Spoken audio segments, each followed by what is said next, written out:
Oh man, I am very tired right now. And after the day I had yesterday, I would have thought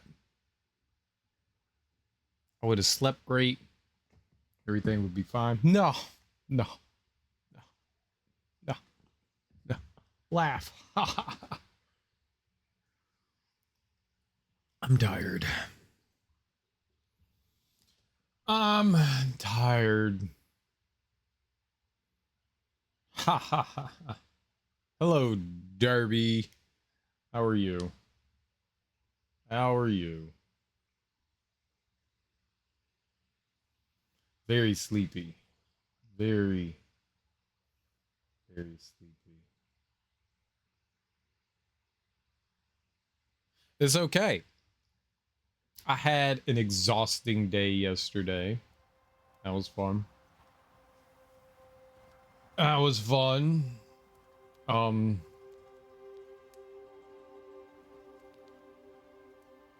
your video no longer loads automatically. I have to refresh you when you go live. Fix it. Um, hmm. Very interesting. The other day I was having some issues with videos loading. And almost always the first thing that I check on is NVIDIA. Update your drivers, update your NVIDIA drivers. Yeah, but also call IDOS and yell at them. Yeah, they deserve it. Fucking Tomb Raider. You did that yesterday? Oh, good. Oh, okay. I had videos having issues where when a video would, like, if I hit the play button on a video, all my screens would go black for like 15 seconds. And I think because of the Windows 11 update, I think I needed to update the NVIDIA driver. I hadn't updated in like a month, and that started to cause an issue apparently. And once I did that, everything was fine. I thought there was like a bigger issue at play, but it turns out there wasn't. So at least it was like simple. That would be my first thing to suggest. Restarting your computer, that's always a good thing. Seeing if there's like an update for your browser, that's always a good thing. Is it just my stream?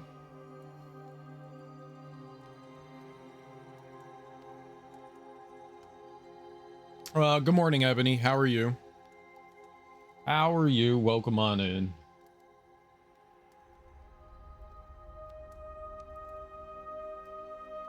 I mean, I don't know. I don't do anything. I don't have control over it. I don't know why. Why does everything affect me and only me?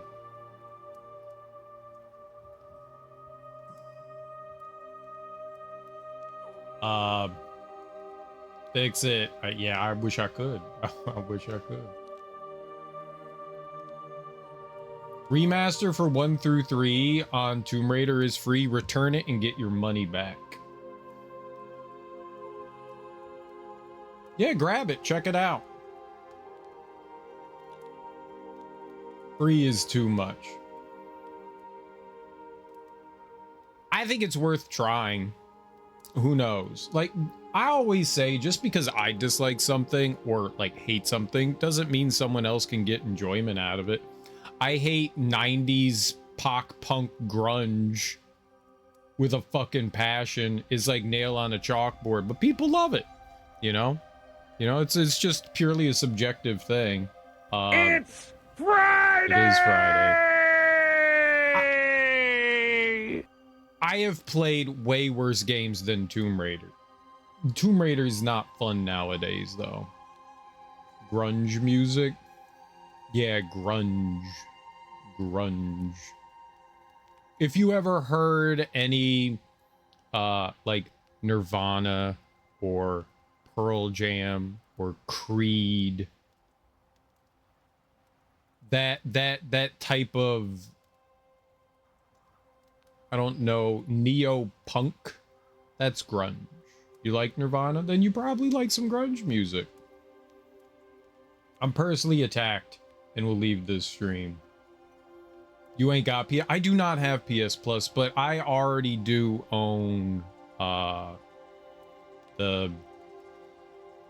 I already do own the Tomb Raider remasters on PC. So that's I played them. I don't know if you were around for that. I think you were. I played them last year. I played Tomb Raider 1 through 3.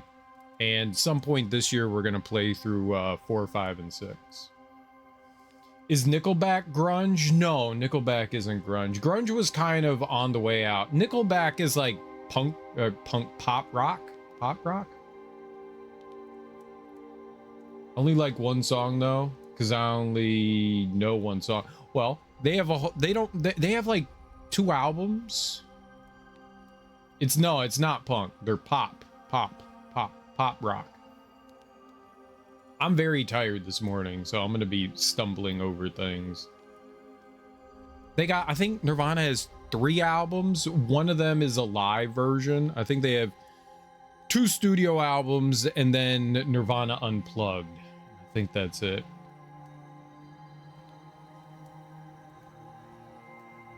Well, I mean, if you like that one song, check out some of their other music. It's good to be eclectic. It's good to expand your horizons and enjoy other music. I just that soundscape of music's just not for me. But it doesn't mean people don't enjoy it, just like Tomb Raider. I don't like Tomb Raider 1 through 3. I think they're bad games. But that doesn't mean other people can't sit there and enjoy it. It's worth checking out. They did a good job with the remasters, I'll say that. Like, for someone that has zero nostalgia for Tomb Raider 1 through 3, absolutely none. Like, I did not grow up playing these games. It's hard. Some games, older games, you could go back and go, yeah, I can still see how that's fun. I don't know how those games were fun when they came out. I don't. Like, is rough. They're very, very rough. They're very rough. They're designed around that roughness though, but Tomb Raider is a game of trolls.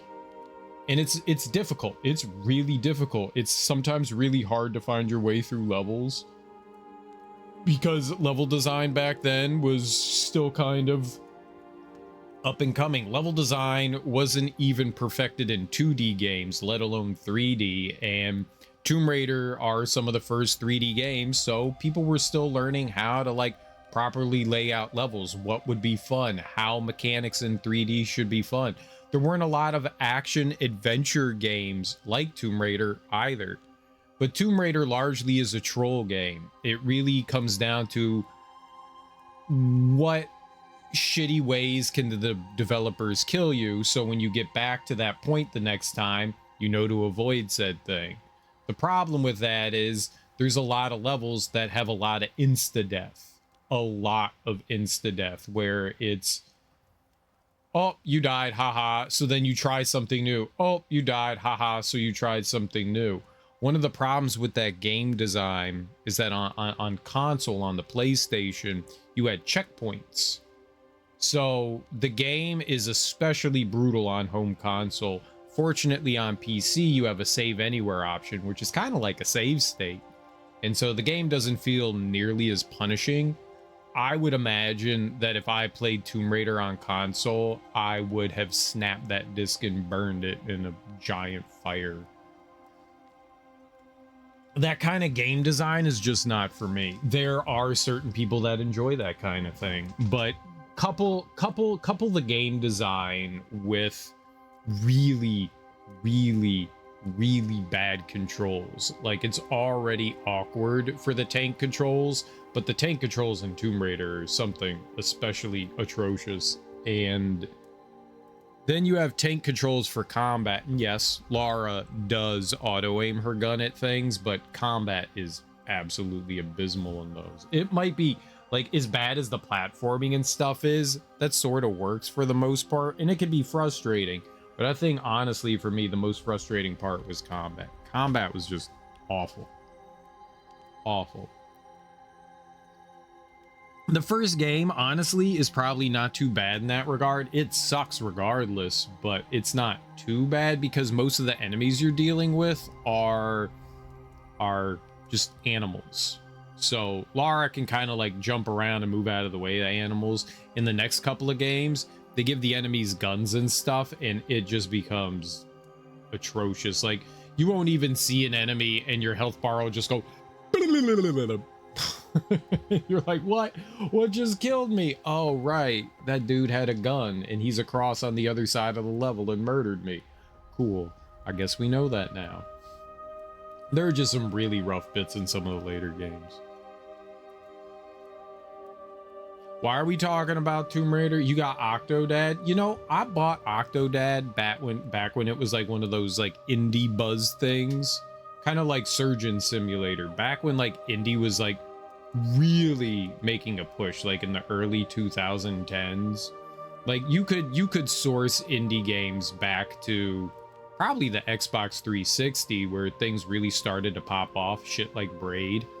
But that was kind of like its first renaissance, and people were like, oh, people other than AAA publishers can make games, good games. But that kind of just stagnated. But then in like the 2010s, that's when indie games like really started to take off. I think you had a bigger like pool of people that were PC gaming as well. And yeah, so that next big wave, Octodad, Surgeon Simulator, a bunch of other games started to come out in that era. And so you had some like wacky fun stuff, a lot of experimentational indie games. And that, I mean, that still holds true today. Like all those goat simulators and silly games, they all extend from stuff like Octodad. I've never played it though. I have never played it though. I bought it because everyone was talking about it and buying it. Oh, I was actually thinking that was like one of those games where like if Twitch was bigger then, it's one of those games that would have blown up because of that, you know. It's like one of the like the Among Us type things where, you know, all the streamers are playing it now. Octodad was that kind of game. Oh, look at this zany, funny, wacky game. I think we were in the Harrows exploring around, and we got to a mill. We got to a mill. Yeah, this mill right here. We haven't done anything in there yet. I went down there and saved. We took a day off. Well, I didn't take a day off. I was doing shit. Oh my God, yesterday was a day, man. Yesterday was a day. Yesterday was a fucking day.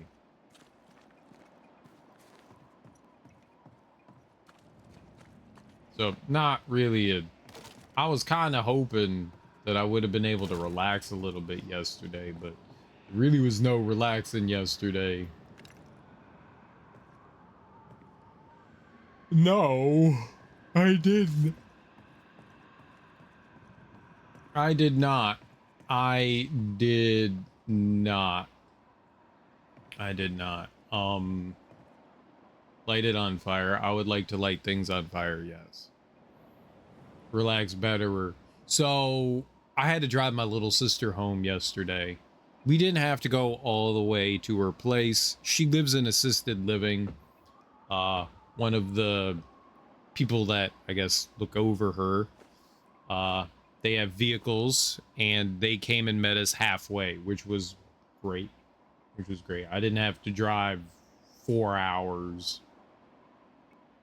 So they met us halfway, which was great. But when I started driving in the morning, I got up to the first stop sign and my car stalled out. And I was like, well, you know, it's a little chilly. I literally just turned the car on and we started driving, which you're generally not supposed to do. You're supposed to turn your car on and let it warm up a little bit on colder days. You know, give it like 5 minutes or something like that. And then just start driving. But, you know, you want to give your car, let it feel good. And, I mean, it's not good for any car, old or new, you know, to just be like, hey, it's freezing cold outside. Let's just turn and drive. That's not good for any car. Letting the car warm up a little bit before you start driving, it's always a good thing. But either way, I was like, yeah, I mean, that my car's, my car is like 16 years old now. Is a 2010 Camry. I haven't really had too many issues with it. I mean, if you've had a car for 16 years, you're going to have issues at some point or other. But compared to my other cars, very little, very little. So it's great. I'm riding this car into the ground. It's got 130,000 miles on it. That's nothing for 16 years. So, I mean, it's good. But yeah, it stalled out. And I was like, yeah, maybe it's just the cold. We'll be all right. So we drive all the way out, meet the person, and we come out of the meeting place. I turn around, we're at a traffic light, the car stalls again, and I'm like, okay, well, it wasn't a one and done issue. I thought we were good. And then I was like, all right, maybe there's like a low idle issue or something like that. And that sometimes has to do with like ventilation stuff. And so we're coming back, and I have to cross over something called the Bay Bridge. It's the only way to get out to the Eastern Shore. So you have to go over the Bay Bridge. It's like a 3-mile bridge. It's over the Chesapeake Bay. And while we're going over it, there's heavy traffic, but it's not congested. We're going, above the speed limit, but there's a bunch of cars around.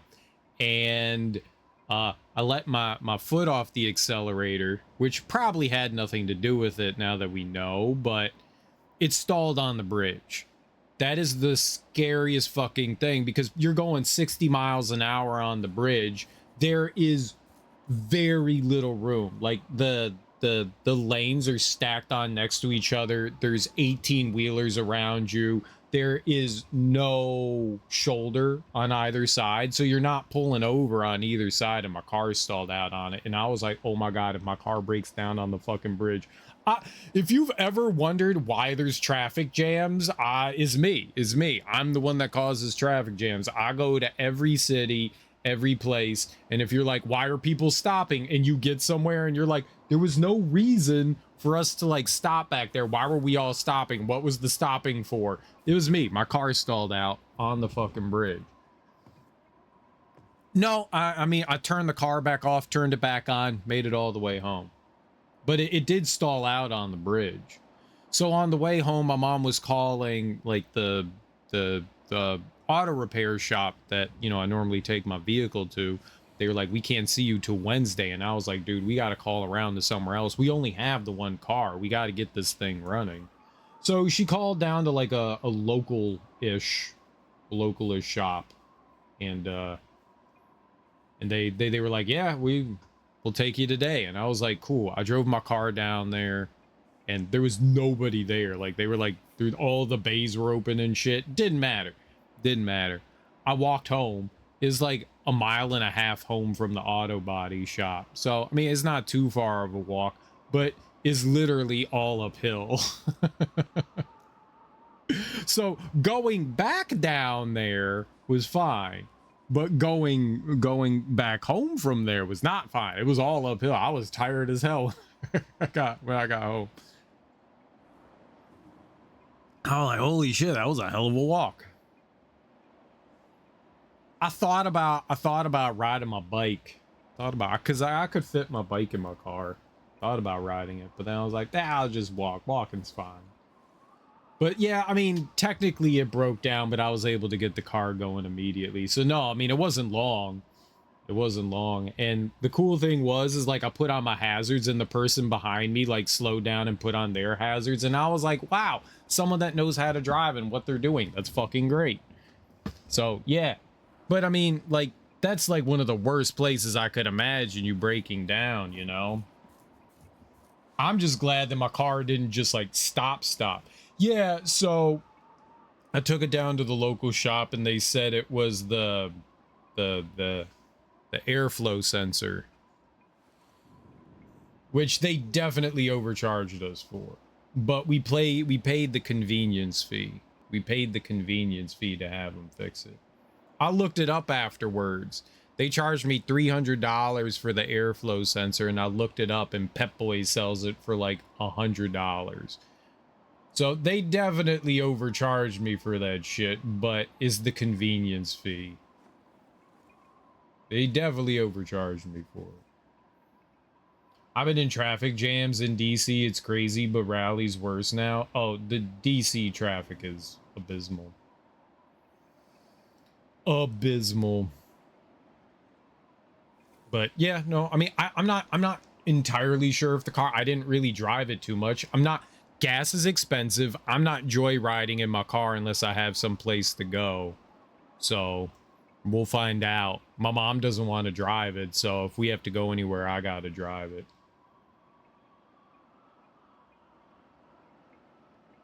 There's usually a double or triple on parts in shops. Labor was an hour. Yeah, labor was like an hour. They replaced the filter and the sensor, and it was $600.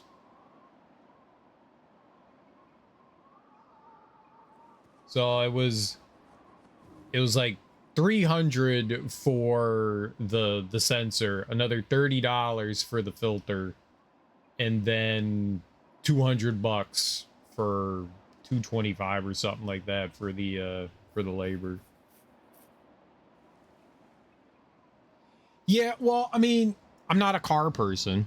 I don't even know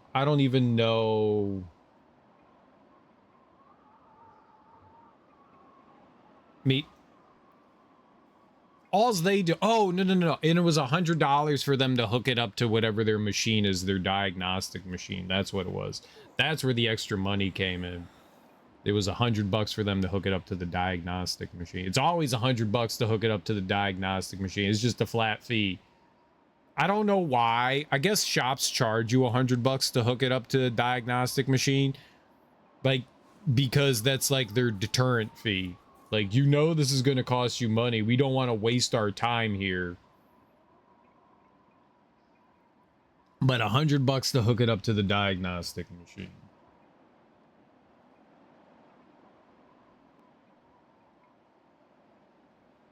Yeah.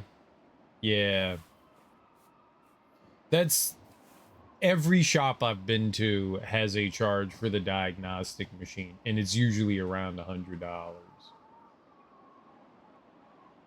I've never been to automotive repair place that didn't charge you for when they hook it up to the machine.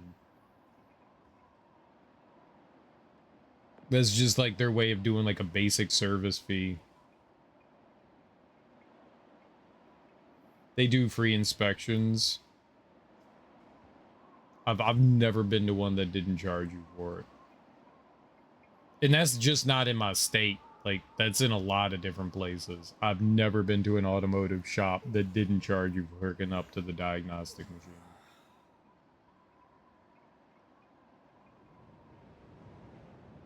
The check engine light did not come on until I was driving there. It stayed off.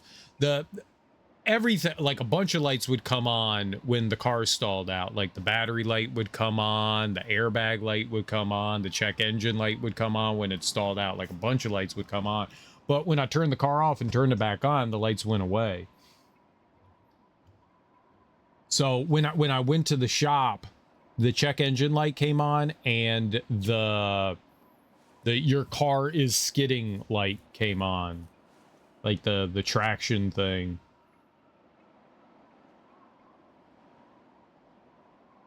The computers store the codes, then the light comes later. Yeah.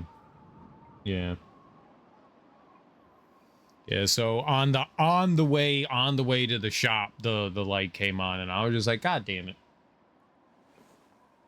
You wouldn't know what the fuck to do if your car stalled. You turn your car off and you turn it back on. If it starts back up, keep driving. If it doesn't start back up, then you sit there and you're fucked. It's weird. At least the check engine codes get cleared out. Yeah, panic. Yeah. Fun thing is, though, they cleared something for us for years and years. So most modern cars nowadays have air tire pressure sensors. So when your air gets low in your tire, the sensor sends a code to the car, and then it turns on a light that shows you, hey, your tire pressure is low. All 4 of my tire pressure sensors are fucked, and I'm not paying. I think it's like $200 per sensor. I'm not paying that. I'm not paying that. Maybe it's $150 per sensor. I remember the guy quoted me, and I was like, nope, I'm not doing that. I'm not doing that. So the light is constantly on. So the light's constantly on, and yesterday when I went to pick up the car, they managed to get the tire pressure sensor like light to turn off, and I was like, huh, that's crazy, because I tried all the different ways that they said that I could turn it off. Like, I even talked to a automotive dude, and he was like, nah man, I can't turn that shit off. I tried. Like, it's gonna come back on. And I was like, cool, I don't know what they did there, but they actually turned it off somehow. So I was like, cool, I don't have to worry about that anymore. I mean, dude, yeah, I have a pressure gauge. Like, you'd be a fucking moron to drive your car without a pressure gauge. Of course I have one. I've been driving cars for 30 plus years before these things existed. I got it. I got it.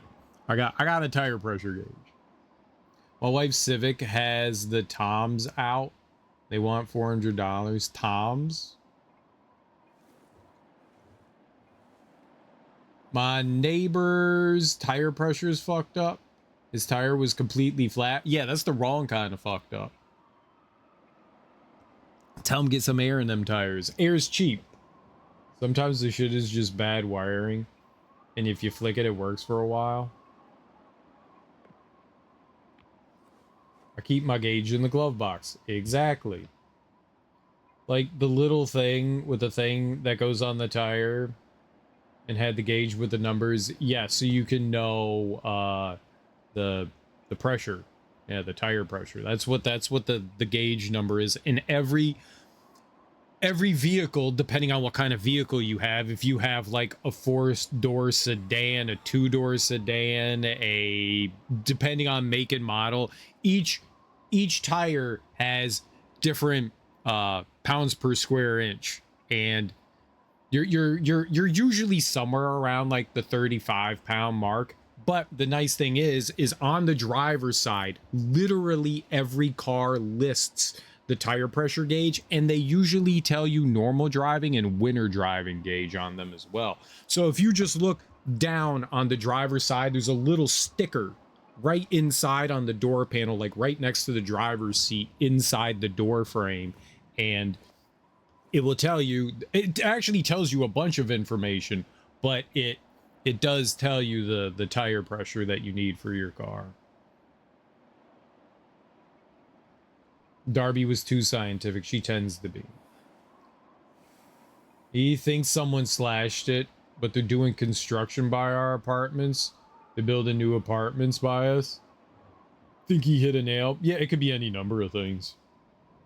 I do not have a gauge. You should have a gauge. I have duct tape, rope towels in case we ever need it. That will not solve a tire pressure issue. I have years ago, my ex, she bought me like a little like motorized oh god, air compressor. Little air compressor that you can plug into your, you know, your dash outlet. It used to be cigarette lighters. I don't know what they're called nowadays, but you plug it into there and you can just hook it up to your tire. It's a little air compressor. It runs off the car, and it's fantastic. You know, it takes a minute or two to like fill up the tire to the proper level. It also has a tire pressure gauge on it, but it's usually best afterwards to just take the manual one and measure that too, just to make sure. And free roadside assistance. that's nice. That's cool to have AAA, but then you're stuck on the side of the road. So it's usually better to just have some ways to like help get you out of trouble. I mean, that's not going to help you with a flat tire, you know, but having something like the little, and they're relatively cheap, the little air compressors, they're a good thing to have around for the car if you own one. I feel like that's a mandatory thing. You need some sort of, always make sure you have jumper cables in your car. That's like mandatory. If you don't have jumper cables in your car, you need to have the ability to change your tire in your car too. But all cars come with like the basic equipment for that. All cars come with that. But I also feel that having like a portable air compressor is really important too. The jumper boxes are great. Well, I just mean jumper cables. The jumper boxes are great, but you would be surprised at how many people, jumper cables don't come with your car. And so many people, I've given people jumps and they're like, I'm like, all right, give me your cables. And they're like, what cables? And I'm like, so I can jump your car. And they're like, I don't have them. And I'm like, I do. But that's the thing. So many people don't have them. But yes, a jumper box is great too when there aren't other people around. That is a nice, that is more of a luxury than anything else, but having jumper cables is important to have in your car. We also have the tire, the jumpers, and if we're going on a big trip, we'll take the battery jumper backup thing. See, all right, Darby, you have one of those, but I would also recommend getting a air compressor, like a small air compressor. I mean, it's an extra expense, but it can get you out of a problem. If you get like a slow leak in your tire, like a nail, you can fill it back up and get to where you need to go, and then you can have somebody patch it up.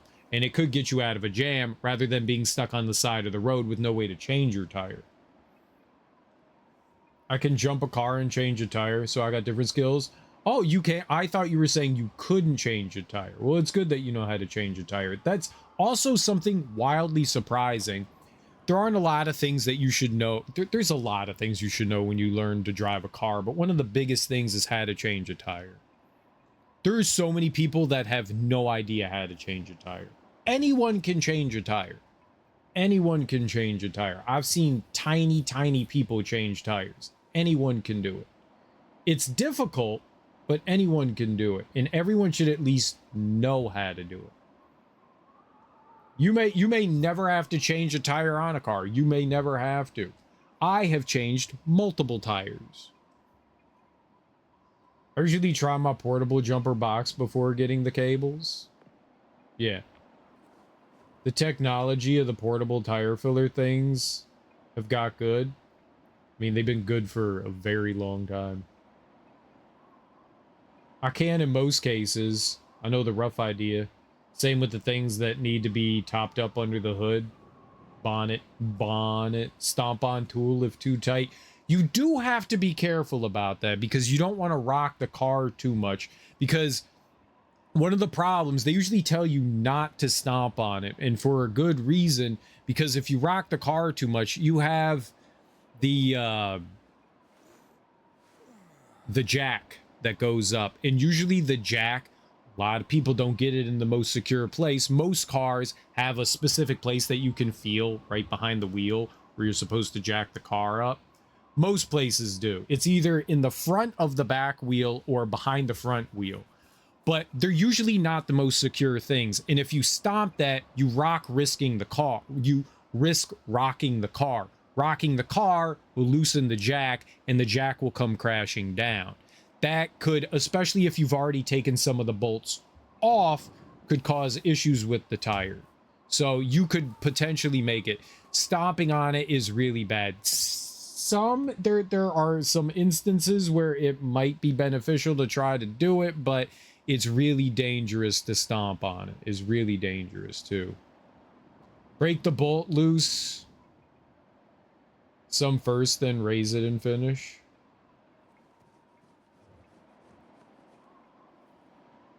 It's untighten the nut first, then jack up and hand loosen. Okay. That's fair. That's fair. That's fair. Stomp first. Yes, you can. The nuts are actually harder to loosen when the car is on the ground because there's pressure. So yes, stomping on it on the ground can do it, but you can also rip the head off the bolt while doing that as well, which is why you're supposed to raise the tire off the ground and then start loosening it, because it relieves the pressure. And so it's actually easier to do it when the tire's off the ground. And it's usually not a good idea to stomp on it in any situation, but yes, you can loosen the bolts on the ground. It's just going to be much harder to do it that way. The best jack point for the front tire is the front cross ember, but that's hard because it raises both sides. I know the things. It's a whole different issue. I have no idea what this is. Every car, and they'll tell you in the instruction booklet. That's the best part. Car manuals literally will tell you. I don't know if modern cars come with car manuals anymore. They might have onboard digital manuals, but you'll be able to look it up. It'll tell you exactly. Every car tells you exactly where to put your jack. Every car tells you exactly where. So if you ever run into that issue, it is there is a place right behind the front wheel that they specifically designed for where the jack goes. There is a place in front of your back wheel where they design specifically where the jack goes. There's usually like a little cubby hole for it. They have manuals for newer cars. Okay, because a buddy of mine, he had his manual actually in the onboard dash thing. So if you lose your, like if your battery goes out, then that was it. Like he didn't have a paper manual. Most places do your tires with air tools over Titan. And then over time it gets way too over Titan. Got you. Titan. Yeah, you're doing voice the thing over tight, making it too tight, right? Then over time it gets too tight. So I'm saying you just get that first initial twist.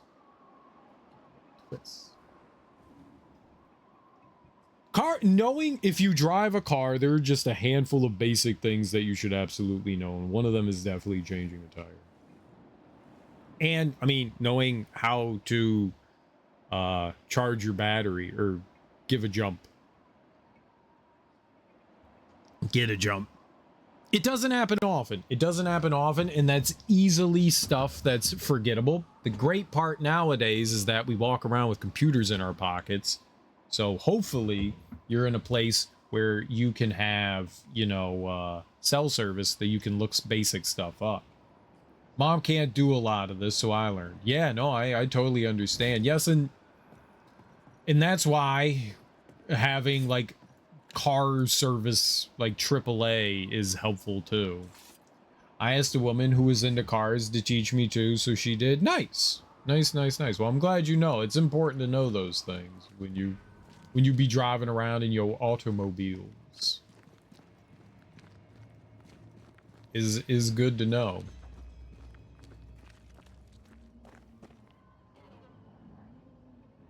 Your wife can jump? I feel something close. Better than a white man? Because white men can't jump. So it's probably good that your wife can jump. Because white men can't jump. They can't. I got a friend to take me to the service station to teach me how to fill tires up.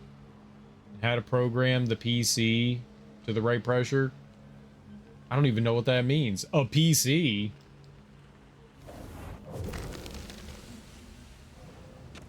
Favorite movie ever? Because Rosie Perez shows boobies? I can't jump over 6 inches. I used to be able to two-hand dunk. I bet you I know I can't jump anymore. I could probably jump half an inch and be like, yes, that's good now.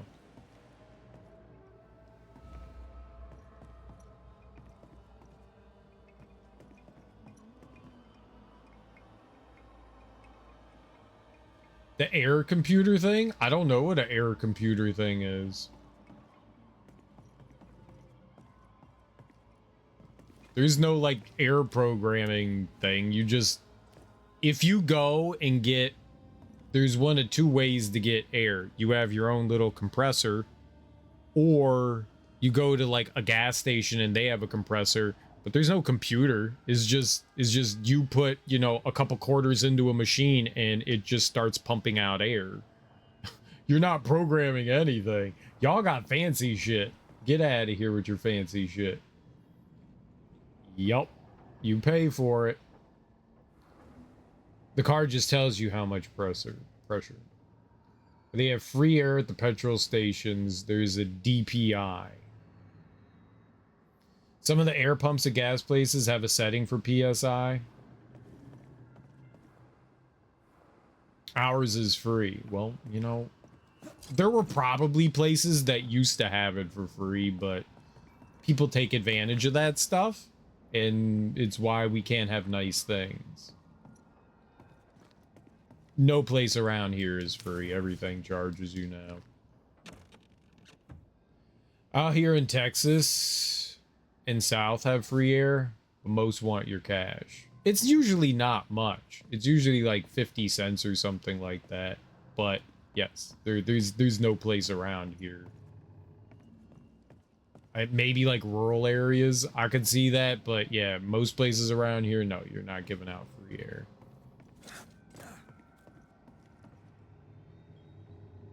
Paying for air? It's air.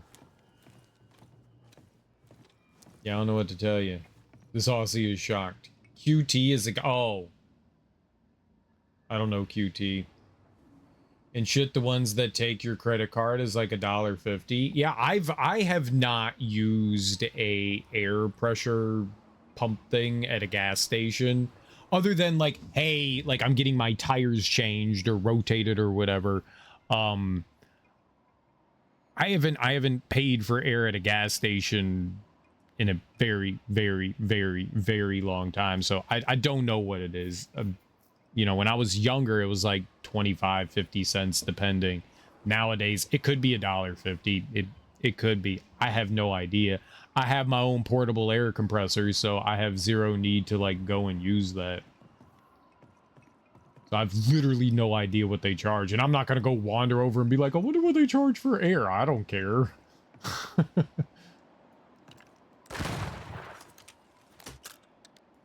Paying for water, just drink from the ocean. I know, right? They offer you free water there too. I am not drinking any free gas station water. I don't know what's in that. MRSA, hepatitis, AIDS, Can you find a way cancer, malaria. I'm not drinking free gas station water.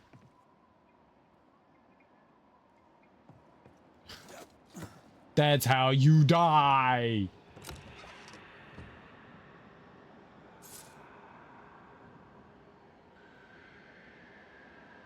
I want a portable one next.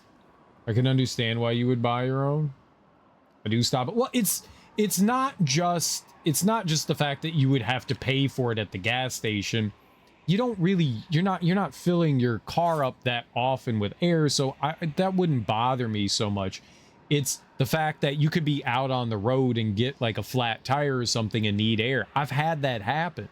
I've literally had that happen where, oh shit, like my tire's low. I'm nowhere that can like fill up air. I either abandon my car here or I plug in my air compressor, I fill it up, and now I can go somewhere. I've literally had to do that.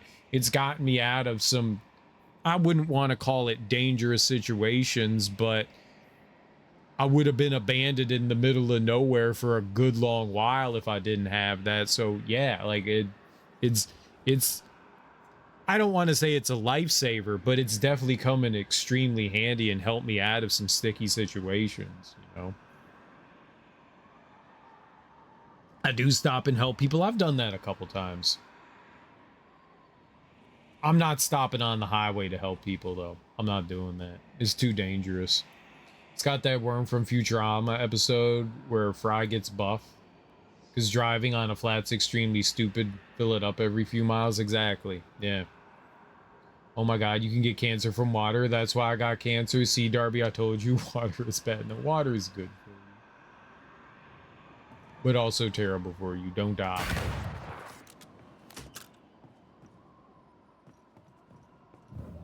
Huh. All right. I could see there being a side quest for this.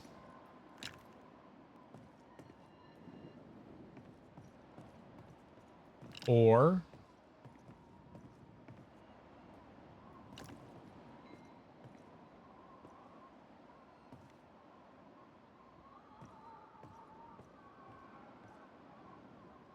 I'm just trying to see inside. I don't know where the door was. It was just right. Okay, so I was looking the right way. And I can't get by there. It's possible that there's a side quest, right? And these boards that are right there now will be gone later. I could see it. You don't remember that episode? Fry goes to a gas station and eats a gas station sandwich. He like goes in the bathroom and he's like, oh, sandwiches. And he gets like a tuna on rye sandwich, and the tomato is black and hard as a brick, but he eats it and that he gets brain worms, and the brain worms make Fry like super smart.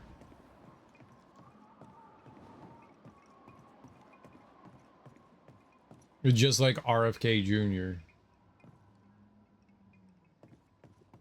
Ah, and they put a floor there.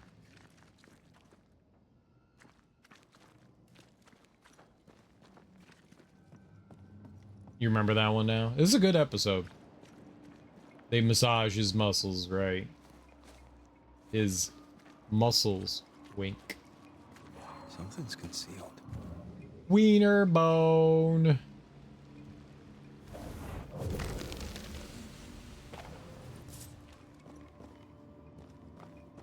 I also like to have my muscles massaged.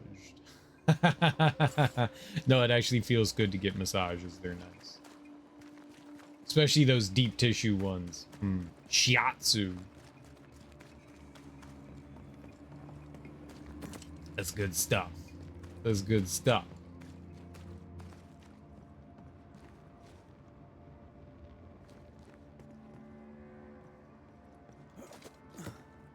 Yeah, it's a good Futurama episode. I don't know that there's a Futurama episode I dislike. I forgot he got brainworms. RFK Jr. got brainworms. I wonder, does the orange fucker got them too? I mean, you can actually get brainworms from a handful of different things, but a lot of it comes from eating undercooked meats like poultry and pork. And you can get the worms will make their way up through your system into your brain and lay eggs. More often than not, they usually die, but sometimes they don't. And it can cause all kinds of issues like seizures. Changes in mood. I ate raw fish. You could cough up worms from that. You shouldn't get worms from raw fish.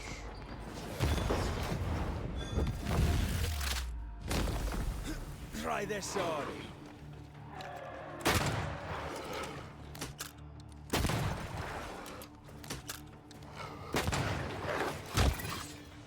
You piece of shit.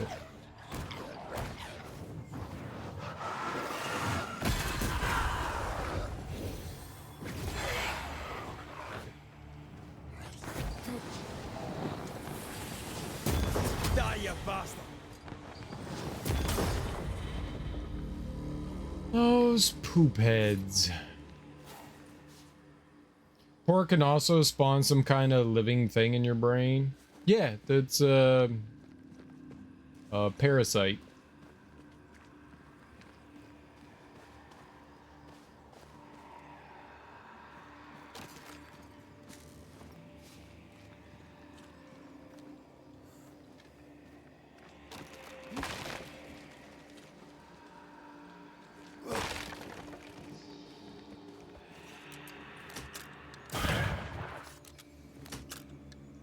If it's not frozen or cooked with vinegar, you're gonna get worms. Yeah. Yeah. Most, unless like your neighbor Jed goes and catches fish like straight from, you know, someplace. Yeah. But then you always want to cook that. You don't ever eat like freshly caught fish raw. That's a big no-no. Most fish that's sold through like supermarkets and stuff or whatever, what have you, like even if you go to a like a fish market, most of that is usually flash frozen. Most of that's usually flash frozen. So that should kill off any sort of bad worminess. Should.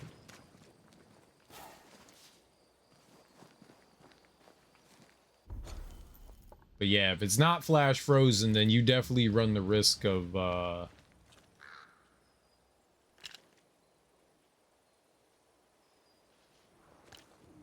at your side again. oh, what was the thing? Huh. You definitely run the risk of getting like a parasite or something.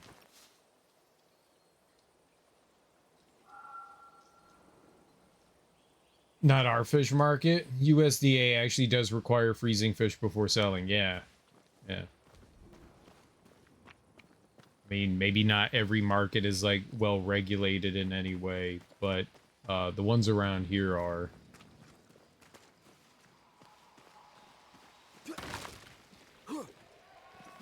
But yeah, if you just got like a community fish market, then yeah, I would not be eating any of that fucking raw at all.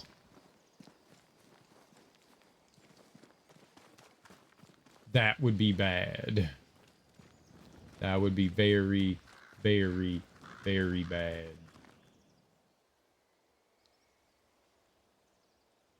If they don't have previously frozen fish, don't shop there. But and that also means that they're willing to cut other corners too. Just always cook fish. Just cook it. Cook it. Cook your fish. Fishy cookies. Fish cookies. Fish. Now would be a good time to speak a few words of power, just to be sure. Would you eat a fish flavored cookie? What's up, Tony? Do you eat sushi? I'm not a particularly big fan of sushi. I would not go out of my way for it. I don't mind sashimi. That's tuna. I don't mind that. That's okay, but for the most part, nah, I'm not a big sushi person. Like, you give me some nice yellowfin or ahi and you sear that shit, I'm a much bigger fan. Seared tuna's my jam. Raw fish, not really my jam. The label in the fish department usually says previously frozen on their fresh. Mom also says, what the fuck, at the paying for air. She just called, and I had to share. Well, good for you. Thank you for making us feel bad. Our market, they catch it on Neuse River. It's a caught fish in Neuse Trent. Not eating raw trout or flounder. Good. It is tasty, though.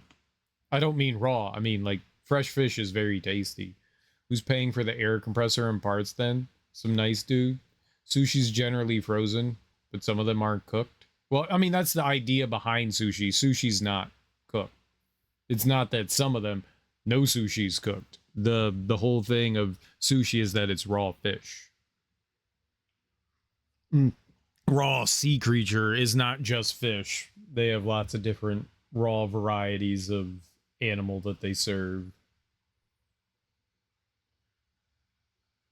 The shop, the government, it's crazy, but the difference in countries, so it's very interesting. Yeah. You're paying for kind of like the maintenance of the machine, and yeah. Not necessarily the air, Reveal yourself. Standing by. but it's definitely the air.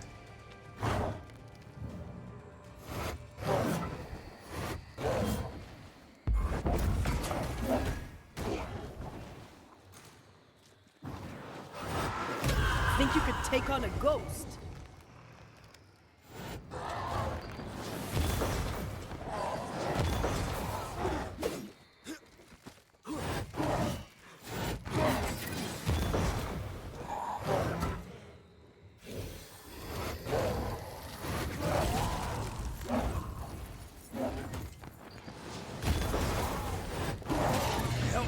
Oh my god, dude, chillax.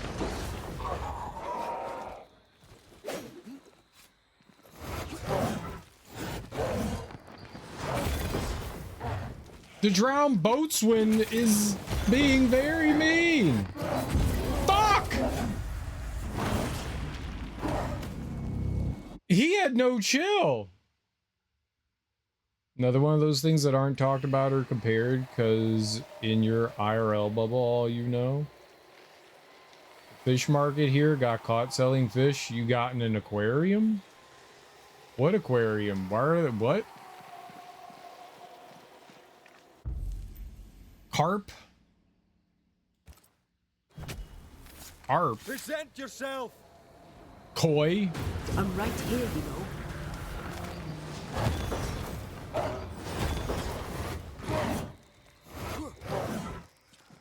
This dude literally has no chill.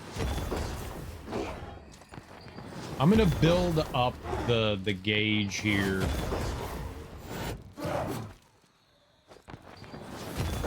Our banish meter here.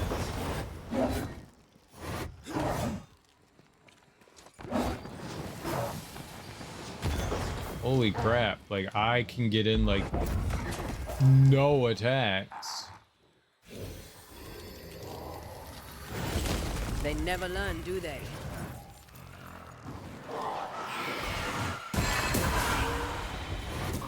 Okay. Possession incoming.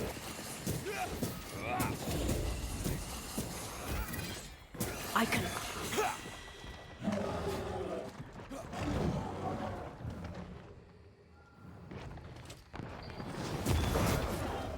Yeah, we took down that guy pretty good there. Oh, no, no, no.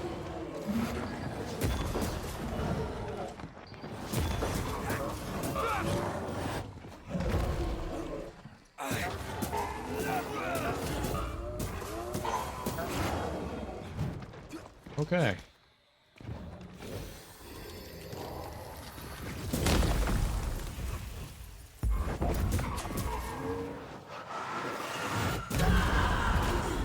Not nearly as much damage as I would have hoped.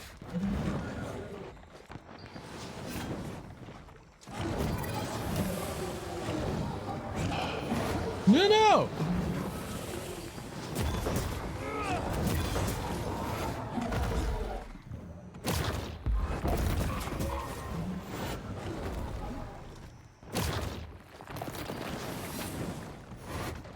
He's so angry. Ah!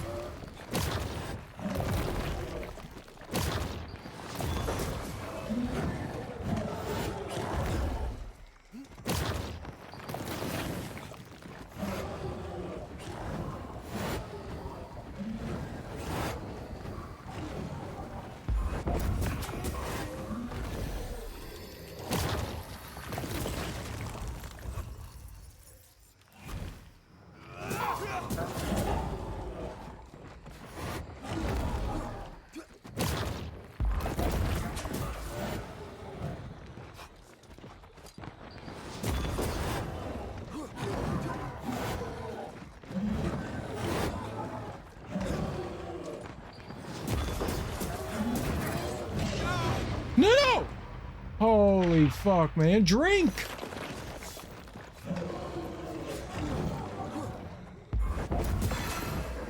Oh! That was close. That... that was close.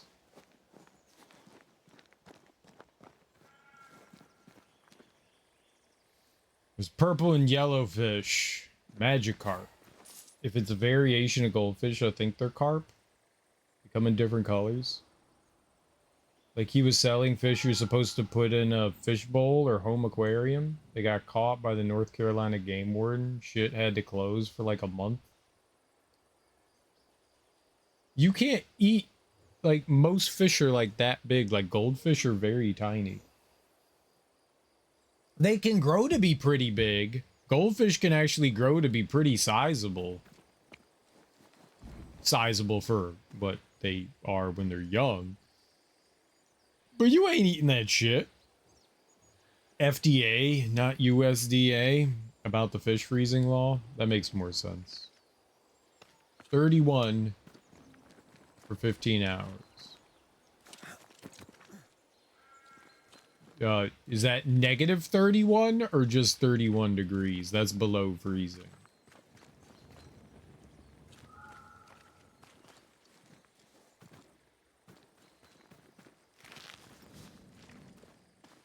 Negative butt stuff. Negative, okay. They grow huge if you put them in a river or a big ass pond. Yeah. They can. I mean, huge is relative. I don't think they're like 4 feet long, but they could get pretty big.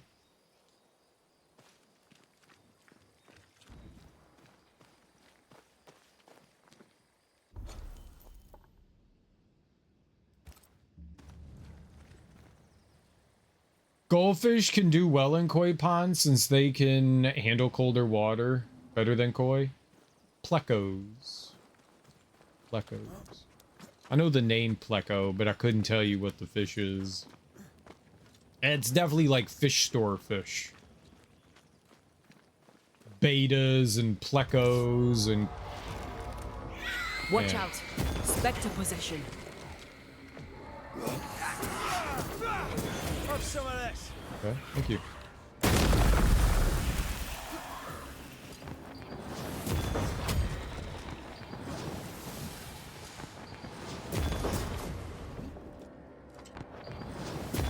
Wee Highland kiss for you. I have 2 pleco. They are the sucky catfish with the spiky parts. Darby.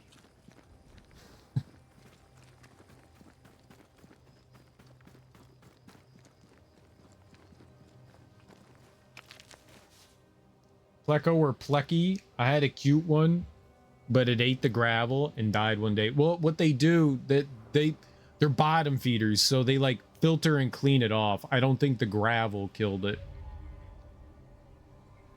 Probably not. It just probably was in an environment that was not suitable for it. Surprise, surprise. I would say that like 90% of the animals you get from like a pet store give you like the wrong information on how to take care of them.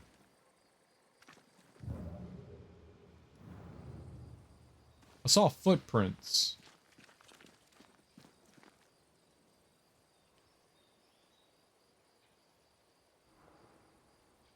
It swallowed the gravel. It was probably like 2 years old. Mine's massive now. The other two like to burrow in the sand.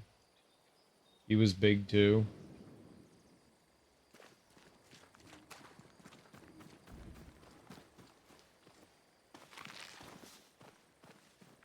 It may have been that you did not have a suitable size tank for the fish too.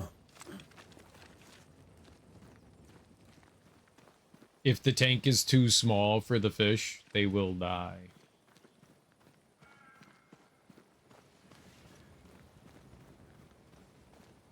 Not saying that, you know, it's your fault in any way. It's just a lot of people don't understand how to take care of fish properly. The roots are mine. Yeah, it's more than likely the culprit there. And it's surprising. Like they need massive room compared to their size too. The angelfish I had lasted for about 5 years. I had a goldfish for about 10 years. People think you're supposed to let them eat algae. You're supposed to feed them. Yes, you were supposed to feed them.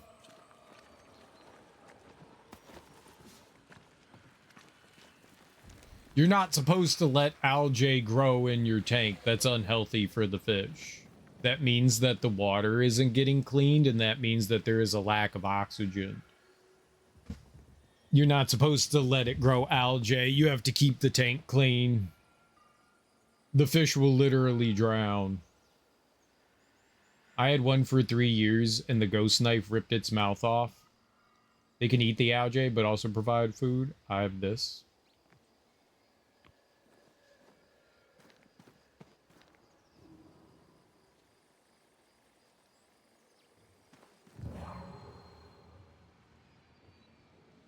It'd be like having a cat and being like, yeah, you know what? The cat can survive off of scraps that they find on the floor that we don't eat.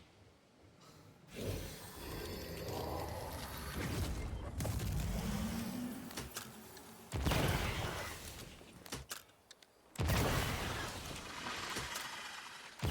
the steam up.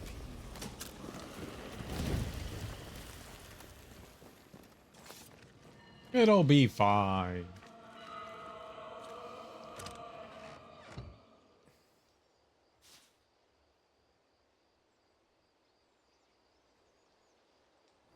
There's wheel filters, which are meant to grow algae to help the water. That's cool. That's actually really cool. I've seen a similar system to this. It's like a bio something that creates the good bacteria.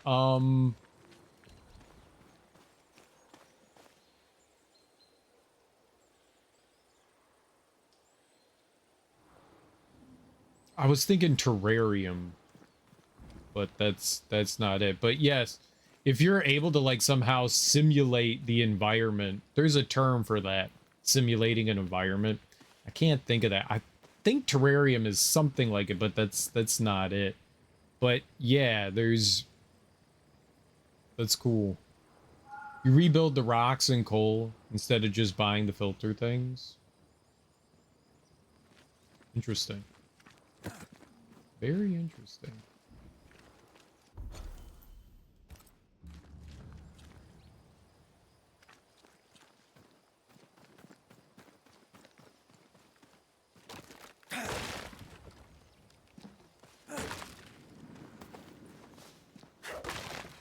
I think the idea is that most people have no idea how to properly take care of their animals. And I was talking to Darby a while back about like Darby has a lot of pets and like taking care of a hermit crab. Like when I was a little kid, like we were told just put it in like a little box, right? You put it in a little box and the hermit crab will be happy, and every once in a while you give it a new shell. And Darby was like, yeah, no, that's terrible advice.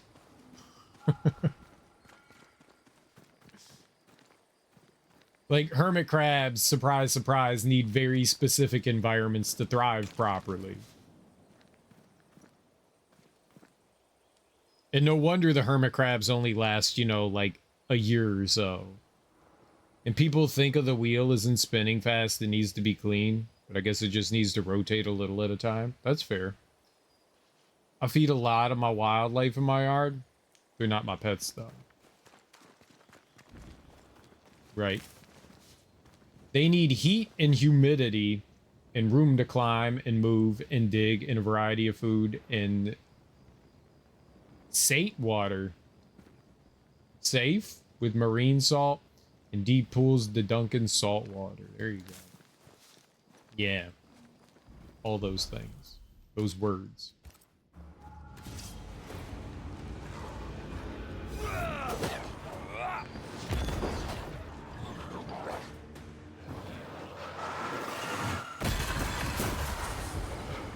Get fucked. Careful. All of you. Business Ow! now. Where did you come from? Ask for help if you need it.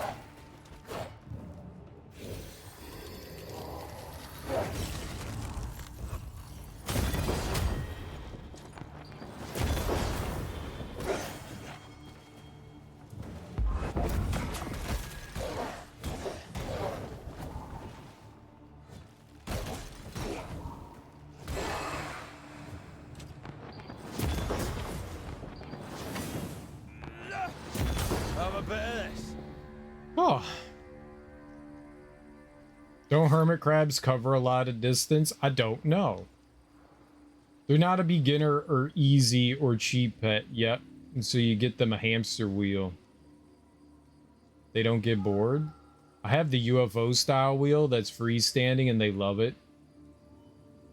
When I walked by before, two were on it walking around. I thought they'd want to go explore. Not that I've seen. I mean, I have climbing logs and shit. Darby has an entire, like, area biosystem dedicated to her hermit crabs. It's cool. She knows how to take care of things.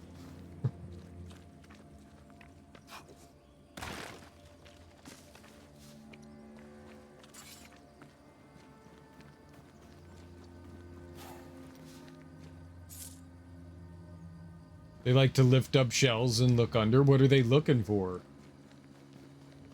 I want to lift up shells and look for things. I'll admit my heating isn't great, but because it's in a room with the reptiles, it seems to help stabilize the heating. So you found a way to, like, make up for the fact that maybe your heating system isn't good. They're near reptiles that have a heating system, so... maybe? Well, they're alive, right? Do you ever take, like, temperatures or anything? Found a Bible. Yep, they are. It's too warm?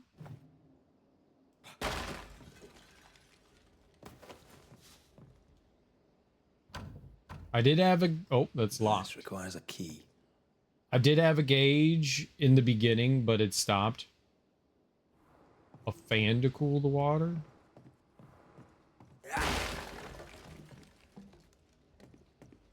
It looks like there's a cart in the way there.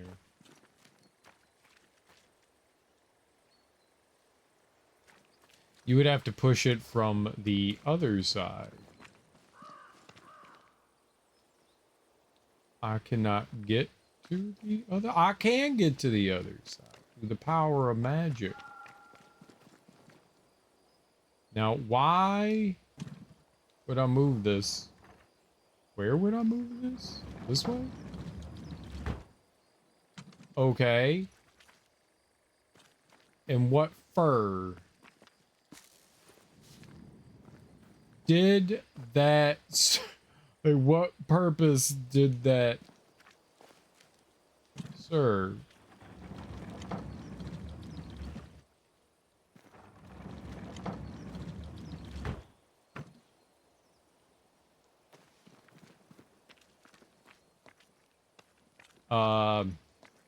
Me not understand.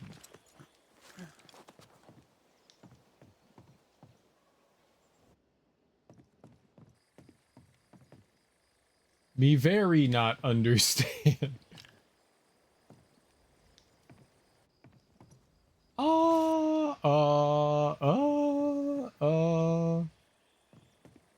Okay.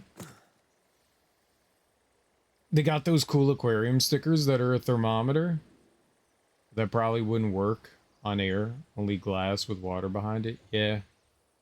We need a humidity gauge and temps too. I had an electric one. And you unelectric did it?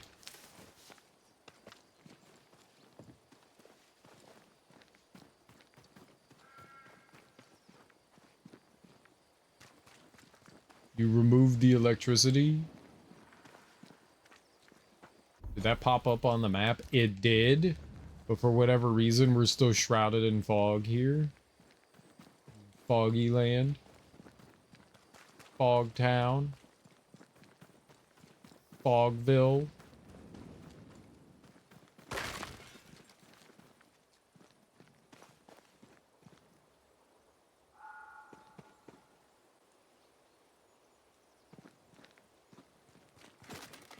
I would like for it to defog so that I can see where it is that I am. Is a mood ring. It just stopped. I love mood rings. Need to get me an adult one made from sterling silver. And why do you love mood rings? What if your mood ring tells you you're always sad? What if it's just like, Sad, sad, sad, sad, sad, sad, sad, sad, sad, sad. Maybe one that can go in the environment and give you an idea of how warm. I can tell how warm anything is through the P. No clue. Sounds expensive.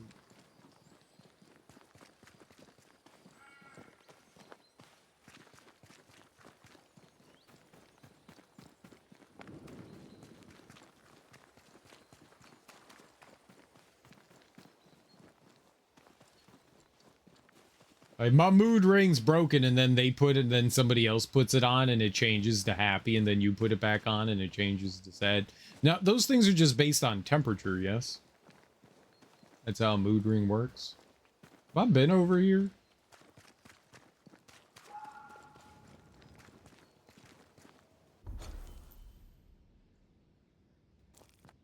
I feel like the answer is yes.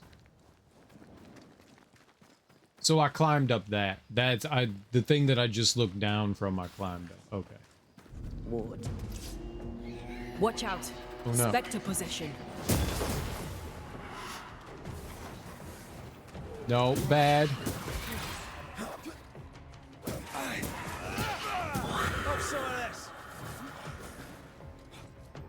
Okay, someone else is shooting at me. It's on you. I know. That Spectre's seen a corpse and it wants it for its own.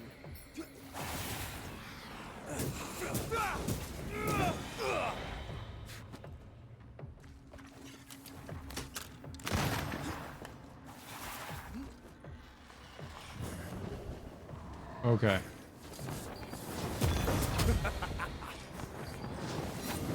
Watch out. Spectre possession.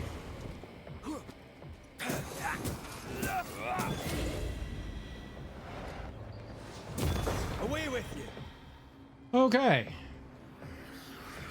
Ow! What the fuck?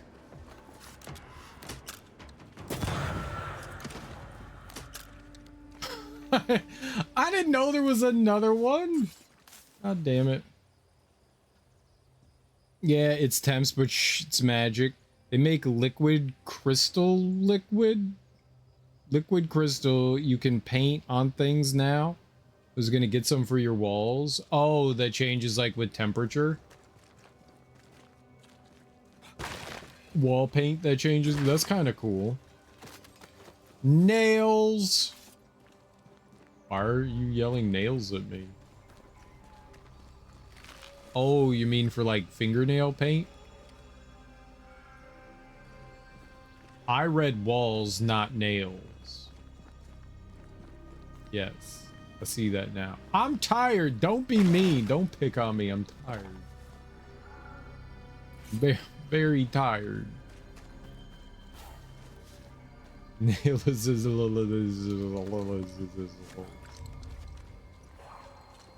I agree.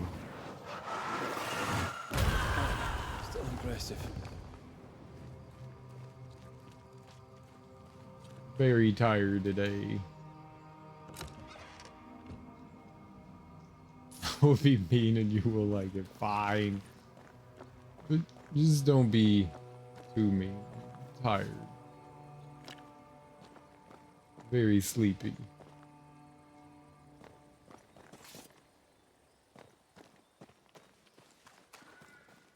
Would like a nap. All right, let's go refund our key here. Get whatever that treasure thing is. I'm gonna get coffee and then play Fortnite. Okay. 2 levels to hit 50, then I go to sleep. 2 levels. How many rounds of Fortnite does it take to hit a level? 10? Is Fortnite one of those games where they want to like monetize you to spend money? Can you like buy... Can you buy like experience boosters in Fortnite? Is that a thing?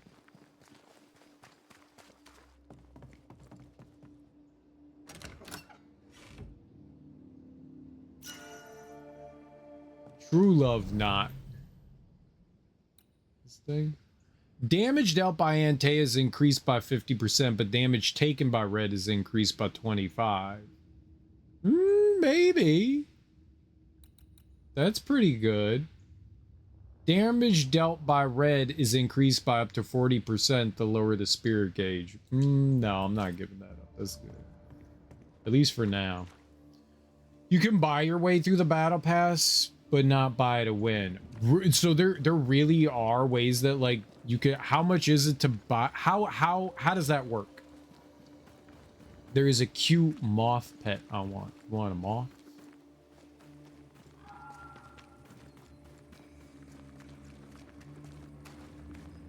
You got a pickle dog. Now you want a moth. I'm addicted to doing my nails. Are you? What do you mean by doing your nails? Do you do fancy things like Darby does to her nails, or do you just like trim them and like work on your cuticle action? Or do you get fancy with painting them?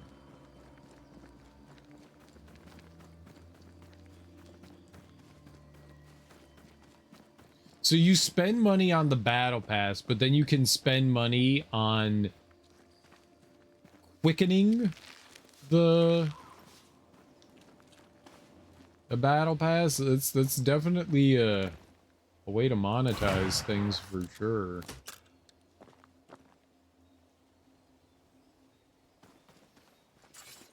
Or bite them until they bleed. You should not do that. I stopped biting my nails when I was a little kid. I could bite my toenails. I showed feet. Oh no! Everyone give me money now. Okay, so if you want to buy levels, it's 150 V-Bucks for one level and $12 for 800 V-Bucks Australian. So you can literally buy one level for 150 V-Bucks. Put nail polish on, then you want to bite them. Just pick the nail polish off. That's how I stopped biting mine off. That's crazy. That's a lot. So if you wanted, let's just say if you wanted day one to max out your battle pass, that's level 100, right?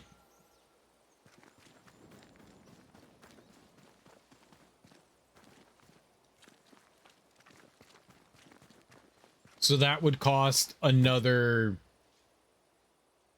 That would cost what is that? 100 times 150, add a 0. 1,500 V-Bucks? No, that's 100. No, that'd be 2 zeros. It'd be 15,000. 15,000. I told you I'm tired. 2 zeros. It's 2 zeros.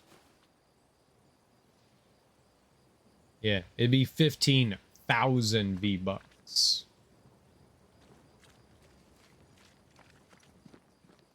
It'd be a lot of money. I guarantee you there's people that do that, but they're probably streamers.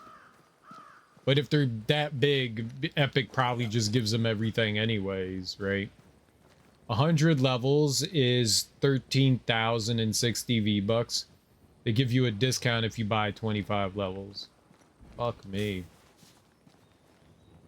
Gotta have everything the first day. Gotta have everything the first day, so... I guarantee you there's people that do that. That's a lot of money. No, every season it resets. Every season it resets. So whenever they start something new, you start over.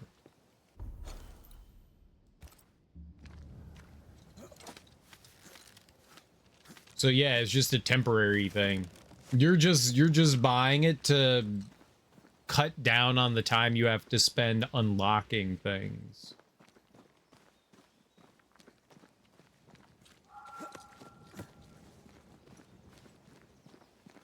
I've only bought the season pass once in Fortnite, but if you buy the season pass, they give you enough V-Bucks through the season pass, or at least they used to, so that you could just continue. Like if you got to like level 100, you could then buy the next season.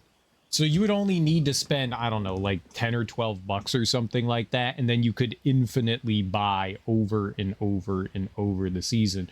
which is cool. And usually you get more if like there's usually like bonus things that you could get too, so you could get more V-Bucks. So you can then like earn some extra spending change. If you're buying the season pass, they'll give you like more. It's like 1,000 every month or every season. Because some seasons are longer and some seasons are shorter. It's like $1,000 for the season pass. But then usually, like if you go over the max level, which is 100, they'll have like extra tiers that have like a few V-Bucks in it, so you could get like 12 or 1,300. So you're not getting your money back, but you know you would potentially never have to spend again, and you could get a little bit of something extra to spend in the shop on whatever cosmetics that you want. So if you play a lot of Fortnite, it's not a bad thing. I did one season pass and then I vowed never to do it again because that was too much Fortnite. I don't mind hopping into Fortnite for like a game or two, but that's all I ever want to do. And it takes a lot to have to grind to level 100. And I did not find that particularly fun.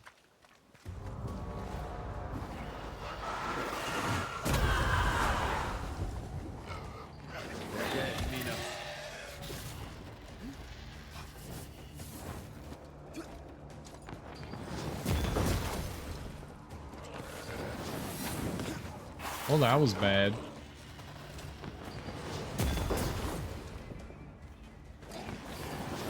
Standing by.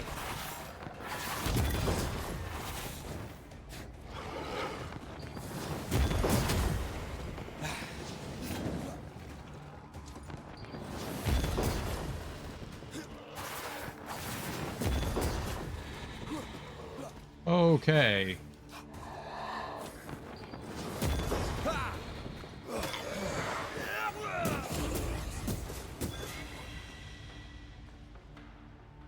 I thought it was pointing to somebody else. It is? Where are they? I don't... Oh, there we are. Saw a little bit of movement there. I was gifted this month, so I'm grinding to get the gift money's worth. Well, that's nice. Someone likes Darby. Darby got a friend. Season, not month. Right. Scary. Do they still have the buck set up where you can only buy one thing, then after that your remaining balance is too little to do anything, so you got to buy another card to get that? Probably. I don't know. Like maybe like the season pass is like 900 or something like that. They do like to awkwardly stagger things so you'll never have like the exact amount of something. That's how Xbox Live felt early on. You used to only be able to buy increments, and then they changed that because people got really pissed off about it. You would have to buy, like, say something cost $8, but you could only buy in $5 increments. So you had to buy $10 worth of Xbox points. And then you would have $2 left over of Xbox points. Yeah, you bought points. You didn't buy... That was only on the 360, and then they even stopped that during the 360 era. Like, that's how it started. You bought points.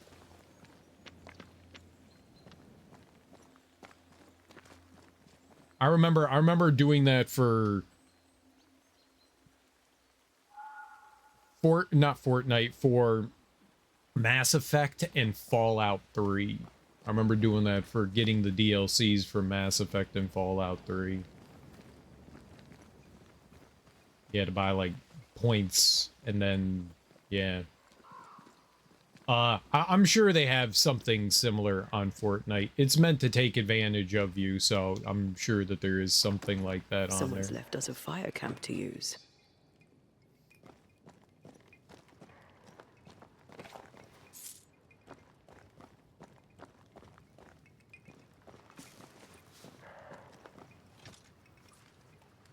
But I don't know. I think you have to buy more than what the season. I think you have to buy 1,200 points, and I think the season pass costs 1,000. I think. So, yeah, I think you have to pay more for V-Bucks than... You can't buy, like, just the season pass. I don't think. Someone can correct me if I'm wrong. I'm not a Fortnite professional. Darby is. 14 outfits, 150 plus rewards, and 1,000 V-Bucks included with the pass. I am not. I mean, you know more than I do.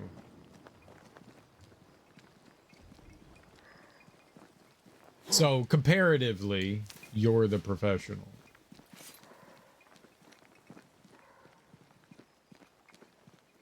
I'm just reading the screen. How much in V-Bucks does the season pass cost?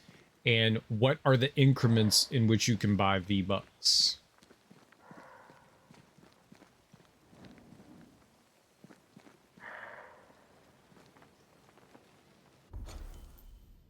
Oh. Okay. I went from here into here. Huh?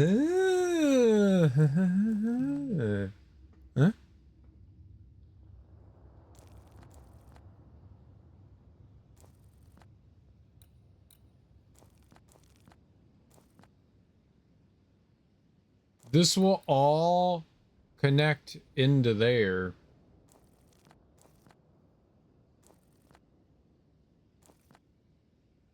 Interesting. Yeah, I couldn't do whatever was in there. That's below ground, though. So for some reason, I wasn't able to clear that area out. I don't know why that is. There may be like a side quest associated with that. Interesting. How do we zoom out? There we go.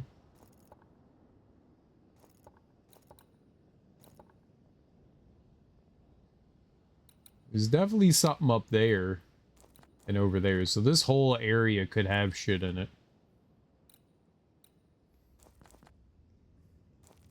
We do need to go back to town. I could just wander back to town.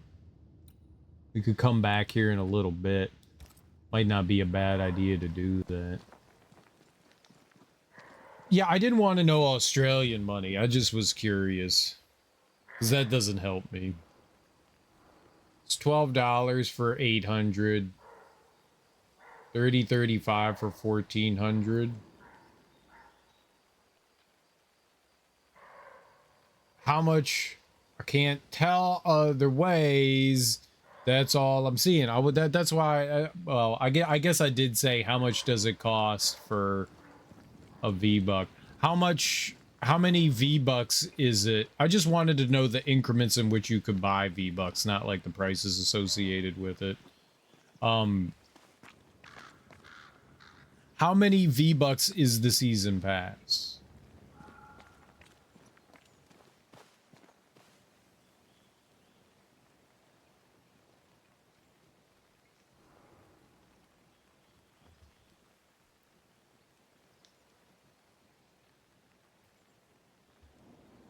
You know what's kind of shitty?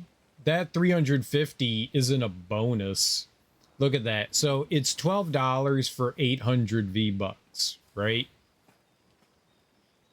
For $24, you could get 1,600.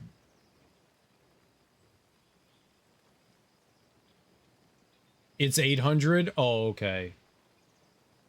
So it's $12 for the season pass for you. For $24, you would get 1,600 V-Bucks. That second tier is a complete fucking ripoff. So you would get 1,750. You get 1,750 V-Bucks for $30. You get an extra 150 V-Bucks for $6. That's a scam. That's not a deal. It's not a deal at all. You would get more for just buying the lowest tier.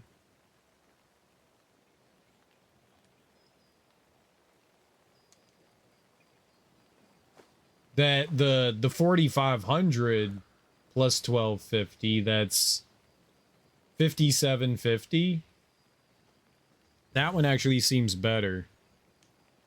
Oh, it's just all like cosmetics and stuff. You could buy like if you want to be like Homer Simpson, or if you want to have like a different shoes or shirt or whatever.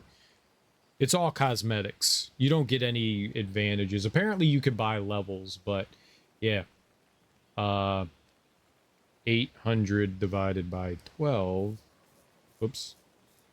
That's the wrong thing. Clear. 12 divided by 800. It's like a penny and a half for each one. 1750 divided by, what was that? 30. The thing scrolled. I was doing math. No! No, I need to scroll. I can't scroll.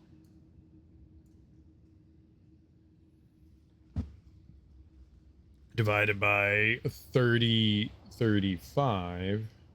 I did it wrong again. 30, 35 divided by 1750. Yeah, it's more expensive that way, but if you do 4795 divided by 5750. Yeah, that one's like half. The $48 one is definitely not bad if you're spending a lot of money in Fortnite. And let's see, the 1695. So 120 divided by 16,950.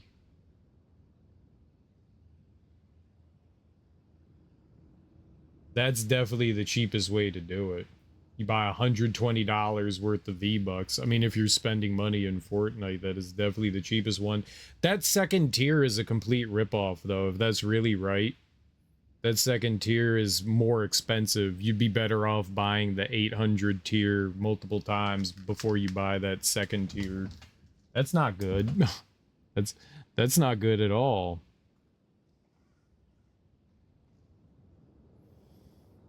For 200, nothing. 300 is the lowest thing in the store, and it's a dance emote. They have the numbers crunched so good your remaining balance is never good enough. Right, yeah. A discounted clearance emote is 200 and it's leaving today. So you can buy clearance items.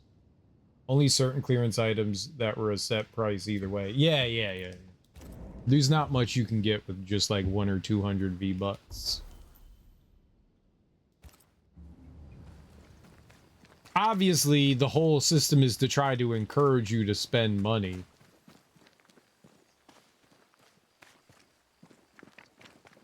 I mean, there are the biggest thing is like the character skins. That's what I think most people are like looking at and wanting to spend money on, is like the character skins. The really good character skins aren't offered through the battle pass. Those are the things that, you know, you end up having to pay money for. So like they recently, maybe it was like a year ago, I don't know how long ago, they ran like a DC According to the map, the treasure should be near. DC superhero thing, and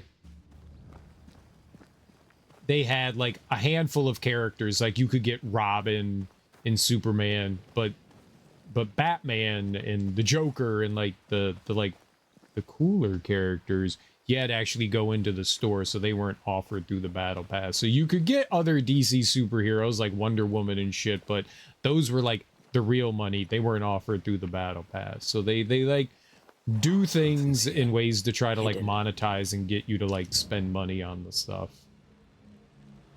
Like, okay, there's Superman. Superman's okay, but he's not Batman, right?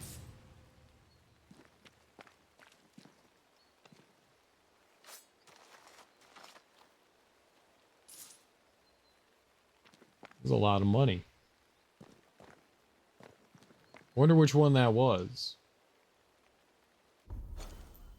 Can I go into my inventory? Yeah, and there's FOMO too, for sure. That's always a big one. Is it this one? 2 rocks. I don't even ever remember seeing this one. I don't remember when we picked that up. Good morning, Teak. How you doing? I have purchased 3 passes in my Fortnite time and gifted 1 time. I have purchased 3 to 4 items in the store with V-Bucks. I got the Macarena dance, 1 pet, and a cute backpack. And none of them are Xena, because I would spend IRL money on that. Have they ever had Xena in the game? My nephew had Homer, and there was also, like, Lisa and a robot. Who the heck wants to be Lisa when you could be Homer? Lots of people like Lisa. I'm sure Homer costs more. I don't know. I don't know. They did a Simpsons event not that long ago in Fortnite, but I don't know what was available in the store and what wasn't.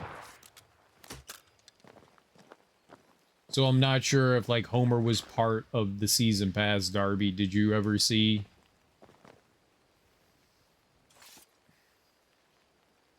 Thank you, Teak.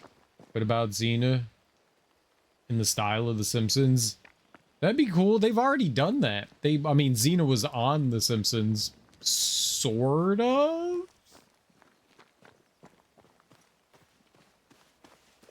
No, Lucy Lawless was on The Simpsons. But I think that's too much licensing.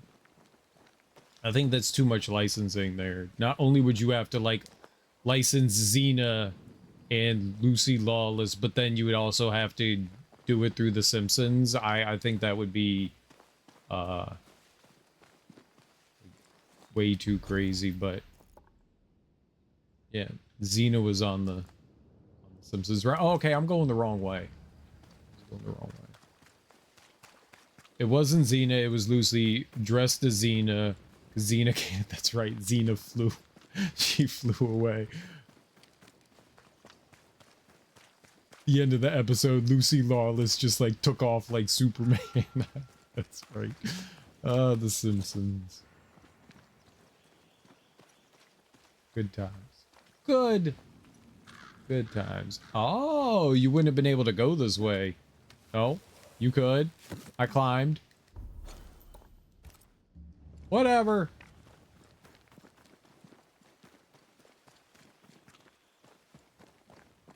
But yeah, so they've never had Xena on Fortnite.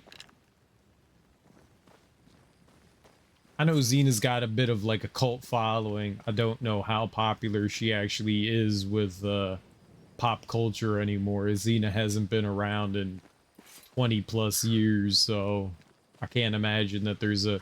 The Simpsons are still, I'll use relevant in quotations there, but they're at least still making Simpsons stuff, whereas like Xena hasn't existed. Oh shit, I opened that up. Okay, weird. Just needed to go over here.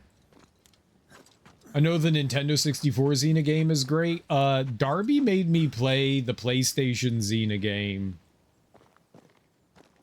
Is that like a year ago or something like that? And it was fun for the first like hour and a half, and then it became torturous. It was like, you know what? This is kind of fun. This is cool. Oh my god, this game's horrible.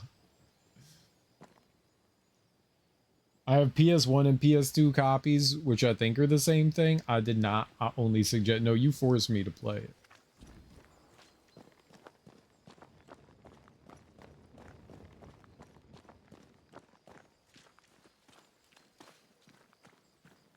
She held me by Australian point. I don't know what that is, but it was very frightening. She said, I'll do Australian things to you if you don't play Xeno. And I was like, I don't know what that means, but you have a lot of deadly creatures in your country. So I took it as a threat.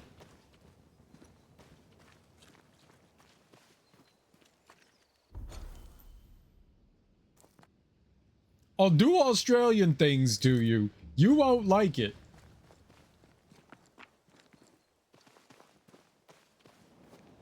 Like, I'll never let you pet a kangaroo or something. And I want to pet a kangaroo.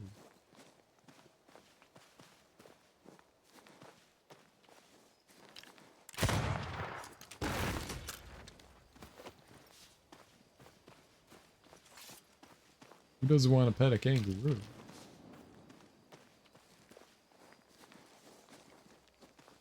It won't hurt a bit unless you're weak, non-Australian. Then it'll hurt. Yeah.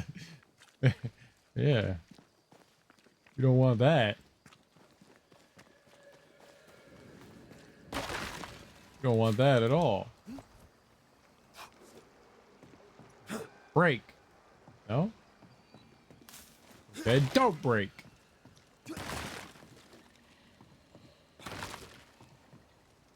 Drop bear ripping fingernails off. Yeah, I don't want that. I definitely don't want that. That sounds awful. I like my fingernails in their fingernail spot.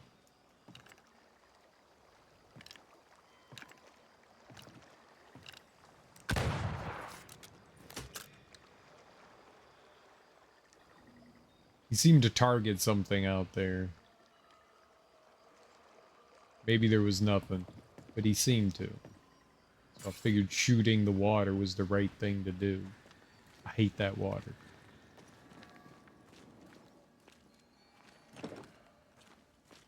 This is locked from the other side.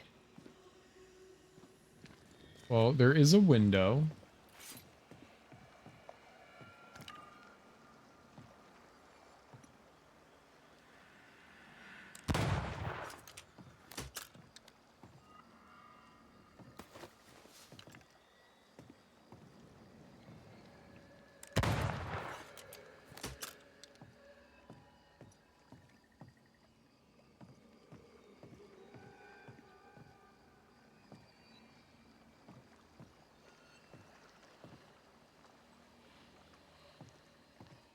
If you could, like, duck or crouch.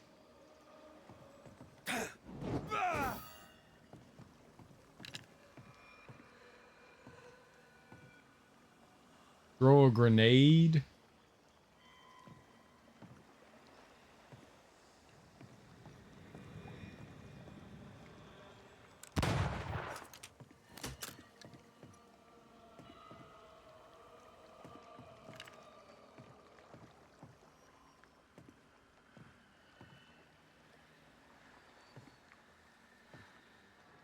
Yeah, it goes up.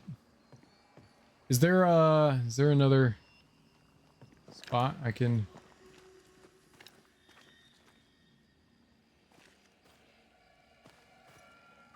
I don't even see it from over here. Oh, there we are.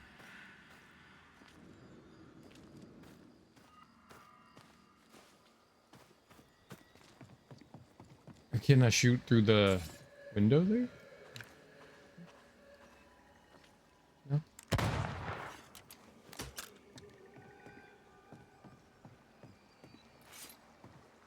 Is... Oh, I was gonna say, can I, like, get up there? 'Cause then... Maybe I can. Let's go down to the beach area there. Maybe we can get up there. I would like to understand what this means. No, no, you would not. You don't know what a drop bear is? I don't have the drop bear lore in my channel. I'm not Australian. Only Darby is capable of giving us the lore on such heinous creations. Oh. There's a hole in the ground. Obviously. Duh.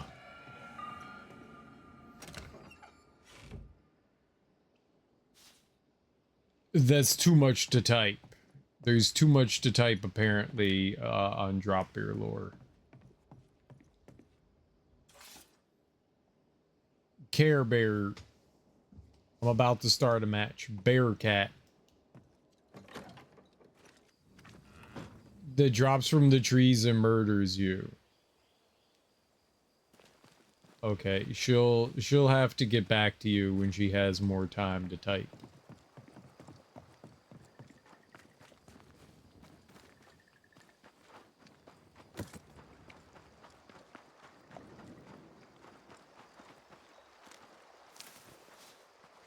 Okay, no, I was wrong. There's no getting over there. I don't need to get over there. I was in the house. What am I thinking? I'm so tired. My brain was like, you could get over there. No, we did it. We arrived at our destination. We did not need any more. Thought you meant it was like, there's so much information about it, there's not enough time in the world to type it up. No, I think she was just in a rush. Just stabbed Eminem in the face. Had it coming. Had it coming.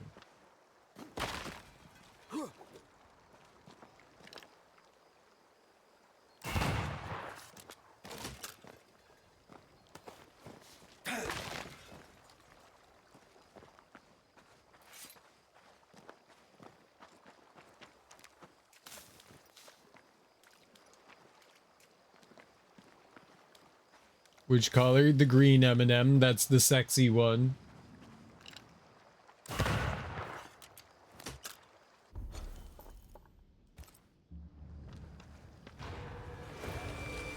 Obviously, you have to take out the most attractive M&M first. That's how you show them you mean business.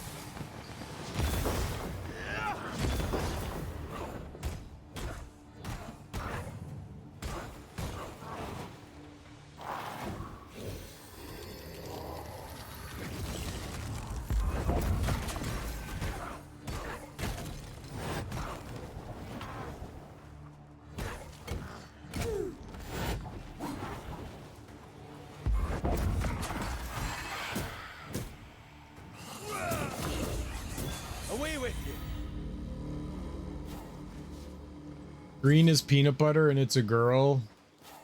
No. I don't know what it is. I thought green was just the regular M&M. It's definitely a girl.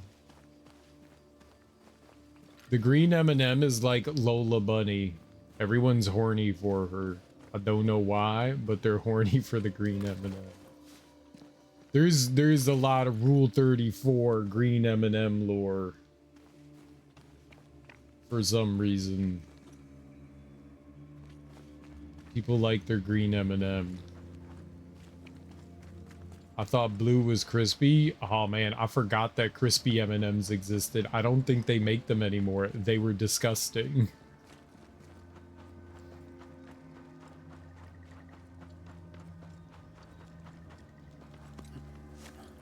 GMMR34 exactly. George R.R. Martin, Rule 34. That's what we need.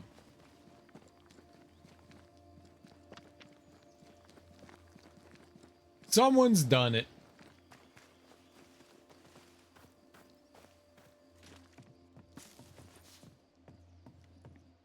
I'm gonna be George R.R. Martin and you're gonna be Daenerys Targaryen. Don't ask questions. I felt it too.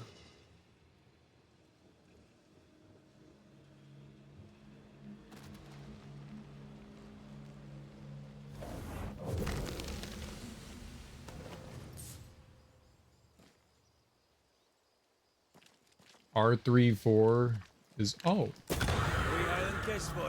is dead. Careful. They mean business. Get the hell out of there!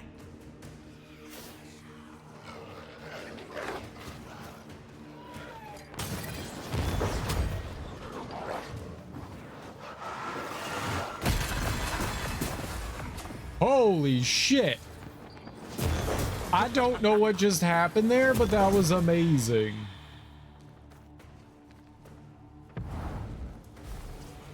What? There's an enemy somewhere.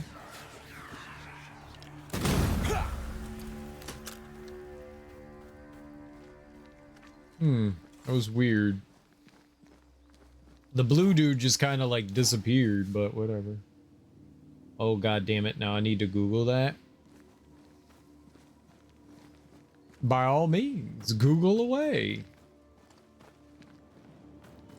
Someone needs to be inquisitive so the rest of us can learn.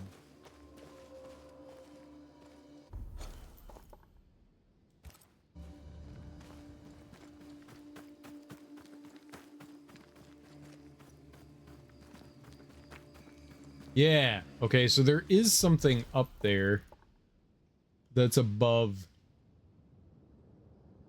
there. So I came down this path and then went over here, but I haven't looked at any of that over there or any of this in here. Opening incognito, making sure the wife is too busy to sneak up to me. Okay, that's good. But also, is it really problematic? You could just say you're doing important research.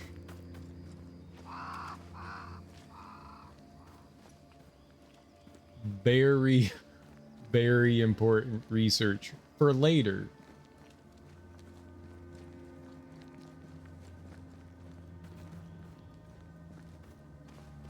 Look, I'm researching things that the internet needs to know about. You wouldn't understand. It's very important. If I don't look this up, the world could end. You don't understand. It's always research. Of course it's research.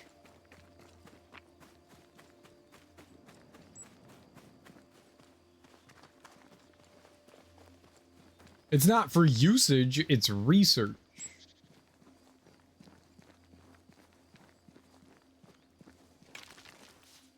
But why are your pants off? My pants are always off when I'm doing research. I get sweaty.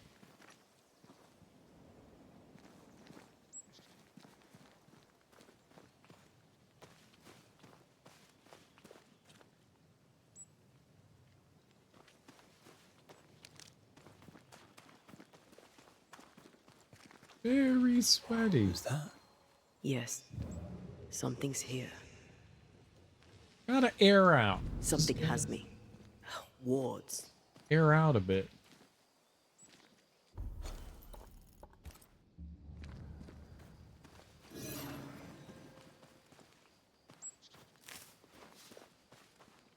Where are all the tissues? I use them on my nose. A I'm safe very sick. harbor, should we need a moment's peace. I'm sorry to hear that you're sick.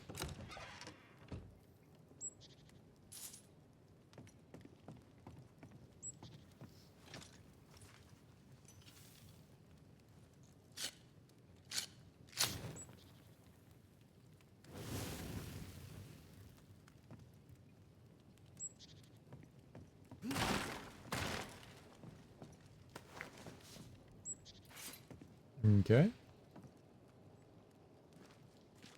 Took care of that.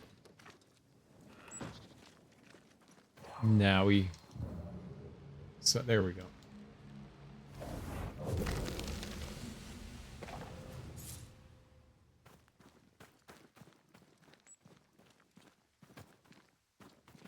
There was also some sort of thing keeping her from thinging over here. Uh-oh. Bad puppies!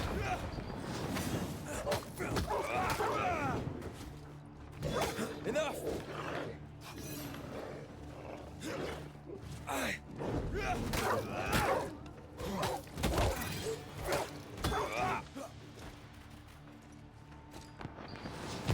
Sit down.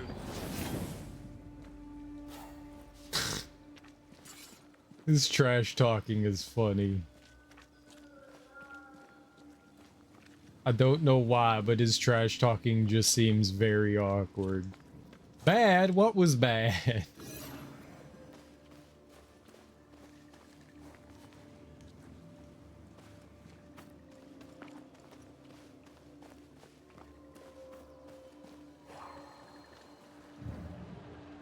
You don't understand, Darby. It's for research. It's very important that we research these things. People could die. It's life and death. You understand.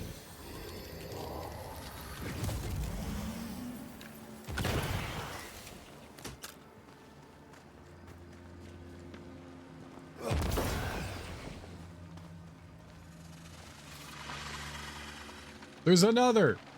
Ah, where is it?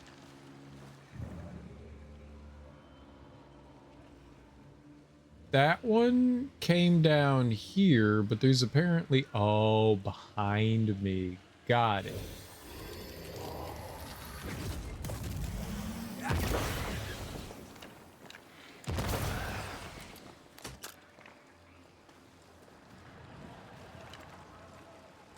That is why they pay me good money.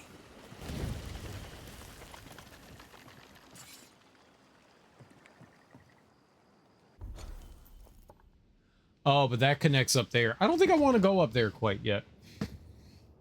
I'm specifically searching for this involving George R. Martin image, not characters he's created, and it's becoming a very deep dive, apparently.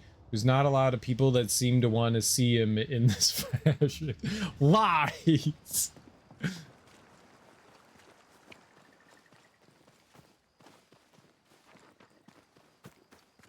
Lies, lies. I don't believe it for a second. Wards, you're on your own.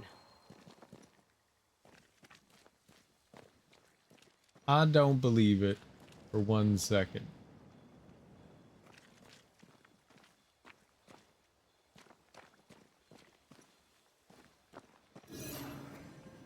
Huh, weird. It's just right here?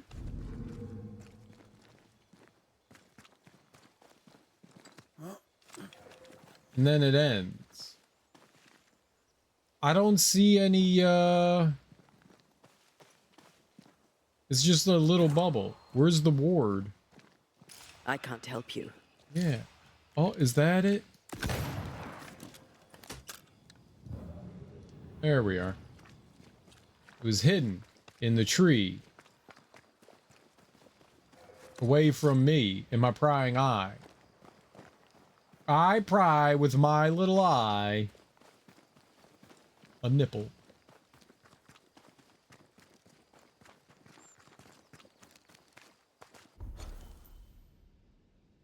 Okay, I know I've looked around over here. So we'll just come down here. I'll cut up into there. We'll look up in there a little bit. And we'll get out of here.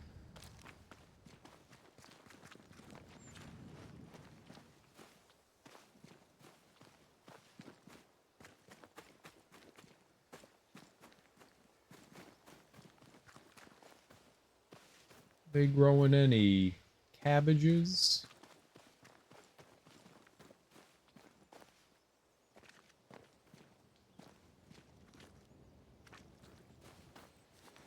Yep, there's some enemies over there. I haven't camped the whole time we've been in this area, so enemies shouldn't be respawning. Harrow's pastures?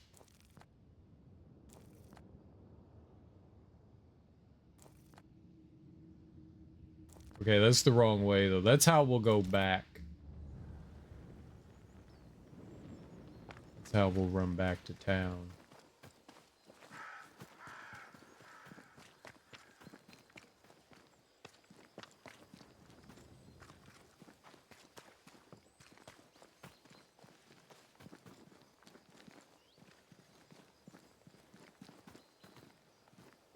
There could be so many things hidden in the fields of field. Look, friends. Uh-oh. Make a run for it! You bastard. Alright, well. This is one of those, this is one of those gnarly ones, the infinite ones that you can challenge over and over. Could get a little tough. We'll do it. We get some bonus points. Ah, there we are.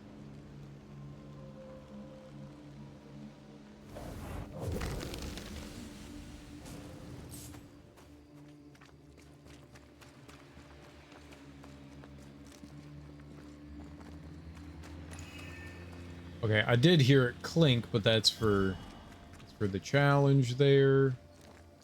Anything else around here?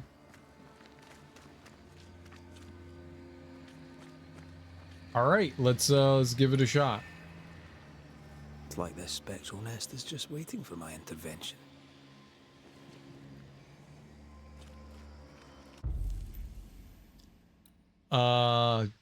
Little bit of linen, more leap damage. Okay, they're gonna want us to do leaping. True self.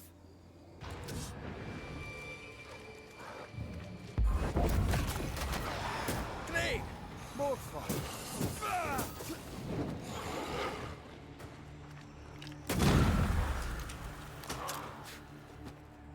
They're vexed now.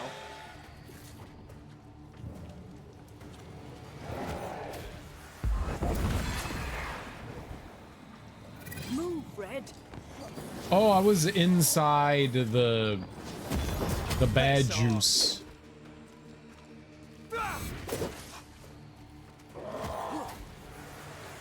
That thing.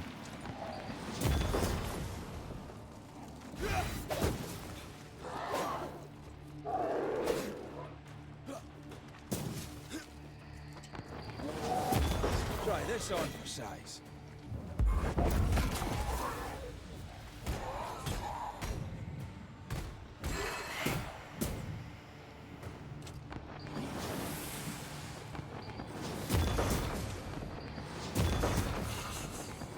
I can help. You should have just defended there. Reinforcements.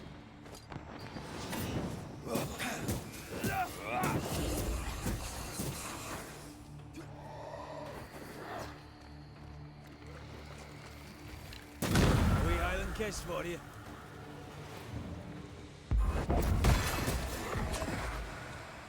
Okay.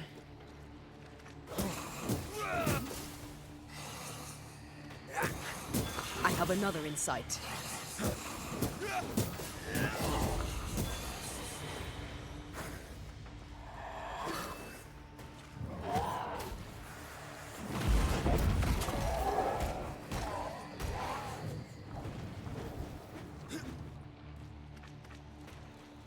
Just be mindful.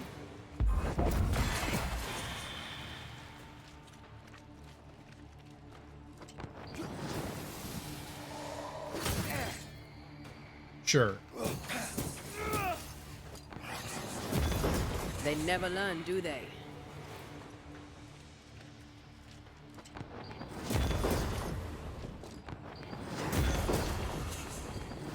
It's about to shoot.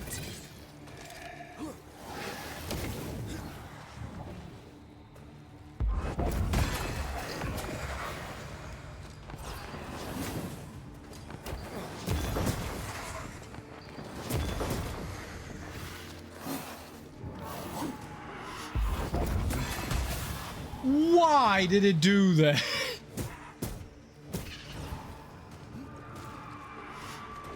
Incoming.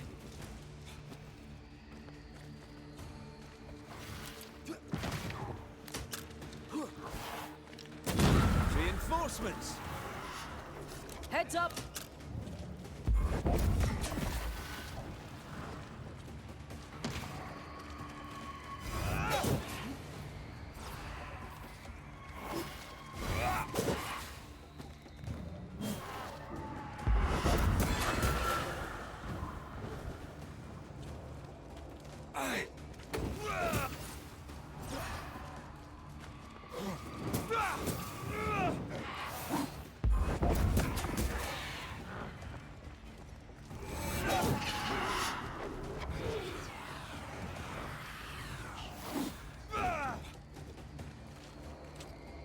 Change targets. Tormented first.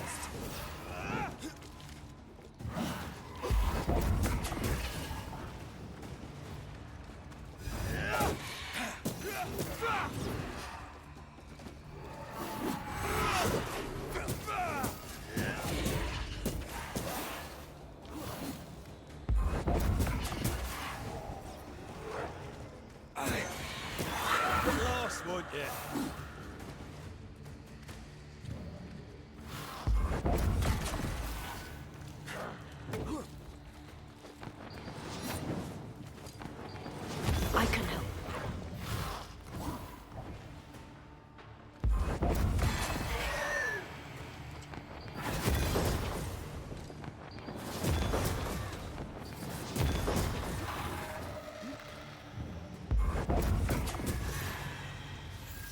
Hey, not bad. Not bad at all. Second place. 50 level hit. I could go to sleep after just one round. Nice, way to go, dude. Congrats on hitting level 50.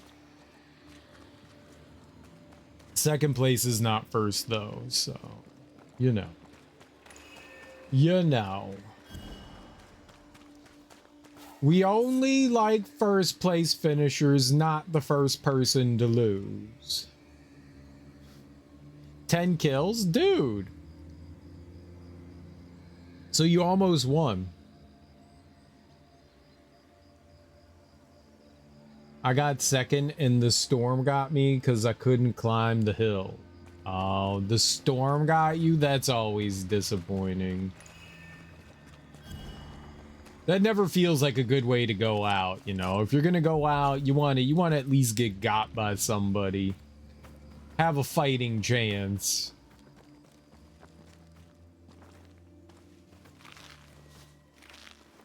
If you climb the hill, you might have been okay. Did you have any healy wheelies on you? Uh-oh.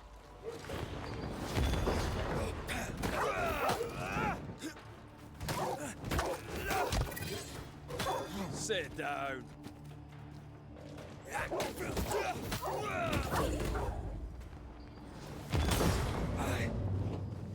Okay, those guys are all the way over there, though.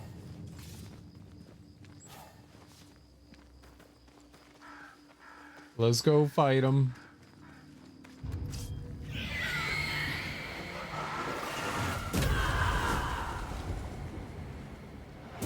Die, you bastard!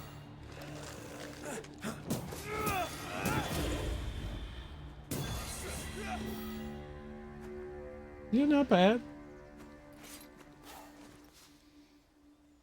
Those last 4 people would drop my health, so I was about to heal, but nope, hills. You should have just healed. Always be healing, ABH. If you're not healing, you're dying. That's what I always say.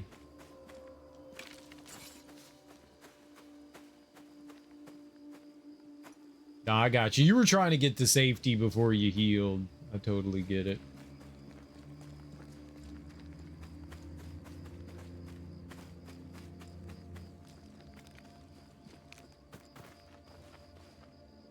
You were too low. You didn't stand a chance. Dang.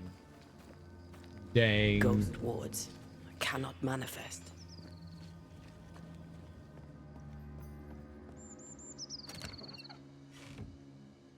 Well, go back in.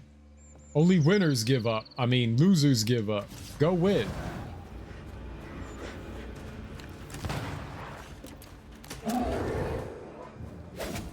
Ow.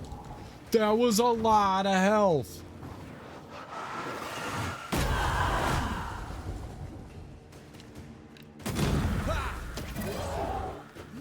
What hit me?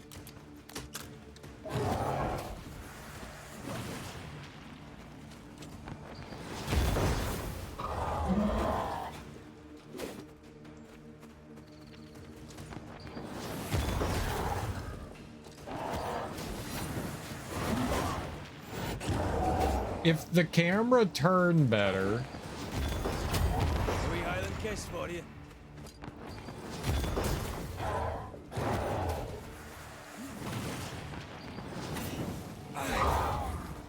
Move, Red.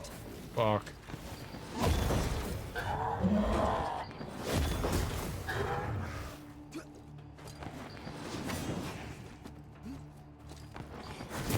Try this on yourselves.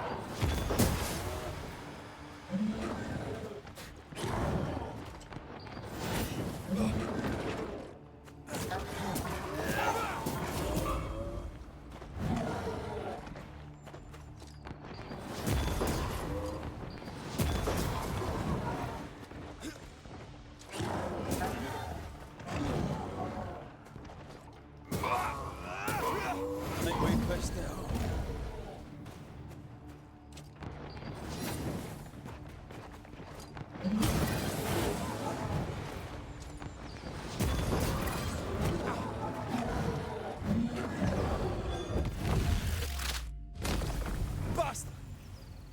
Yep, we're just done with them.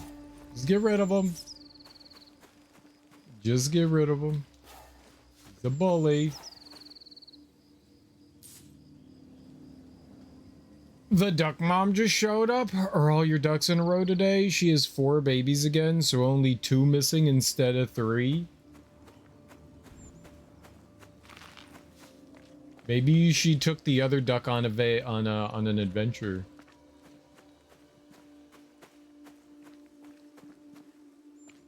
Maui Mallard? That game's terrible. Don't play it. It looks very cool, and you're like, oh man, Donald Duck, and he's a ninja. He looks so cool. No, not bad. Very bad. Very bad.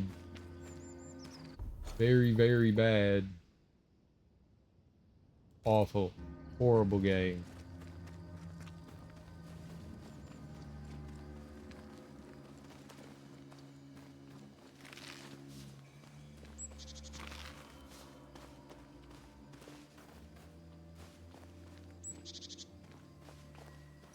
Serial, do you like any games? I mean, Pong's okay.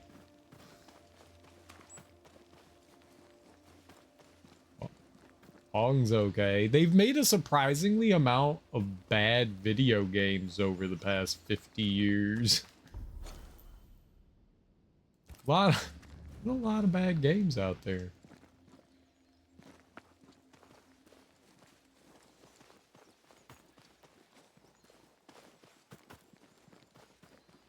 And you've played them all? No. No. There's actually worse games that I've played somehow. There are worse games that exist in the world.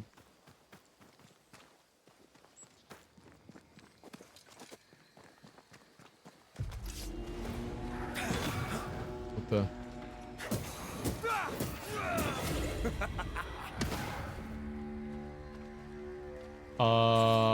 I'm now reminded that I did not take the trash out, and I hear the trash truck. I'll be right back. Ah!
Well, I tried.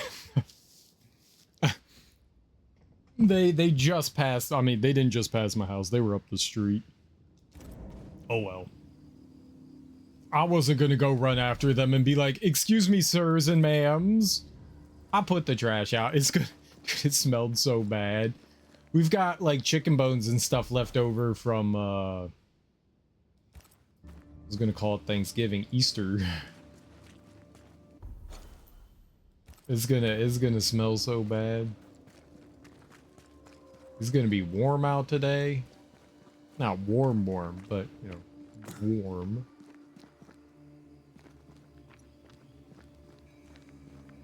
At least it's not in the house anymore, right? That's the important part.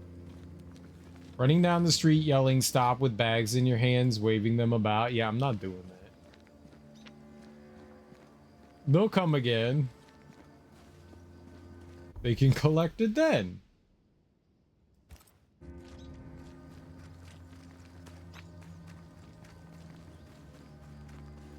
Then the bag breaks and you walk home dragging it behind you. I wonder what it would take for the bag to break. What am I fighting? Where? They never learn, do they? Where? Okay, I don't know what just hit me. Don't just stand there. Move. Well, I'm not trying to just stand there. I have another in sight.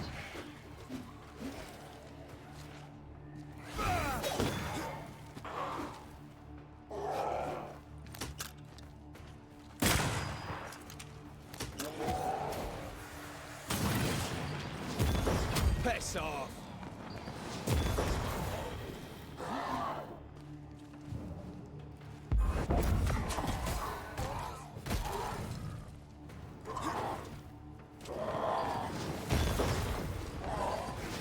You're done. Okay. Dead.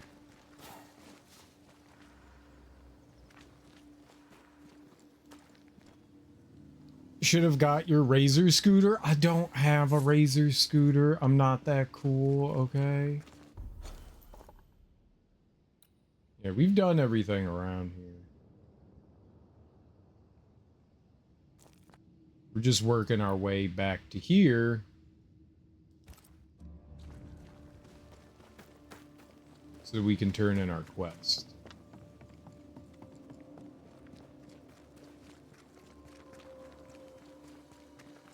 That ritual, I suspect it's beyond me. It's not, but we agreed you won't need it. Besides, Caleb's work was poor. Your work is good. A ritual like that. Good is not a word that comes to mind. Good. A long fingernail. I don't have long fingernails. I got short fingernails. Short. I keep them trimmed because it's comfy that way. Long fingernails, not comfortable. Short fingernails, comfortable. Then you won't break a bag. I'll remove an eye with mine. You could, couldn't you? You do have murder nails.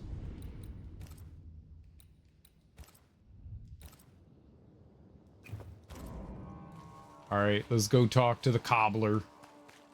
Dude, I want a peach cobbler. Hush now. All is well. Nothing bad will ever come to us again.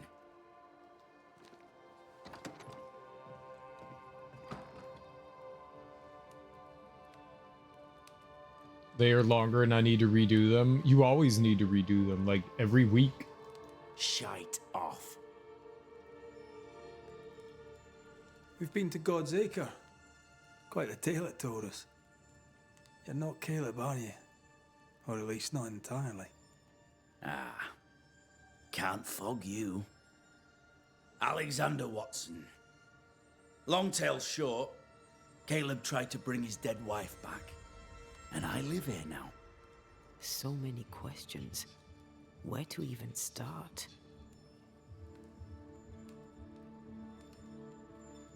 every month, but I hand painted the Tamagotchi on them. No. Oh. Good for you. He was trying to bring his wife back. How did you end up in the mix? Caleb made a fine cobbler, a poor brother, a worse husband, and a truly terrible witch. The ritual went to shite, because, of course it did. Do both of you share Caleb's body? Share? No. This house of flesh is mine. But because I am a generous man, I allow my brother to live in the cellar. We were twins. I was the rotten half, they said. But who's the rotten half now? There's something else you should know. If you don't know it already. I'm not alone. I completed the ritual. My darling Ruth is in here too. That doesn't sound good. Caleb was no saint, but this is hellish grim. Does he deserve it? Aye, he does. And it's not like I killed him. He's alive in here somewhere. Watching me ruin his name. He can hear me now. Destroying his reputation. As I had to hear him destroy mine when he painted me a fornicator. How nice. He took our love, Ruth and mine, and killed it. Now our love's reborn, and he can do naught but sit and watch. Caleb was a cad. Shite on him. Let him suffer. Fornicator? What was the definition of fornicator in the 1700s, in the 1600s? Like, is bad to have, you did the nasty? You had sex. Fornicator. Did it have a different meaning?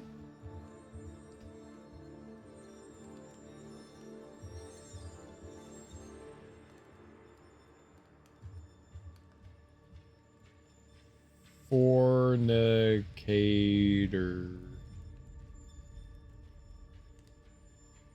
Maybe there's like another. Let's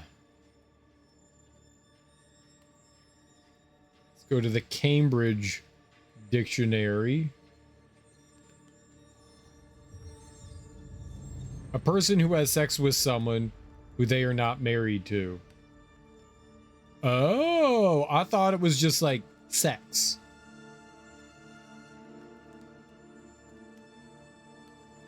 So he had sex with Ruth and he was not married to Ruth.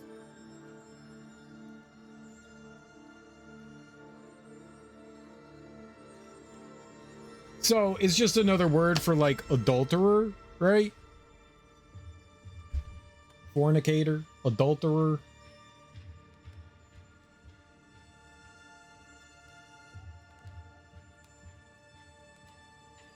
Fornicator. I mean, but he was like, he smeared my name as a fornicator. But were you? How dare you call me the thing that I am, to my face no less. You died trying to save Ruth from a burning house. True. True. I'm sorry. It was an awful way to go, and so young too. You deserve better. We deserved better, and now we have it. And with it, Caleb gets to make amends. For he did nothing. He stood and watched us burn. Caleb's name was ruined then. We're just putting the boot in. How do you fight a fire in the 17th century? Like, he'd have been like, hold on, let me get some straw to put on that. Like, I don't think there were fire hydrants. Like, I got this bucket that I could grab. Is about this big and it's got this much water in it. Would you like for me to share that with you?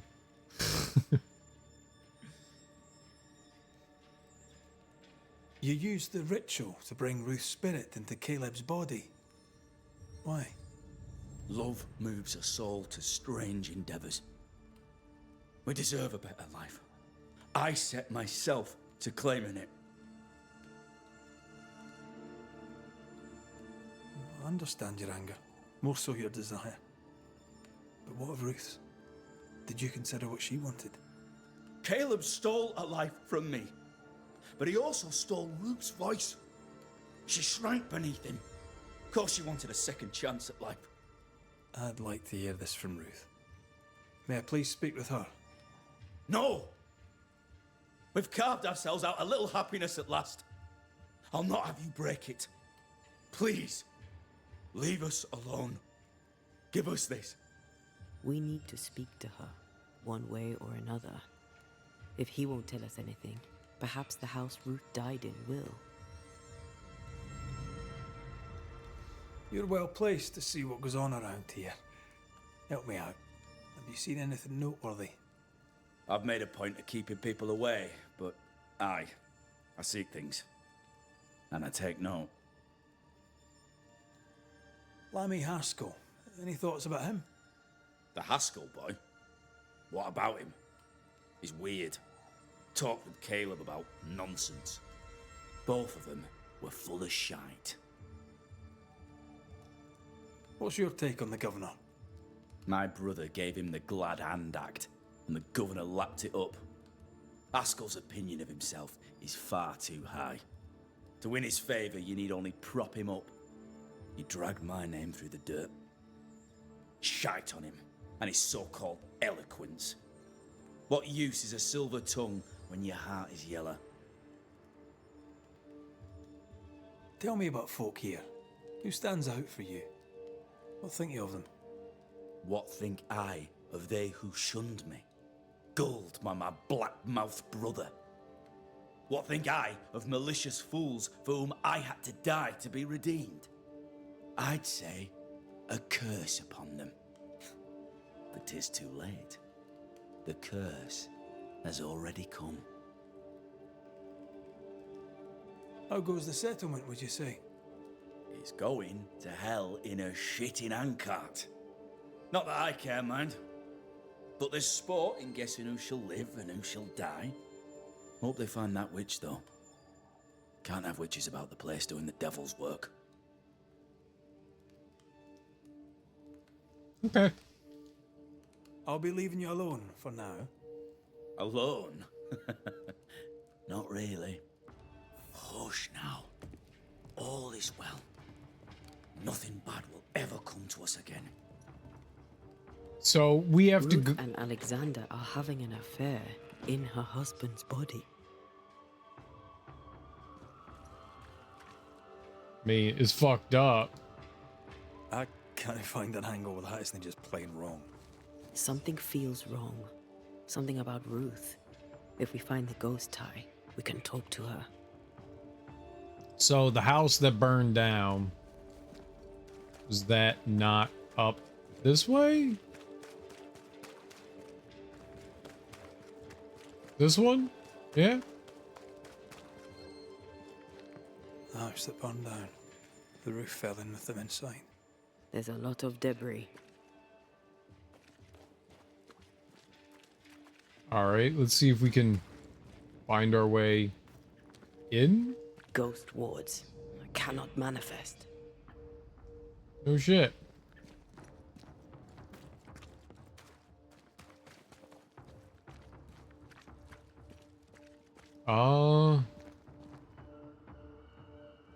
Yeah, I mean, I don't see a way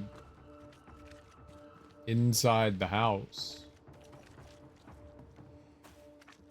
Can I somehow like go below down there maybe? Maybe we can climb our way up?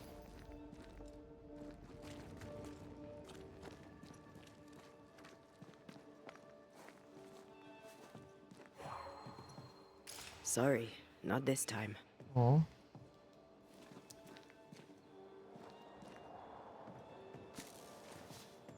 But it said bading.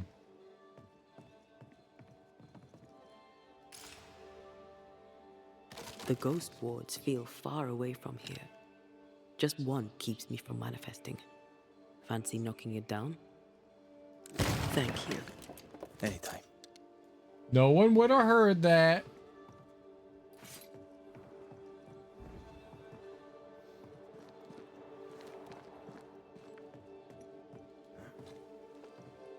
I think there was some like debris Need a before. little push to open up a path? I think there was some debris before blocking off the entrance to this house. Go I think we were able to get in. I've never been down there either.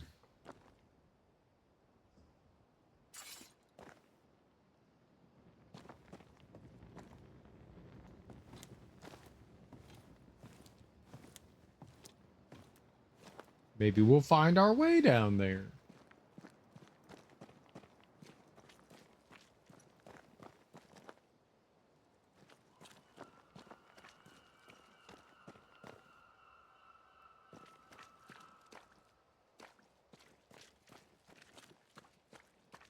Okay.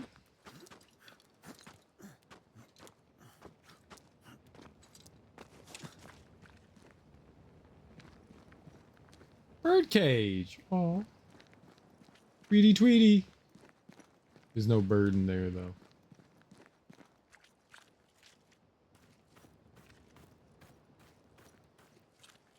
It's a lot of bird. What does a cobbler need bird cages for? 10th and they killed my you played again.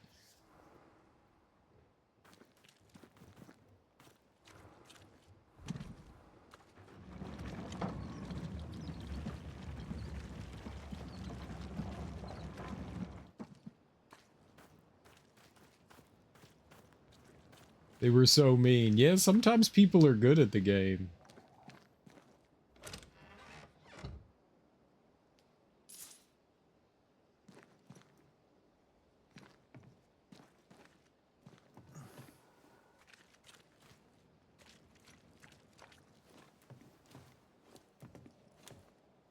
Okay, I'm not going that way. We got to figure our way through the house first.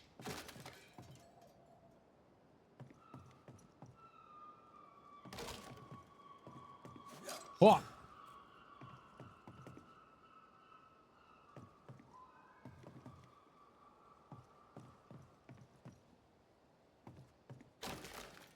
Ty must be nearby.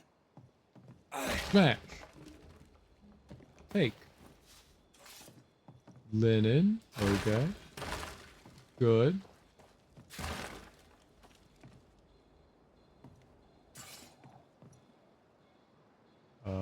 It's not like the house is very big.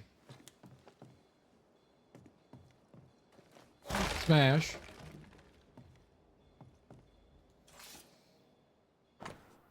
Incomplete Book of Birds, a beautiful home-made illustrated compendium of the birds of New Eden, complete with feathers found to match the drawings. Complete? Not quite. 2 pages are missing feathers.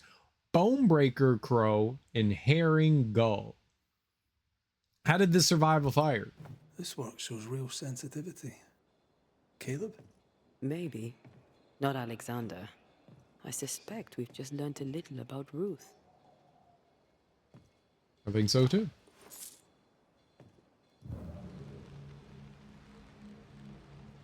Oh.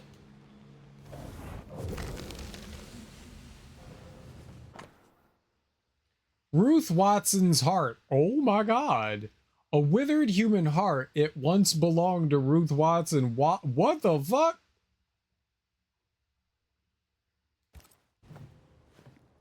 Of course. Ruth's heart binds them like a bushel of rotting corn. Yes, of course. That made sense to me too. Duh. Obviously, I knew that as well. Obviously.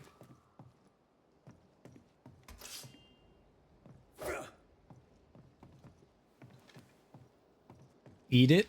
No, gross. You eat it. You! What do you have there? Stop right there, you rank rump! Whatever you found, it ain't yours! You buried Ruth's heart in the ashes of the house that killed her. I find that odd. You, a ghost, went digging in the ashes of a dead woman's house. You're ill-positioned to call me odd. Don't think I haven't felt your presence before. Stow your tongue while I speak with Ruth. Ruth, can you hear me? Can you speak? Puck off and die! I'm in charge here. No. Hush ye, Alexander. I'll speak. I'm Ruth. I hear you.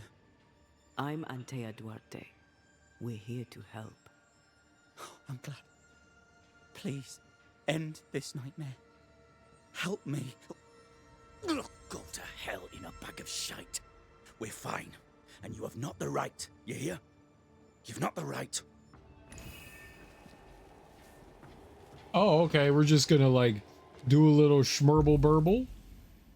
Can I hearken? I'm gonna hearken. Her heart! Give it back! Reunius vat aster himi. That was not correct. Crap. Messed this up, Manifest. didn't I?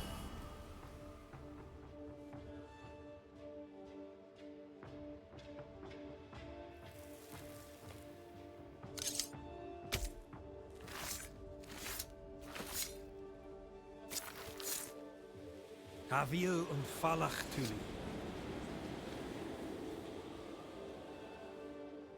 No more does he silence me.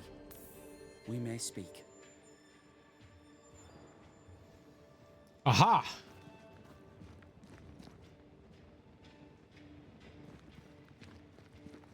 Help me, please. Who taught Caleb the resurrection ritual? To say it was taught would mean he'd learned it. He read it off a page. As a sorcerer, Caleb makes a fine cobbler. Thing about Caleb, he was a good listener. As he worked, clients would bend his ear. The Haskell boy, for one. As Caleb pinned the governor's shoes, young Lammy would talk magic. Nonsense, really. But Caleb was listening. Wait, Lammy Haskell gave Caleb the resurrection ritual. After Lammy mentioned the ritual, Caleb became obsessed with it. He begged. Lammy, in his misplaced generosity, gave it. Caleb was intent on dark work. Lammy furnished written instructions. Caleb's letter changed your life. How did it feel at the time? It tore me in two. I loved Alexander, but I deserved to marry a man who would be true.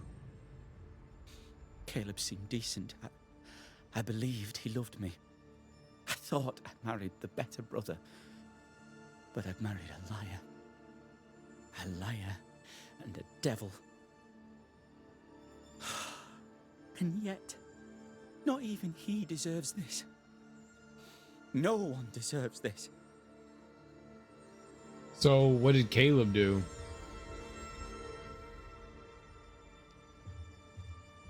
When did you learn that Caleb had lied to you about his brother's infidelity? Who goes worse shod than the shoemaker's wife? There was no one moment. One day I knew what he'd done, and knew I'd known it for the longest time. Alexander had his flaws, but he loved the whole of me. Now I'm sewn into a festering sack with the quivering remnants of my husband and the angry ghost of his dead brother. Please, let me out. Okay. So to win over Ruth, he made up a lie about his brother being a fornicator. And she was just like, oh my, well, we can't have that. Who did he fornicate with? Ruth, your husband Caleb's botched resurrection ritual brought you back, but allowed his brother Alexander to take you hostage. Once we deal with the Watson brothers, you shall be free to ascend. Do what you must. I'll suffer it if it leaves me free to go. No! We can stay. Please, Ruth, let us stay. Look at you. You're counterfeit, a sham of a thing. Your so-called life is no life at all. Caleb lied and stole your love. But when the time was right, you lied and stole his body. We're ending this nonsense now. Oh.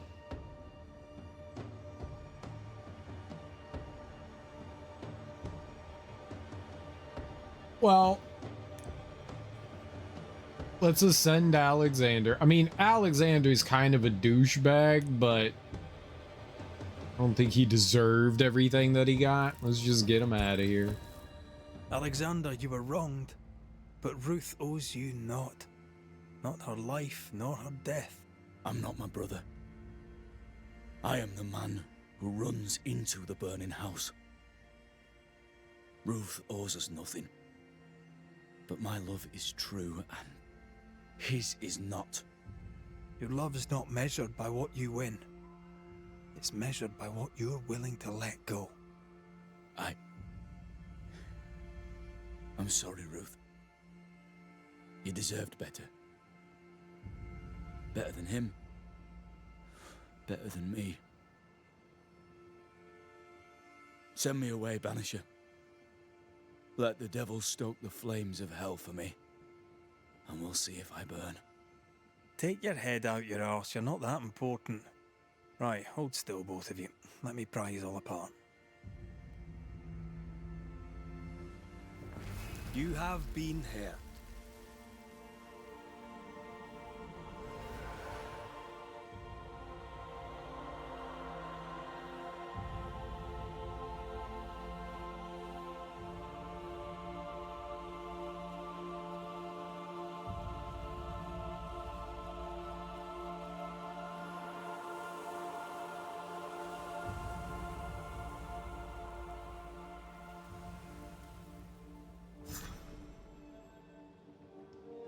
What about Ruth?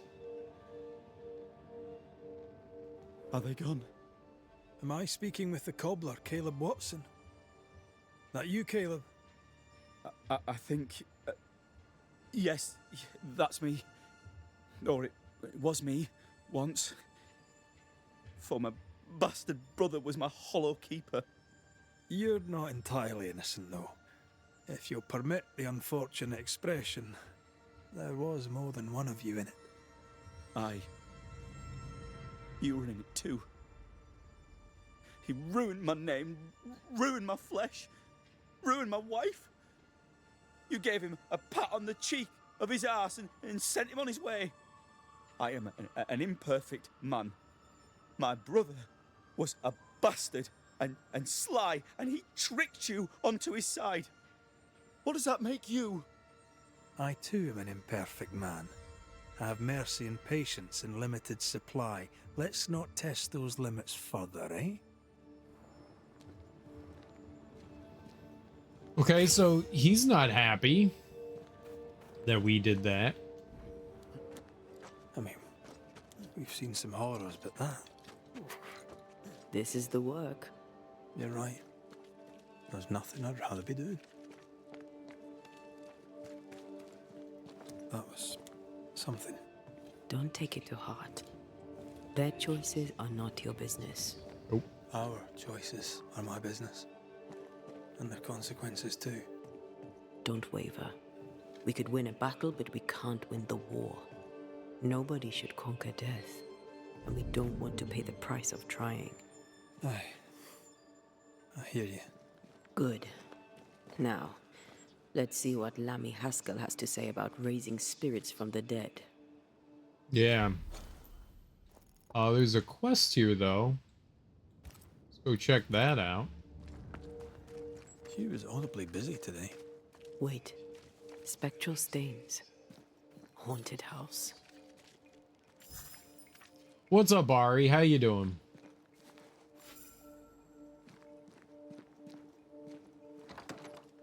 Happy Thursday. Friday? Is it Friday? Is Friday. I missed yesterday. Oz missed yesterday. The New England Primer, Battle of Quebec. In October 1690, the city of Quebec suffered the greatest attack in the history of the French colonies. Port Royal was taken by the English colonists in May 1690, a great loss for France and a great shock for the inhabitants. It could have ended there, but Major John Wally's ambition was even more consuming than a festering gangrene. Indeed, after having taken Port Royal in his nets, he had his eye on our beautiful city of Quebec. But our governor, Louis de Bois de Frontenac, was not half a coward, and he stood up to the English, refusing their terms of surrender and promising, without even blinking, that he would stand up to the English invasion. The arrogant John Wally's blood ran cold as he launched his ships into the Bay of Quebec, where they were almost all destroyed by the city's cannons. The militia he sent to the coast were also repulsed by the French. The English had to face the facts that they would never take Quebec. The French took advantage of this battle to strengthen their defenses and establish their sovereignty over this part of the New World. It was the first time Quebec's defenses were tested. The New England Primer. Looks new. Looks local.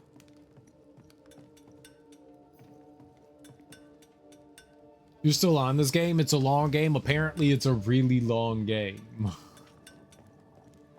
Very, very long. I was hoping that it was going to be shorter, but that's okay. It's enjoyable. Hallowed be thy name, Marcy, our beloved angel, heaven sent.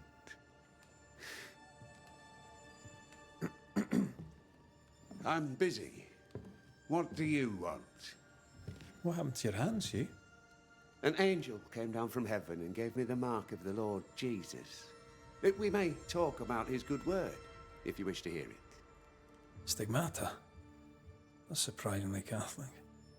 I'll assume you did not mean that slander, but be warned, I'll not take it again.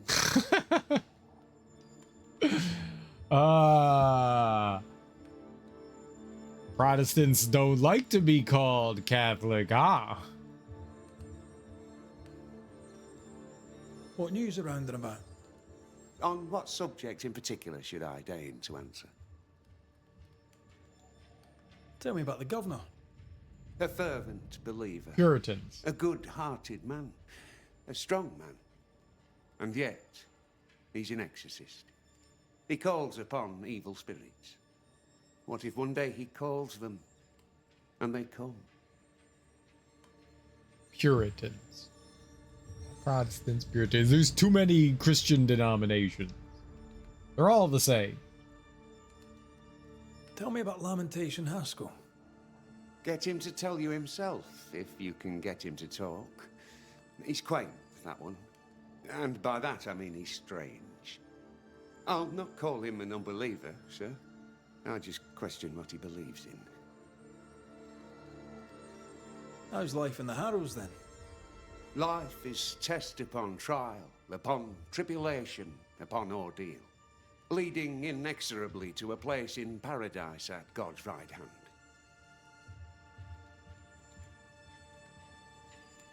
Tell me about this angel. How did you meet? The angel is my sister, and she bears the mark of the Lord. Marcy wandered in the wilderness for many days and nights, and then, one day, she returned to lead her people to salvation. He's haunted by a ghost, but thinks she's an angel. I hope you're taking note, Red McWraith.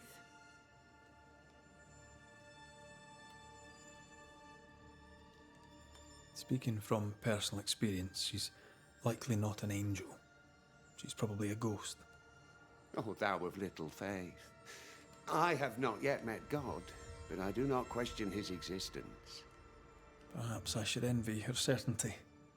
If you are blessed enough to meet my sister, then you'll change your mind. I'd like that. Where can I find her? Near the old mill, hidden at the end of Long Beach, is a cave. Our sacred place. She will be there. They never could find her body. But she is still there. Okay, I've been there before. I must take my leave of you, sir. God keep you, for I shall not. I have been there before. Is he carving like the New Testament and like the Ten Commandments? What you doing, boss?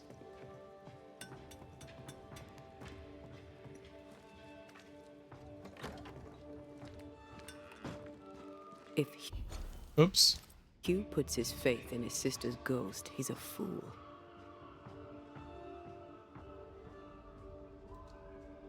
He's looking to his faith to give him answers. But he's looking in the wrong place. Didn't say he was right or wrong, just saying what he did.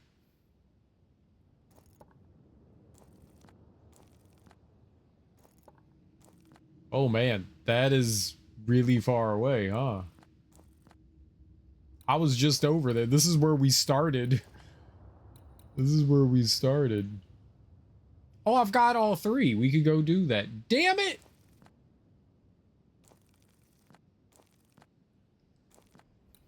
All right, well, let's go do that. His thing isn't gone anywhere. No, not this way. We're going to a house. I'm going to a house. I'm going into this house.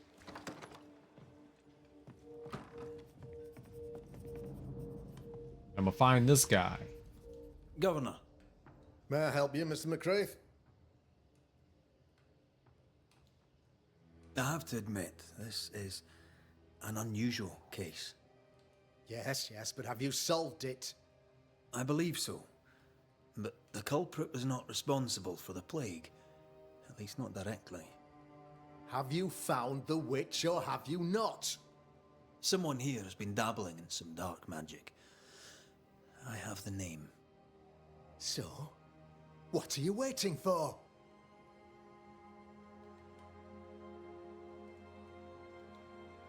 I have the name. I don't have the full picture. When I do, I'll act. Come, you have the name. You have the proof. The matter is simple, is it not? Not exactly. The name is Lamentation Haskell. No, it can't be. My son is studious. Curious, too curious at times, perhaps. But he does not have a bad bone in his heart. He showed Caleb Watson a ritual. The cobbler used it and became possessed. Even if true, it would only mean my son was exposed to corruption. It happened before. Bring me proof, Banisher. Find the real source of evil. Since when has the governor required proof? I'll get it. Mark me. I must find your son, Governor. Sooner rather than later. His interests take him hither and thither. If he isn't here, he must be working on the outskirts. He's been sprucing up one of the abandoned houses there. I ordered them emptied when the sickness hit. Here, take the gate key. Go there. See for yourself. You're wrong about him. You're wrong about my son. Needless to say that I count, of course, on your discretion. Hither and thither. What if I show you my thither? Does anyone want to see my thither? No? Okay, fair. He was quick to condemn till it was his own son on the block. Who's he really protecting? We'll bring him the proof he wants. If the boy is guilty, his father may not be able to protect him. Yeah, I figured we were going over. I'm gonna mark that one for now. And we could do that other side quest in a bit.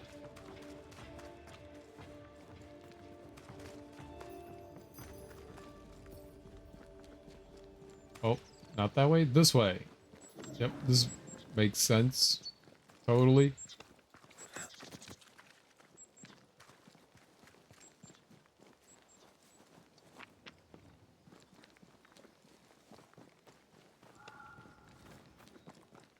Alright, we'll probably be able to break the wards and stuff over here if there's any. Nice. The only complaint I have about opening doors is we don't do any cool door kicks. I'm always a fan of opening doors with door kicks. It's my favorite way to open the door.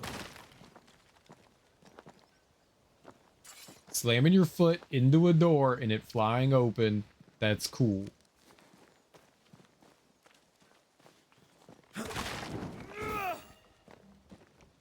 Like, that's always cool. Very cool. Some might say the coolest. That would be me. I would say that. It's very cool. It's the best way to open a door. I do not open doors in my house like that, though.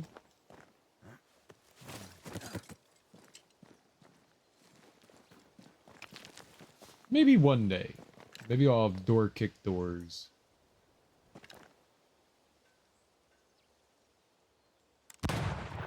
Oh, fuck. And I can't get back up there? Imagine fucking kicking in your bathroom door. I got a shit! Kaboom!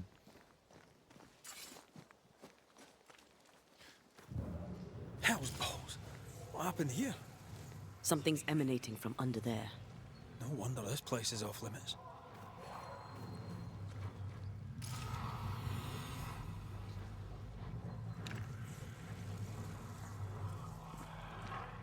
Is evil?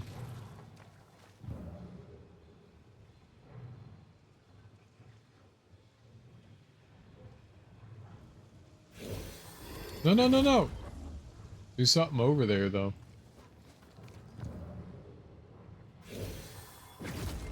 Oh, it's like a dash thing. Got it. Something was floating in the air. Ah, friends.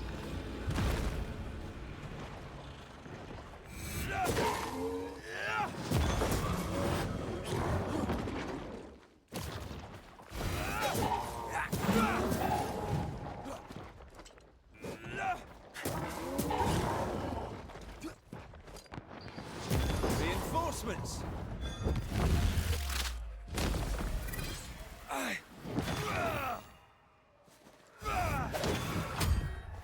Move, Red.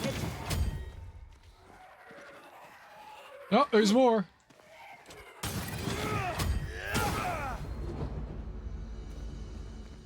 All right.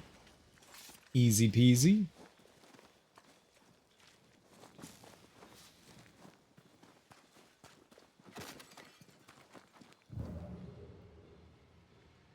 It's higher up, so maybe if we were up top there, I could do a thing.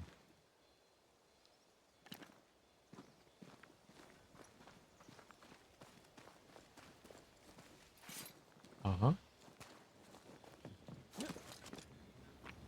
One of these must be Lammy's hideaway. There's yeah, these things, the vines. Smash. Red, I can't manifest anymore. Okay, cool. Work on that.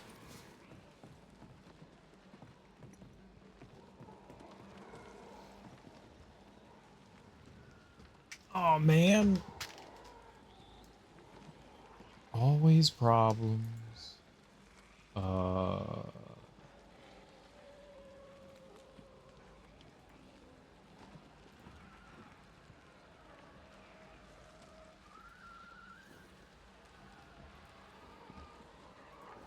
Bot. Bot.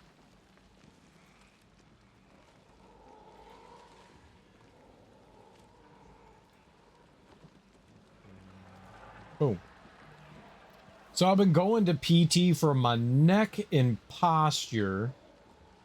And it's so hard to, like, actively keep good posture. The more you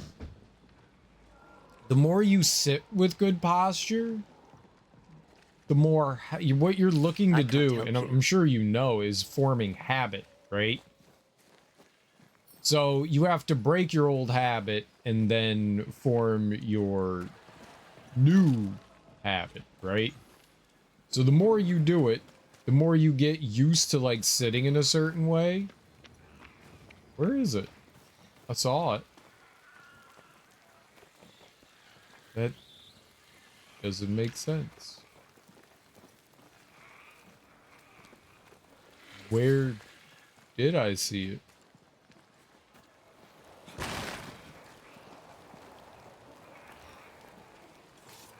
So the more you get used to, like, sitting certain ways, the better it'll be.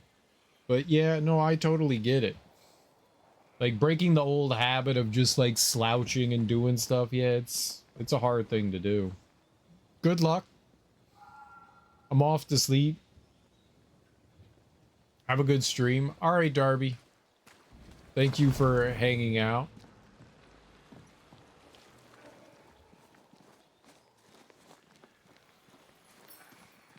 Okay, it's on the other side there. I don't think I could see that there. There is an up top over there. If I could get up, I don't see a way up there though. Night night. Good night, Darby. Have good sleep.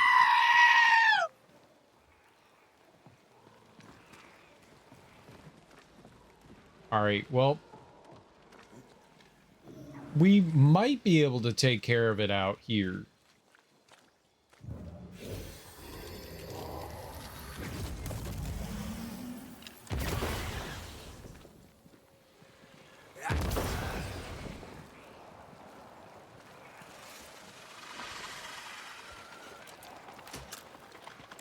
Alright, is that one though? I got it. We could totally do this.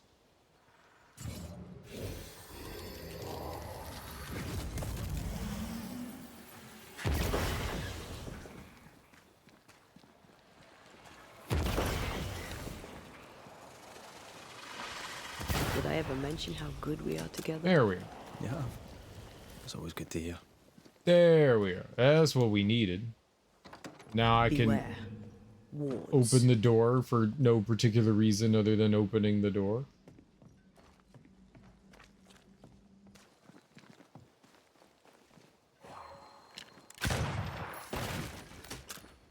And a slam-a-jam. I'm with you once more. Very good. What else do they have you doing PT for? So it's posture, all right. What is the posture supposed to help with? Just like back pain and stuff like that?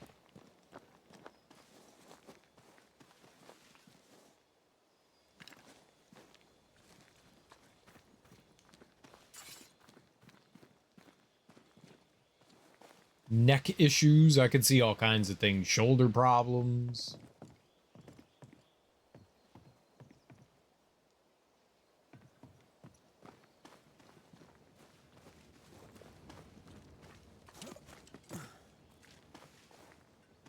There was something up here. Oh, okay. That corpse is gonna shoot. What corpse? I don't see it.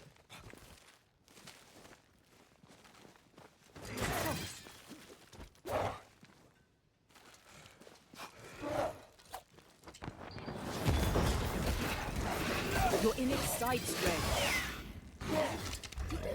Great. We Highland kiss for you. Oh, great. Just fuck off.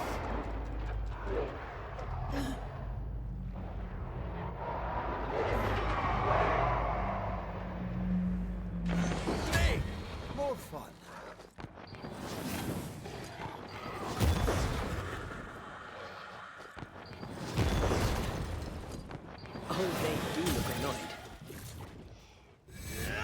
love it when your attack misses by like half an inch. It's just like, oh, you were just slightly short. Ah.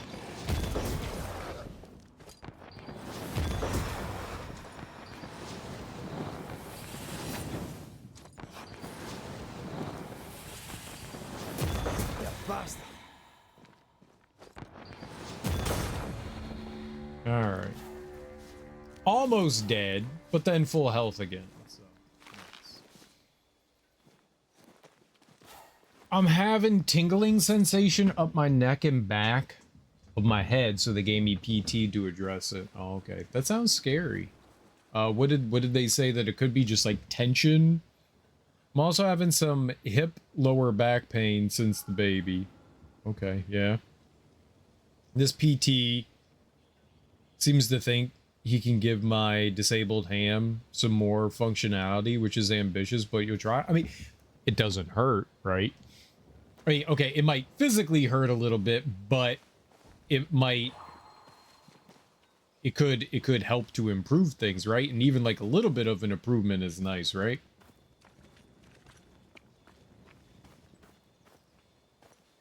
I don't know that there's like pain-free PT. Yeah, no.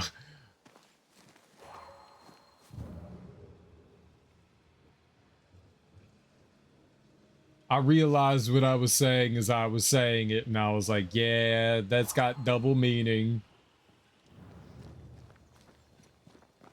But anything that could help is always good. It might be ambitious, but it's good to try.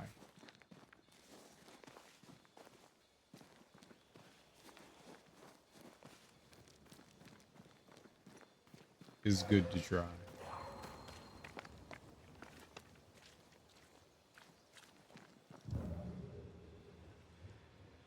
So it sounds like you have a lot of problems. I'm sorry to hear of all that. I hope that the PT helps alleviate everything to make things a bit better for you.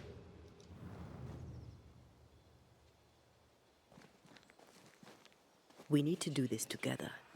Yeah, I know.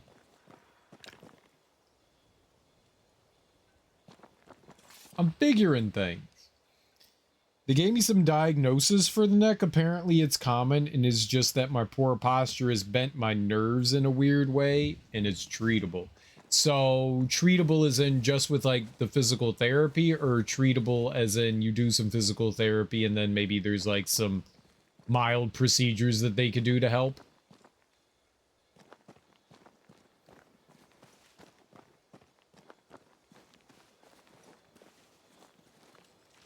I swear I thought I saw something around here. Yeah, just with PT. Well, that's actually really nice.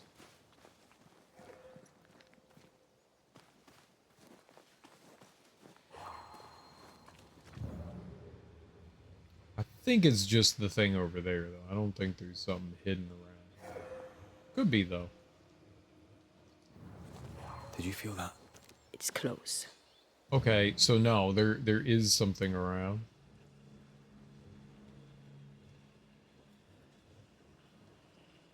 There's a goodie bag somewhere.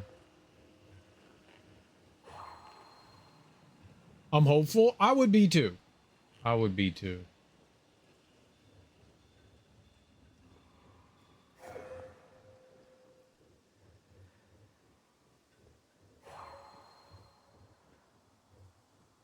Where is thing?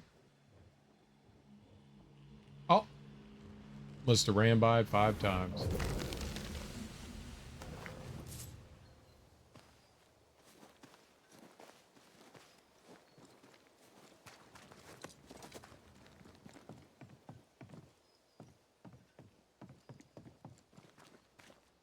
When I was down there, I thought I saw something dangling.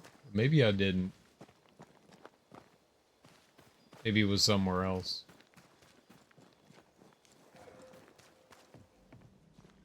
Okay, so that very well could be progress.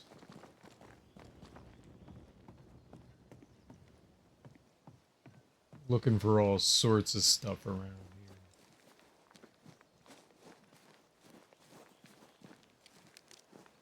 Ah. That could have been the thing I was looking for when I was down there. I think it might have been. I think that might have been. Because I was like way down there looking up this way. So yeah, that was probably it. My goal for 2026 is getting my health in order, dude. That is an ambitious goal, but that is a very noble goal. I hope you can, like, even if it's not 100%, as long as you've made like you've chipped away at it, that's already a good thing, you know? Don't having lofty goals is good, but don't be disappointed if you don't achieve everything. As long as you get some of the things that you set out to do, mate. You here? that's a victory, dude. That's a victory. Tools. A set of tools including a scalpel, knife, magnifying glass, and other objects. My goal is this PT and the dentist. Those will make you feel accomplished. Those feel like very attainable things. Nice. Herbalism book. A book on herbalism. Herbalism. It's a herb. You were studying botany. Why botany? Because botany's a funny word. Just like botulism.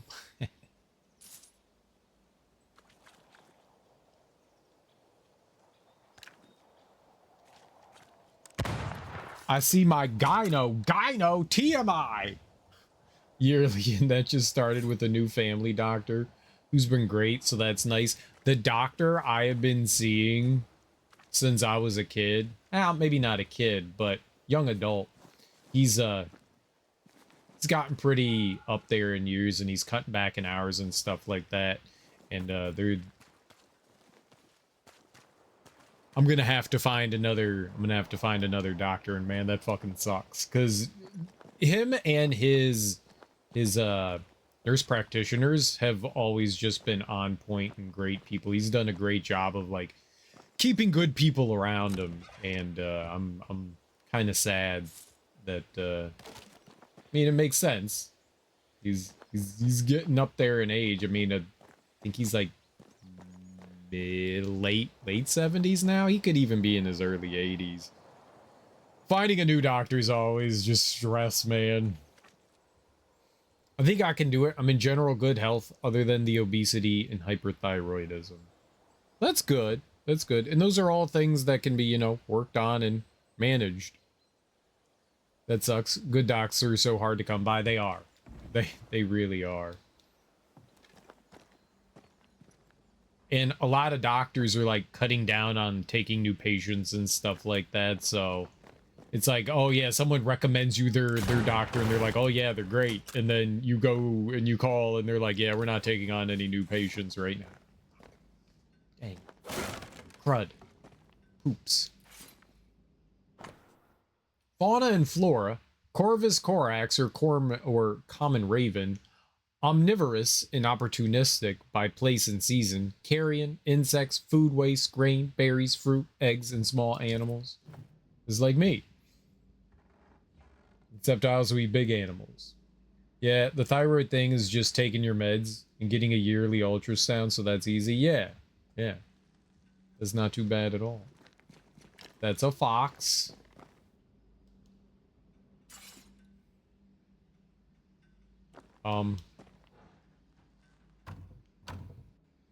There's a lock. I'm gonna need a key. If you lived in New York City, I'd recommend my new family doc. He's younger too, so you don't have to worry about retirement. Nice. That's my goal. I'm hoping to find like a nice younger doctor.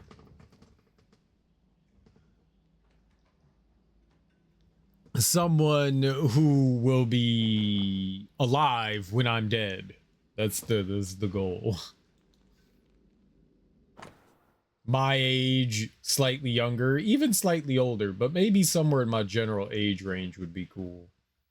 Etienne Roulet's letter, 18th May, 1692. My dearest Lammy, It has been always a great satisfaction to talk with you again. I love your enthusiasm and wit. You remind me of when I was your age, so eager to know more about the greatest mysteries of our world, of all worlds. I only wished I could have stayed longer, but I must go back to Providence. Until then, here are some quick notes I throw at you to quench your thirst. Some of the meager research my humble self has been able to gather with time and patience. I believe it is fair to admit we know nearly nothing concerning the dreadful Arulu. Only the rarest writing dare to talk about. Is it the mythicized hell only the boldest dare to travel to and come back alive? Are these almost forgotten tales fragments of an unveiled or lost truth? I cannot say, but I know this, my dear Lammy. You and me are like Orpheus, ready to cross the forbidden waters and bring back the only fiancé we really cherish, knowledge. Ah, to map those uncharted lands, to pass the threshold and bravely walk those forbidden deserts and icy rivers only the maddest poets sang about. See what stand beyond and come back to dream some more about it. What a thrill, my young friend, what a goal. If only I was younger just like you, I would follow you in this untold journey. For now, I can only advise you to be careful. Yes, the threshold between our world and the other side is thinner in New Eden. That does not mean it'll be easier to travel there. According to some of my research, some already tried in this area, petty warlocks and puny witches. Maybe it's why the threshold is so thin. Maybe it's why the dead seems to be so easily allowed to walk this land. Who can say for sure? Last week, while I was investigating on my own, I have clearly noticed some very peculiar vibrations coming from an ancient mill located above a cliff by the seaside. Quite a creepy place, if you ask me. If you were to investigate further into the possibility to find a threshold to the mythical Arulu before we meet again, this could be the place to start. But be sure to be prepared, my dear boy. My old heart could not bear to lose another promising and beloved colleague. Until we meet again, I can but advise you to keep all this secret. Blessed and as gentle as they are, too many of your local friends would not welcome the kind of knowledge you and me both share so cheerfully. Yours as always, Etienne Roulet. Arulu? Mean anything to you? Not a thing. He mentioned an old mill. Seemed fascinated by the place. This guy sounds maidenless? Like Elden Ring maidenless? Or single? Got a map. I don't notice anything. There's this. Yeah. I asked multiple questions. Both. Okay.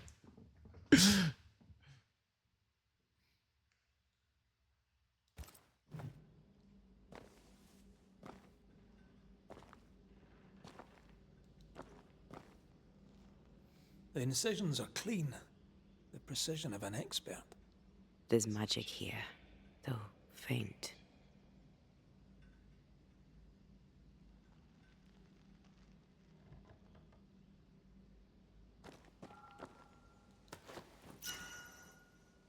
Key to Lamentation's chest. Oh, okay, yeah, let's crack that open.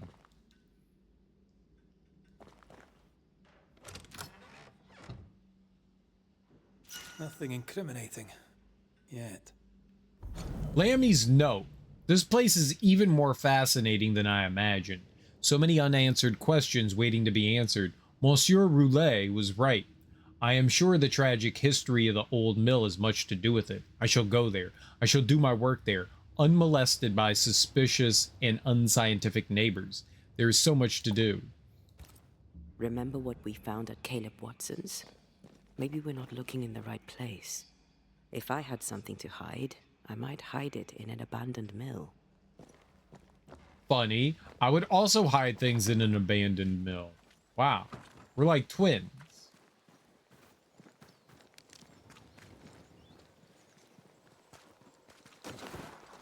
That's easier than opening a door.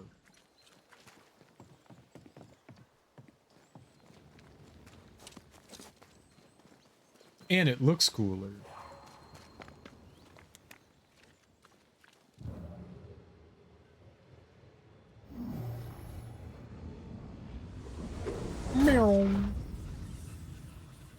Why did I do that?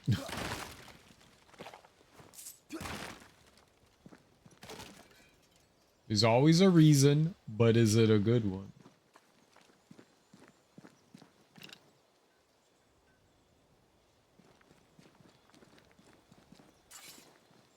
Aha! Maybe that's where I saw the thing to shoot down the thing for the stuff inside the thing. Genius.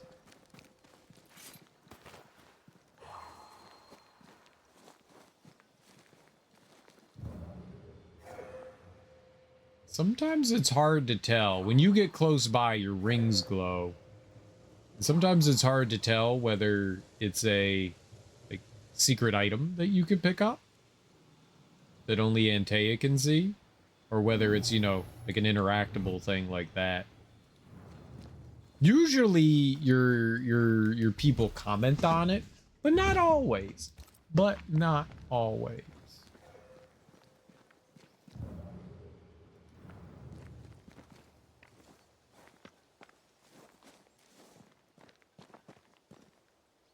Okay. So we have a side quest and part of the main quest that's going to take me over there. So that's kind of cool. I've already been there. We were already there. Yay. Yay, everyone. Yay. The best part is, I haven't rested. We've just walked everywhere. Fast travel will bring all the enemies and stuff back. So I'm just gonna run back over there. It's only 542,000 meters away. That's really close. It's just like right nearby. Uh-oh. I lied. There's enemies. Ah! This isn't over yet.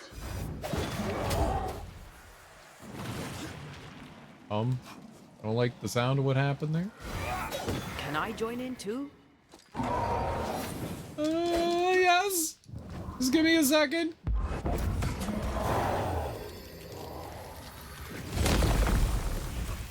Punch.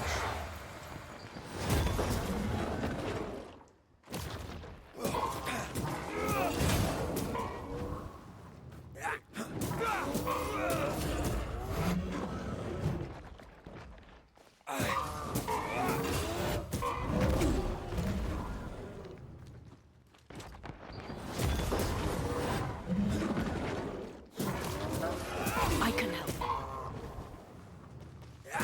Reinforcements. Okay, more. Watch out.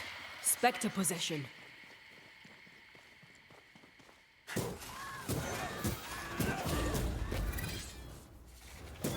Don't let that spectre get to the corpse.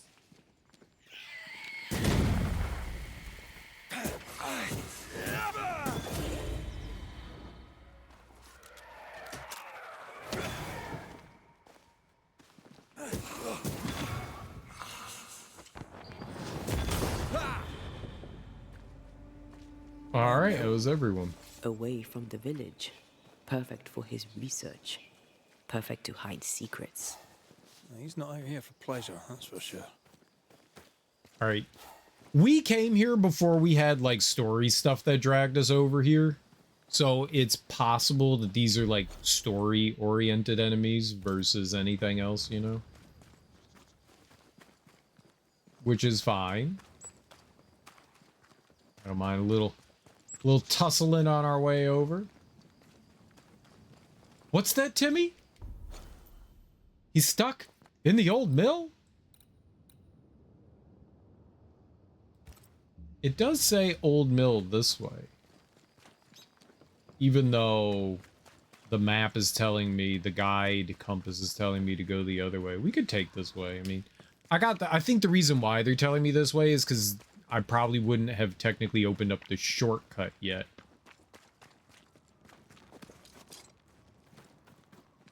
And so you would have to go this way initially. But we did open up the shortcut. That's alright. We'll just go this way anyway. For funsies. We love funsies.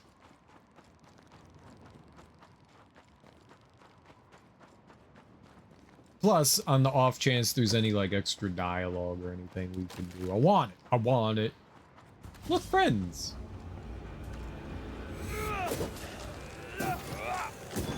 Think you could take on a ghost?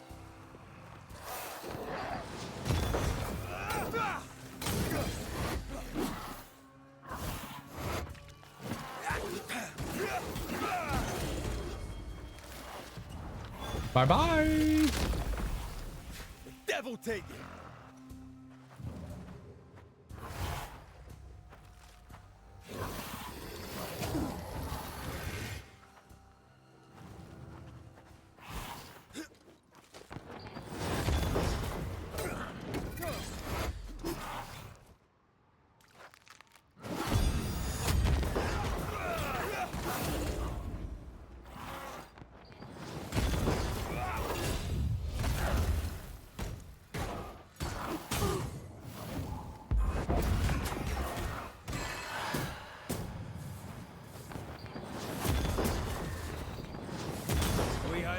For you.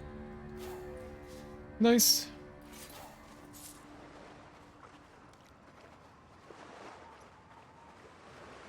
I think that, ooh, ocean noises. Very good. The lapping of the waves on my tootsies. The sea is restless. Perhaps the Kirin Croton awaits. The who now? Sea serpent. Known to eat 7 whales for dinner. There's one off the coast of Cuba too. Luska, we call it. Is it big? Big enough to sink a galleon. It has tentacles. Yeah, wee squid sounds interesting, aye, but I'd lay money on big bad snake. Ooh. Very cool. You like ocean noises? One of my favorite things to do, I haven't done it in a really long time and I would love to do it again, is camping by the ocean. There's I always get the two confused, but on the eastern shore where Maryland and Virginia meet, there's a place called Chincoteague and Assateague, and one's a state park and one's a federal reservation land, like national park. And one you can camp on and one you can't, and they have little horses. There's horses that roam around and stuff like that. It's really cool. I think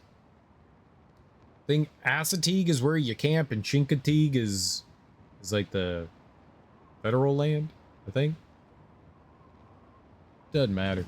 But I've gone down there camping quite a few times. And it's just always awesome. You get to stay like right near the beach. You're just on the other side of the dunes, so you can hear the ocean going while you're, yeah, it's very peaceful. It's very peaceful. And Ocean City is there, but Ocean City's quite a few miles away. So if you go out onto the beach at night, you can see the bubble of light pollution coming off of Ocean City, but then you can look up in the sky, you can actually see stars. Which is pretty cool too. So civilization isn't far away. Watch out. Spectre. Try this on for size.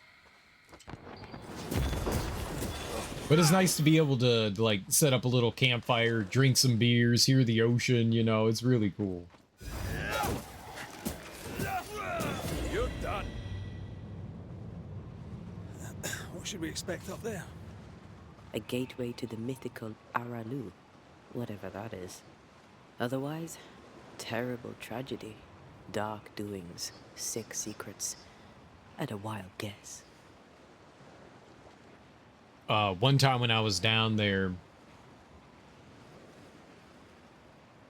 I don't think I had graduated yet.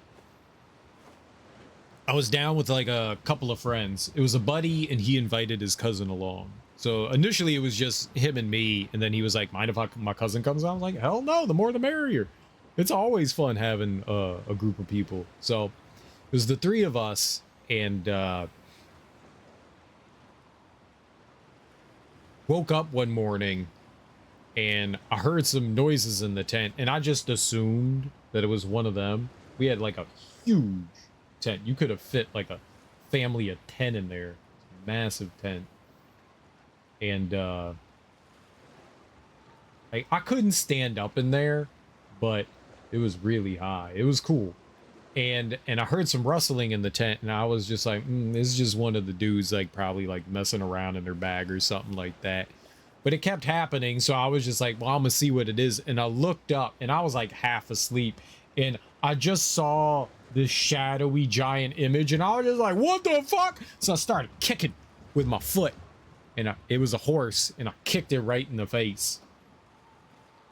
I kicked it right in the fucking face. I mean, I didn't know what that horse was trying to do, like eat me or something. I don't know if horses are human eaters, you know? Like, they're opportunistic. Maybe it thought I was dead and it wanted to nibble on my corn-sized feet. Maybe not freakishly. I'm not quite freakishly, but I am tall. It was not quite tall enough for me to stand in. I had to like dip my head in there, but it was pretty tall. Like it was like an older school tent. So you had to put a tarp down, like it didn't go all the way down to the ground. And, but it was like one of those, it like dipped down, and then we had, poles for like the sides of the tent. So it like, the tent stood up like fairly tall. But I mean, it was big on the inside. Like you could walk around in there, you know. Most tents I've ever been in, my tent, you could not walk around in. Maybe crawl a little. Oh no, not kicking horses. Look, if that horse wasn't trying to eat me, I wouldn't have kicked it in the face. I'm pretty sure it was trying to consume me. Also, I was half asleep, and then I didn't see a human. I saw a non-human shape, and it freaked me the fuck out. And then I realized, oh, it was a horse. Especially because it made noises. Probably because it didn't like getting kicked in the face. But who would enjoy getting kicked in the face? You haven't been camping in so long? It's fun. It's very fun. I've been camping quite a bit since then.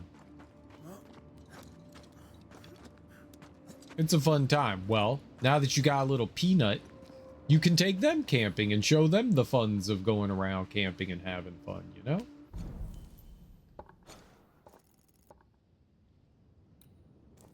Oh, they want me to keep going over here? I mean, I could. We're right here. Let's go check it out. We're right here. We're right here. Let's go. Let's go. Siblings. Feeling guilty about Naomi Day and Temmie. On principle, I refuse to feel guilty. Yes, I feel guilty. I should have made the journey. I should have gone to see them. Time flies. And oh, how it has flown. My husband hates camping, and frankly, I only used to go camping to do drugs in the woods, and I don't do drugs anymore. Oh, then don't go camping. That's a simple one. Then don't do it. Easy peasy lemon squeezy. If neither of you particularly enjoy camping, I like getting away and I like hanging out and talking with people. I would mainly do it to go drinking with friends. Just make you want to sail the open seas. I've always wondered where your love of boats came from. I definitely was a pirate in a previous life. I definitely enjoyed just like sitting around having a few beers and talking with friends. I don't drink much anymore these days, but I would still go camping. Doing drugs in the woods was likely a really bad idea. Depends on what drugs those are. I've done lots of drugs in the woods. Yay, drugs in woods. You can do it in your backyard, though. I mean, yeah, you could. Honestly, not as fun, though. Can I join in too? Take that to your face.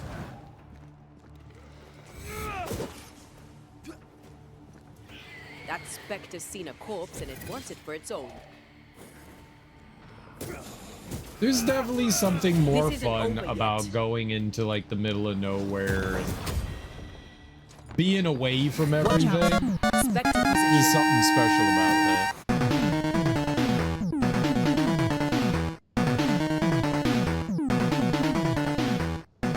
Jonathan, thanks so much for that raid, homie. I really appreciate that. How you doing? How was your stream?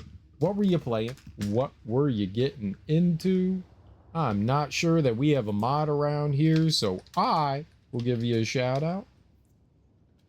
Thank you so much for bringing your people over to my people. I genuinely appreciate that. If you're new here, hi, I'm Serial Killer. We are currently playing Banishers Ghosts of New Eden. It's a pretty cool game. If you're familiar with just like action RPGs in general, this is pretty dope. We're ghost hunters. Our wife is dead. She's a ghost now. We hang out with her and murder ghosts. It's pretty cool. Lots of story stuff. I don't know how far we are. Doing some retro action, playing some more. Oh shit, you're still on Crazy Taxi, huh? How's that going? I was lurking a bit yesterday and I saw you doing some hair pulling there. Doing some hair pulling. Don't let stress to you get too much, then you start balding. Don't get too mauled. Pretty much have done everything I can do. Oh, so you finished it up finally? Nice, dude. I remember playing. So I owned Crazy Taxi. Might have come with my Dreamcast. That sounds about right. That sounds about right. And I remember playing some Crazy Taxi and then getting really angry at it and being like, "Yeah, I don't need this stress in my life."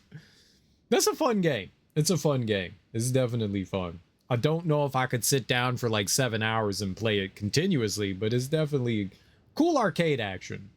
There's some harder ones that I don't want to grind on stream. I got you. So you've done everything that you're going to do. I think I've gotten 69. Nice. Of the 82 achievements. Jesus Christ. That's a lot. That's a lot. I remember like getting into some of those like later missions and challenges and being like, yeah, this is too much. Like some of them don't give you guidance, so it felt like I was just kind of driving around and not quite sure where my destination was. Like most of the time there's like something kind of like guiding you and helping you along, but some of those later ones don't have anything and it's just like, where am I going? I'm just driving. Okay, I guess we drive. And maybe you're close to the drop off of the fair. Maybe you're not. Like you were doing a mission that took 4 fucking minutes to go through, right? Like that's insane. 4 minutes and then you're like nowhere near the end and you're like, I have to do that again. That's the kind of thing that drains your soul of energy, man. That's the kind of thing that just like saps your life force. The one that wants you to clear the course doesn't tell you, yeah, like that's, how do you know where to go? Got to get the boy ready for school. Well, all right. Thank you so much for the raid chain. I really appreciate that. There was something I was going to say. Today is a very low brain function day for me. I had a busy day yesterday, and then for some reason, my body was like, no, you're not going to sleep. So I'm running on really low energy today. Really low energy, but we're trying. We're trying to function as a normal human functions. which is something I fail to do even on my good days, but we're trying. We are trying. But thanks for the raid, Shane. I do appreciate it. If you just came for the raid, I appreciate it, but feel free to stick around. We're a very lurk-friendly community. This is an action RPG where we're ghost hunters, and we're currently working on a side quest here. We've got a main quest right over here, is this yellow dot here, but we got this little side quest over here, so we're trying to see what we got going on in this jammy over here. You can swap back between yourself and your wife. Your wife is a ghost. You're not a ghost. This takes place in the late 17th century, so it's like 1696 in America. I think my biggest complaint in this game is that like way too many of the people are Whose like, clothes are these? wait, she saw something? Where you see something? Where'd she say that? Like a lot of people are like far more accepting than you would expect this era of human to be. That would be the only thing that I would say is a bit like strange. Like our partner is a black woman, and you've run into a little bit of racism, is just not as wildly in the open. And I guess not everybody, I don't know what life was like back then. I just assumed everyone was racist back then because it made sense. Because that makes sense. Because that's all you hear about that era is everybody was filled with hatred.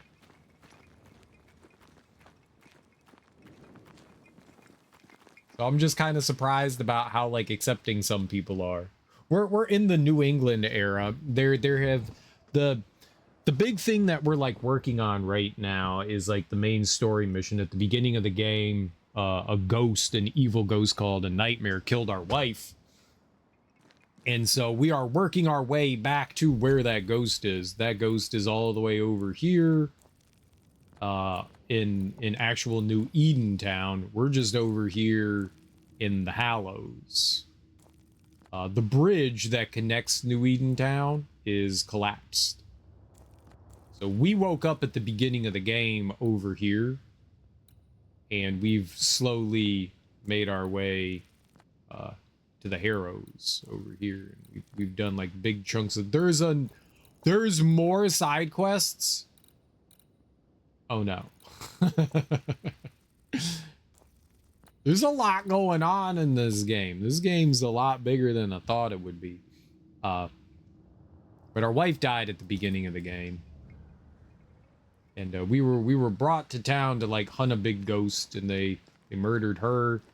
And the ghost tried to murder us, but somehow we survived. Who knows how. And so now we're slowly trying to make our way back over there so we can give closure to our wife too. Our whole thing is like giving ghosts closure. All right, we already read that guy's note before. What am I looking for here? Look for the cave entrance. Oh, to the sacred cave. Cave entrance.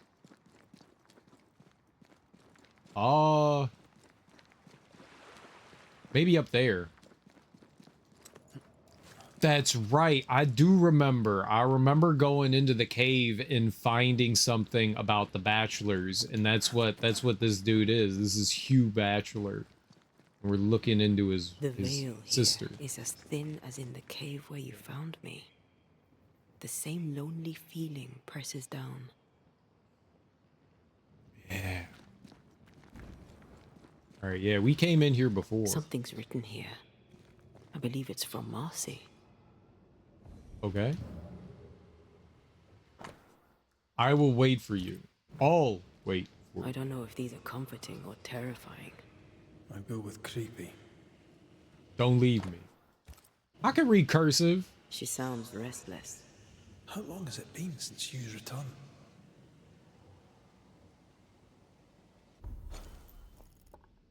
I gotta go all the way up there.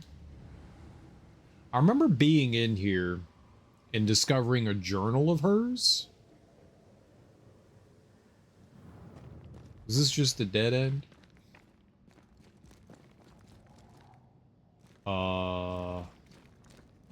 It appears that way.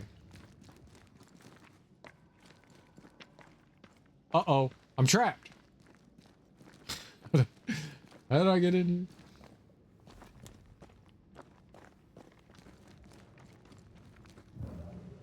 All right, well, let's leave that up. Let's see what... I guess she's guiding us with her words. Where are you, Hugh?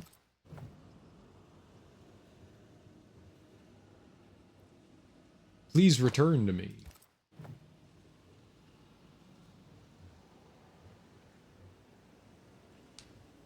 No one can read cursive nowadays. Imagine a children attempting to read cursive. They couldn't do it. I was reading that. Why did the words go away?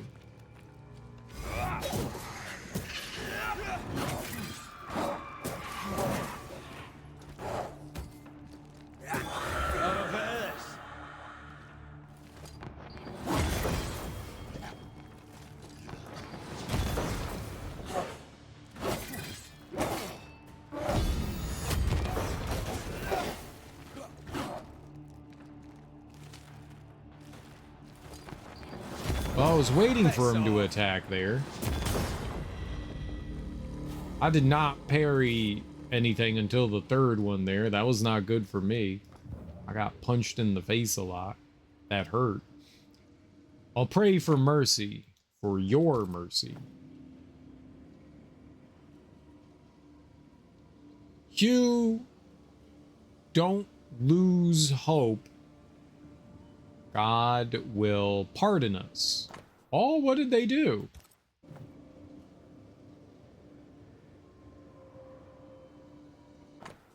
Evil mustn't take over your faith.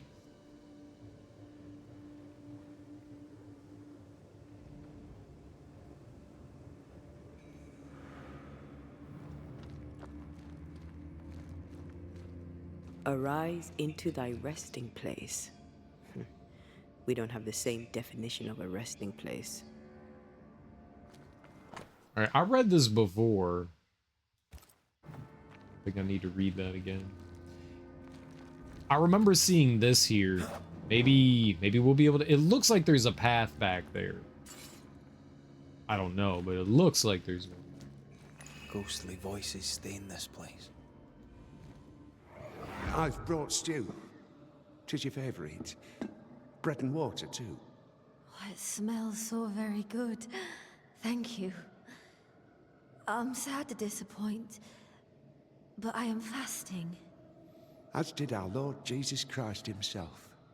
Truly, you and he walk the same path. I'm so very proud of you.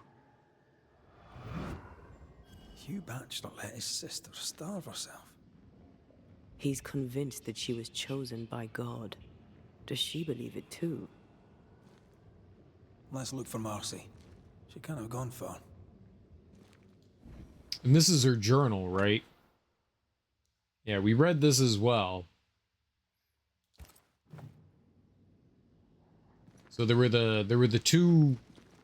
These are the stone placards that Hugh was working on in his house that he was carving. Okay. I will be your beacon in the darkness. Through me, your faith will be restored.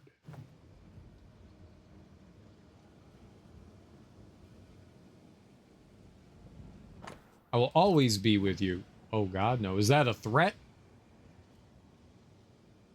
Well, I can't get up there, though. Of course, we can't see in the cave. Right? The map is useless in the cave, which is a little unfortunate. Mildly confusing. I take the heart, you take the... This is old. It must predate the Bachelors. Early settlers? Natives? Alright, yeah, this is a spot in the cave I don't think we've ever been to before. Oh. There's a way through. I can take care of it.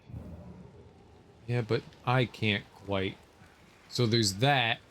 There's one there. It looks like there's one there. But I need to be able to get to, like, the main bulb. I don't see access to that, so... And maybe somewhere over here? Uh-oh. Uh-oh. No. Get lost, won't you?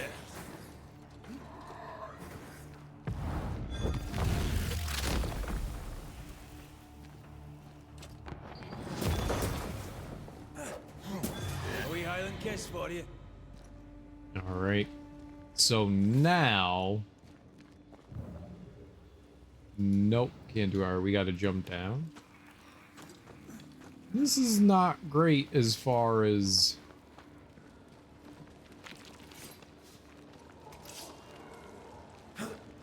Right, that's her. Alright, that's the main bulb. But we can't get by. So what I think we'll do here is I'm gonna... I think I can see it from over there. So I'll climb up here.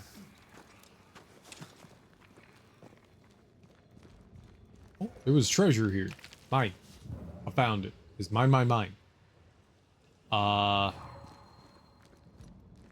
Can she see it here? Good. One.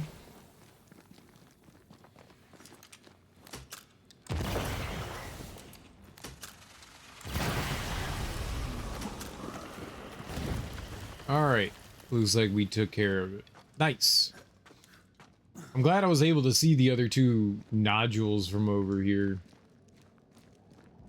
I didn't have to. I thought I was going to have to, like, wander back up there. Some of the timers on those are insanely tight. I don't see anything I could shoot over there. Well, I definitely have not been in this part of the cave, so that's neat.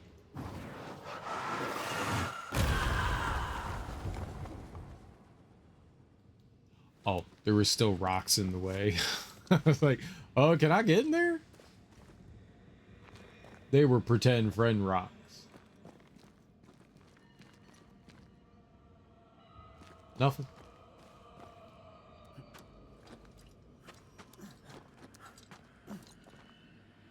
Not nothing. We got treasure. Treasure's the best. What do we get? It's usually just money here, right? I wonder if there's really... ball turds.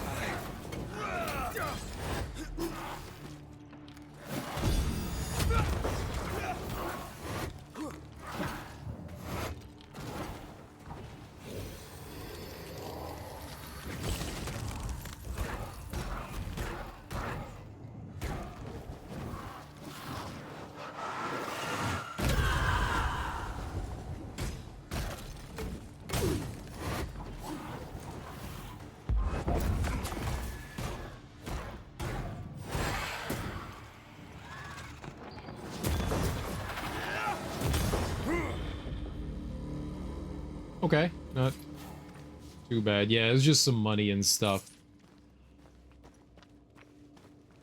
I don't know if there's really anything else we want to buy from the witch seeker.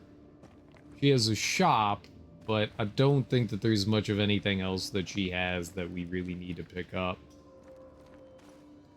I don't think. Maybe she'll, like, restock some things. We bought her unique items, but I didn't buy, like, any resources or stuff from her. Maybe she has some good resources.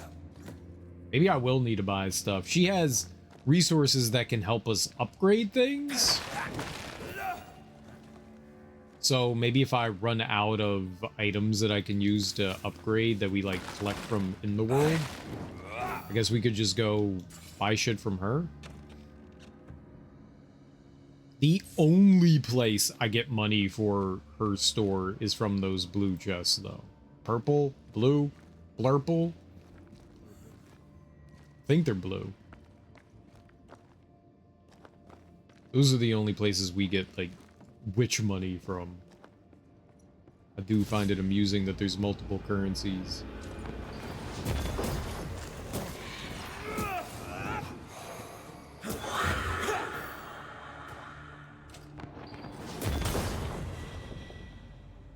Just the two of them?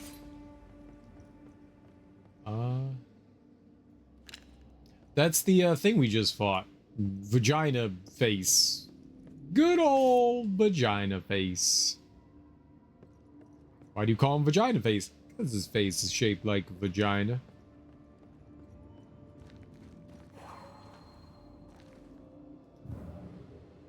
Ah, a warp point. Okay. Something up there as well. It's probably where we're headed.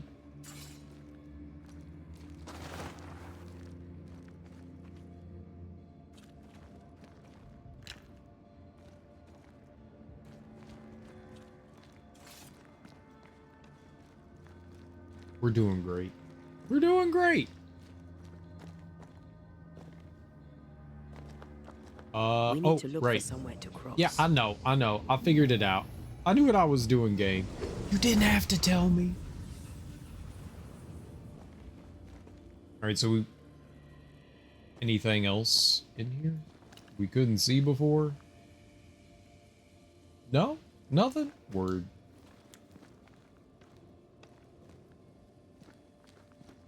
All right, what do we got here?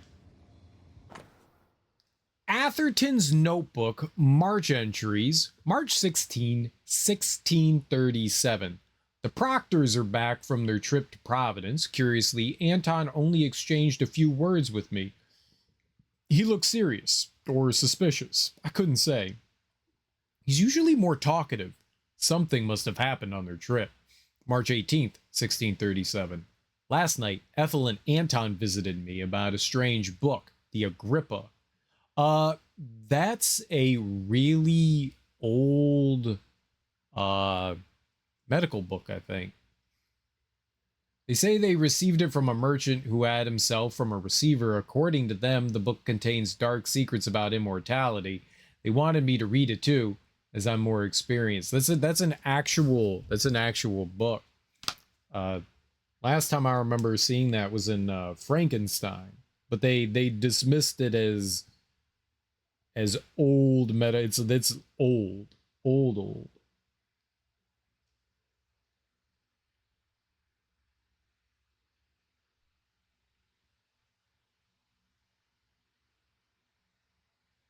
Yeah, it's occult philosophy. There you go.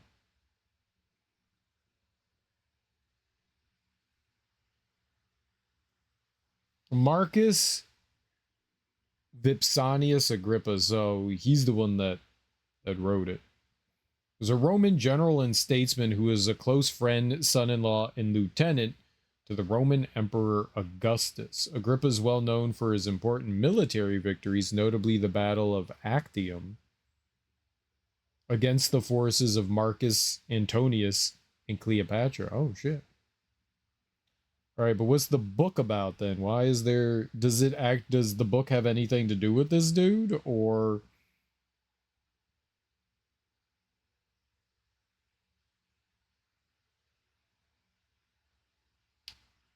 is just in popular culture?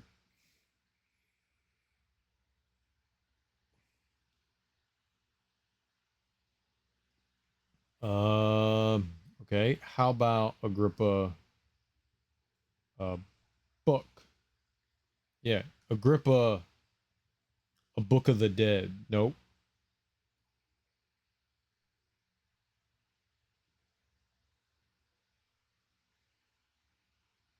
Heinrich Cornelius Agrippa's study. Different person, both named Agrippa.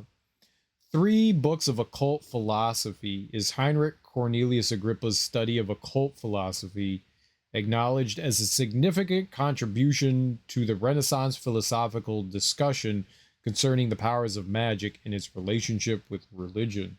The first book was printed in 1531 in Paris, Cologne, and Antwerp, while the full 3 volumes first appeared in Cologne in 1533.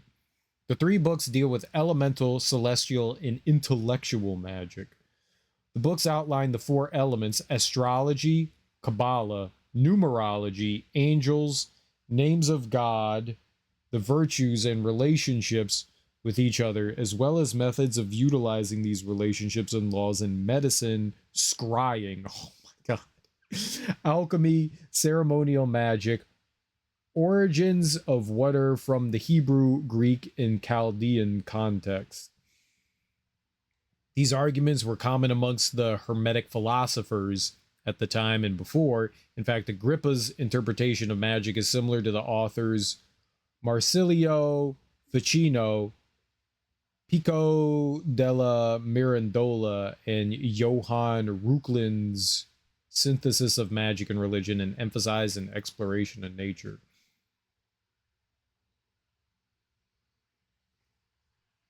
Agrippa is briefly mentioned in Frankenstein.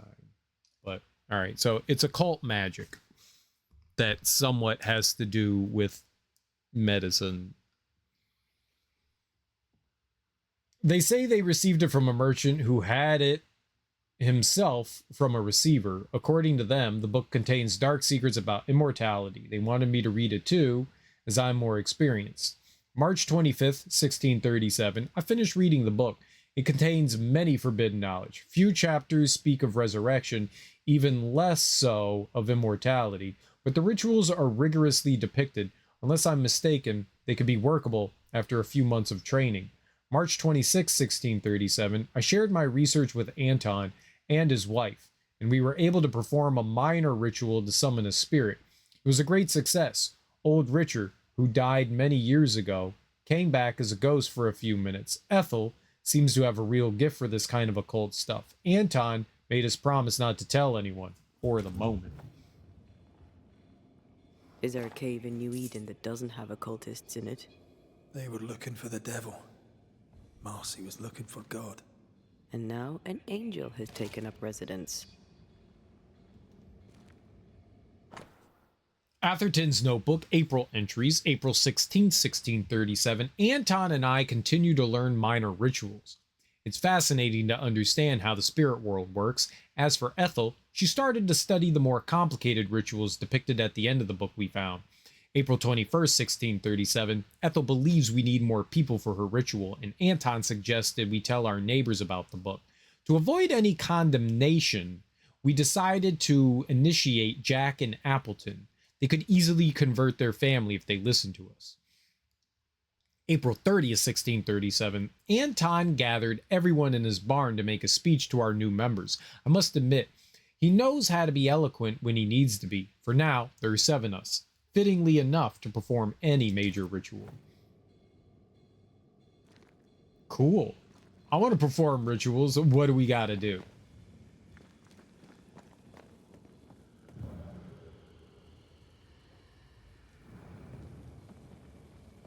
Ah, we're putting a rope down.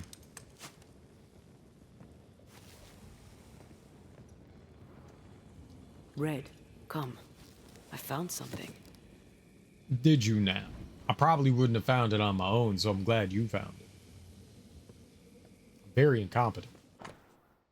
Marcy's knife. A rusty knife. Its blade stained with Marcy's blood. A bloody knife in a dingy cave. Always a pleasure. That's something to tell us. Well, let's do it. Hearkening.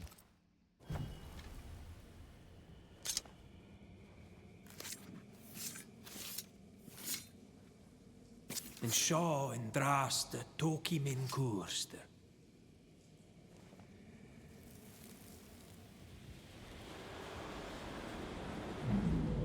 Oh Lord, please help me. I'm scared. I can't do this alone. Cut it down. Cut it deep. Well do I know it. Take my hands. Take my hands and mark them so your flock may see. So they will no longer doubt you. Do it, Marcy. Do it, my darling. Grant me the strength to do my duty. Your blood is the blood everlasting. I will speak your sainted words. They will listen and believe.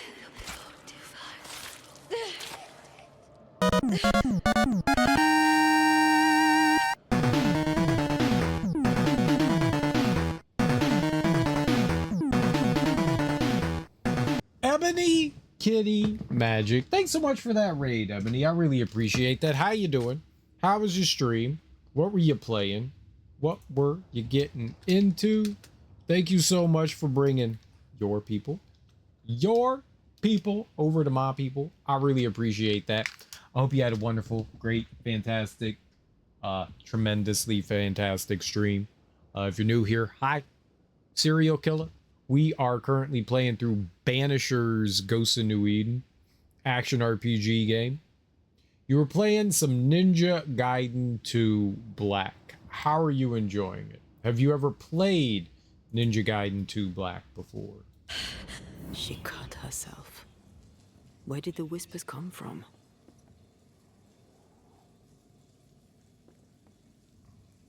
Perhaps she was under the influence of a malignant spirit, like the Rumbles.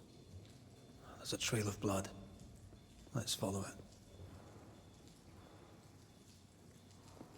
I still haven't dealt with the Malignant Spirit. It's your first playthrough. Well, I mean, have you played through the other Ninja Gaiden too? I guess was more my question there.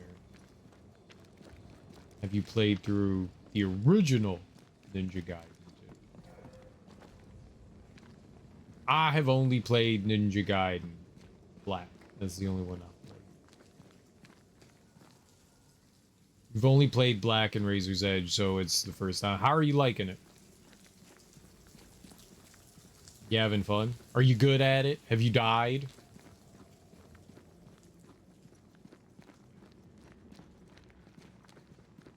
Ebony is God tier. She never dies. She plays on the hardest difficulty and then never dies. She's a gamer.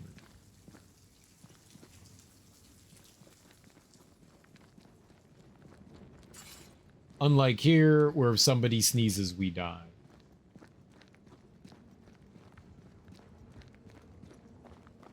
Don't sneeze in my mouth again. Smash. No? Atherton's Notebook, September entry, September 2nd, 1637. Ever since the cracks in the walls have appeared, spirits are restless. Our rituals are becoming more and more unstable. The cave is no longer safe, and we have no other place to hide. I fear another tragedy will occur lest we decide to leave this place and never come back. September 8th, 1637. Anton finally made the decision to stop our rituals until we find a safer hiding place. In the meantime, Ethel has asked me to continue the study of the Agrippa. November 16th, 1637. Anton made an unexpected discovery. While he was working in the mill, the ground collapsed under his feet, and he fell into a small cavity that seems to lead to a larger cave infused with esoteric forces. Is this fate or chance? I can never decide. November 25th, 1637. My research has taken a new, unexpected turn. We are getting closer to our goal. I'm having fun. I only died to a boss fight. Genshin, you play on normal mode?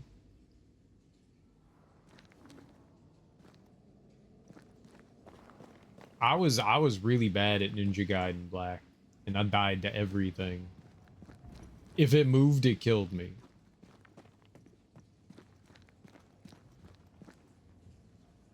Oh, well, I think she's dead.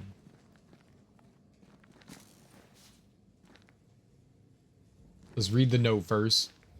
We'll go fondling dead bodies. Atherton's Notebook, April entries. That says June. Lies. June entries. June 2nd, 1637. Appleton has discovered a strange cave during his usual morning of fishing. In his own words, he believes he saw shadows dancing on the walls. He claimed the strange atmosphere of the place almost suffocated him. We decided with Anton and Ethel to go explore it. June 3rd, 1637. This cave is a gift. Ethel immediately felt the potential of this place. It's as if the spirit world and ours were colliding. Anton has decided we should stay here to give our masses and continue our research on immortality. June 18th, 1637. Our installation's complete, and we were able to give our first mass in the sacred place. To celebrate our discovery, we performed an important occult ritual. Ethel managed to summon a creature, but after a few minutes, the demon got out of control and attacked Appleton. Anton and I eventually chased the demon away, but Appleton's badly injured. For the first time, one of our experiments has failed. Anton blames me for this failure. He should just find someone else to help him. June 23rd, 1637. I noticed that our last ritual left little strange cracks on the walls of the cave. If you approach it, you can hear cries of pain. I think it's a gateway to hell. You may have gone too far. Cool. Gateway to hell. Gateway to hell. Poor thing. How long has she been lying here, forgotten? And how has she gone unnoticed? Perhaps the path was already blocked. I can feel her presence. You have her tied. Summon her. I mean, she looks pretty fresh, so she couldn't have been dead that long, right? Oh, this is the wrong one. I have to summon a ghost. not A hearken. drop may hide the rain. No, wrong, wrong, wrong, wrong, wrong. Still confusing your chance? I know, don't judge me.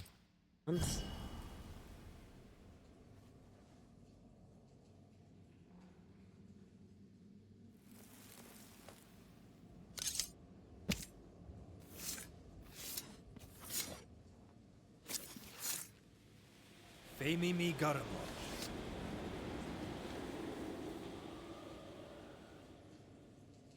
Our Father who art in heaven, I thank you for your blessing.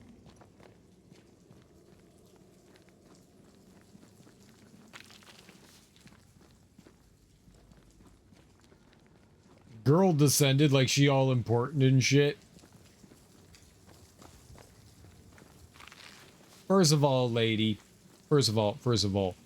Who the fuck is you? Who is you? Good day to you, Miss Bachelor. My child, you may call me Marcy, for I am the angel Marcy, sent to guide and protect. Are you an angel too? I see your man with you. Were you sent to guide and protect him, to be his light in the darkness? He should be so lucky. I'm Antea Duarte, and I'm no angel. This is Red McGrath. We're Banishers. I see sadness in you, Antea Duarte. Sadness and goodwill and not a shred of evil. Nice of you to say, but I have my moments. You should listen to me when I say nice things about you, because they're true. God is never wrong. You see, God speaks to me. In visions, he reveals his light. What would you ask him? What would you ask the Lord? Ask, and I will answer. Okay.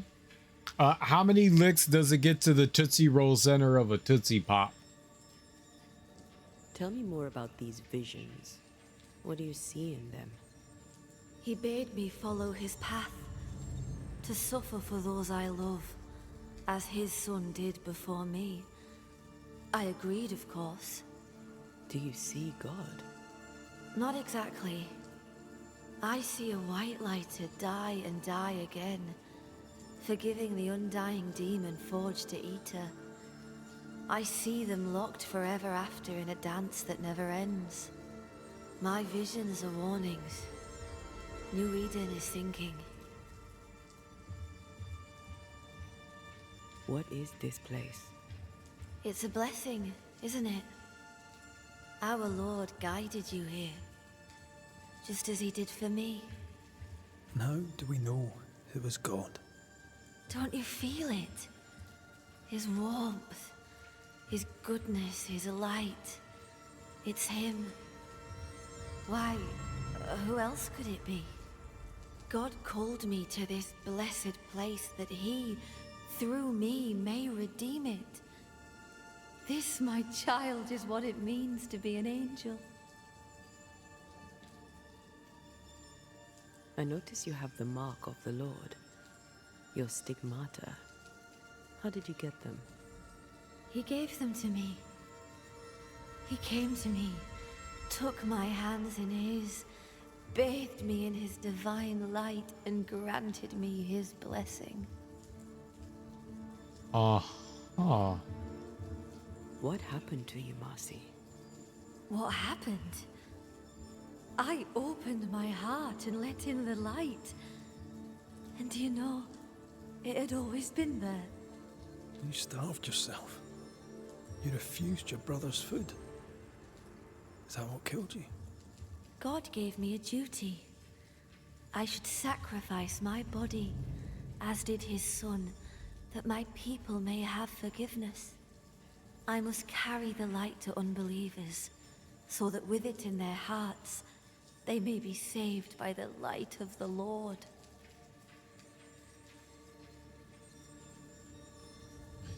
You sound like your brother. You sacrificed your body for the salvation of others. I'm sorry. I don't know how that works. Our people are plagued by evil. Darkness grips them. I've noticed. In the turmoil of my dreams, I'd watch them writhe and burn in endless flaming turmoil. I knew not what it meant, but you kindly helped me understand. In revealing to me the horror lurking in the shadows, God was showing me the goodness waiting in the light. My suffering lights the way to salvation.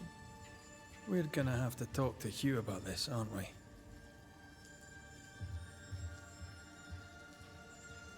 It sounds like all gibberish. This. What? We must leave you. God goes with you, my child, whether you know it or not. Wait.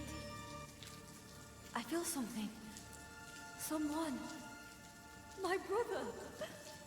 I'm here. Hugh.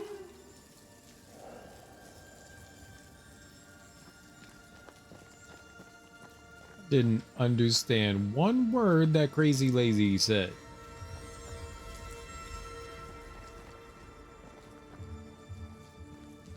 Was this way?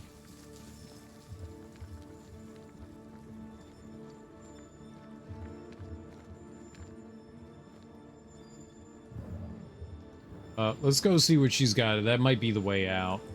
Let's go see what she's on about over here.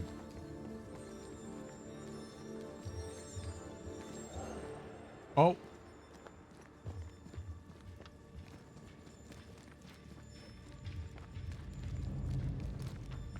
My brother.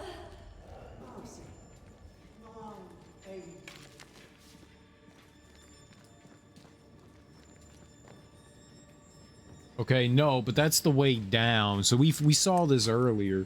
So we just wrapped around back to where like the original area was where we found them. I'm gonna go take that other path and see where that leads. I thought maybe up here was where it was leading back over there. I didn't realize we were that high. Let's go see where this goes first. It could just be a dead end, and then we get treasure. I don't want to have to come all the way back in here to, like, look for this.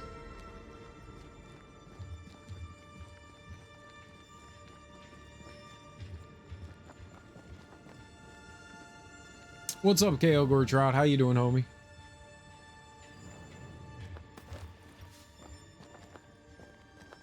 Got some linens and things. What is lurking here? Time to work, Banisher. You got treasure? Little treasure on her. We do be getting some treasures. Some tiny treasures. Some wee bits here and there. For our sticky little fingers. Oh, and there's a drop down here too. Okay. So the other area wraps around. This does go towards an exit. I was right in that regard. Where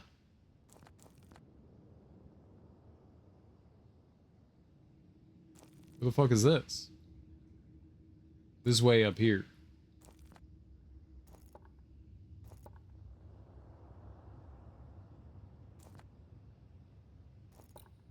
Oh, right. I was all the way down here in the Harrows, like down in that area.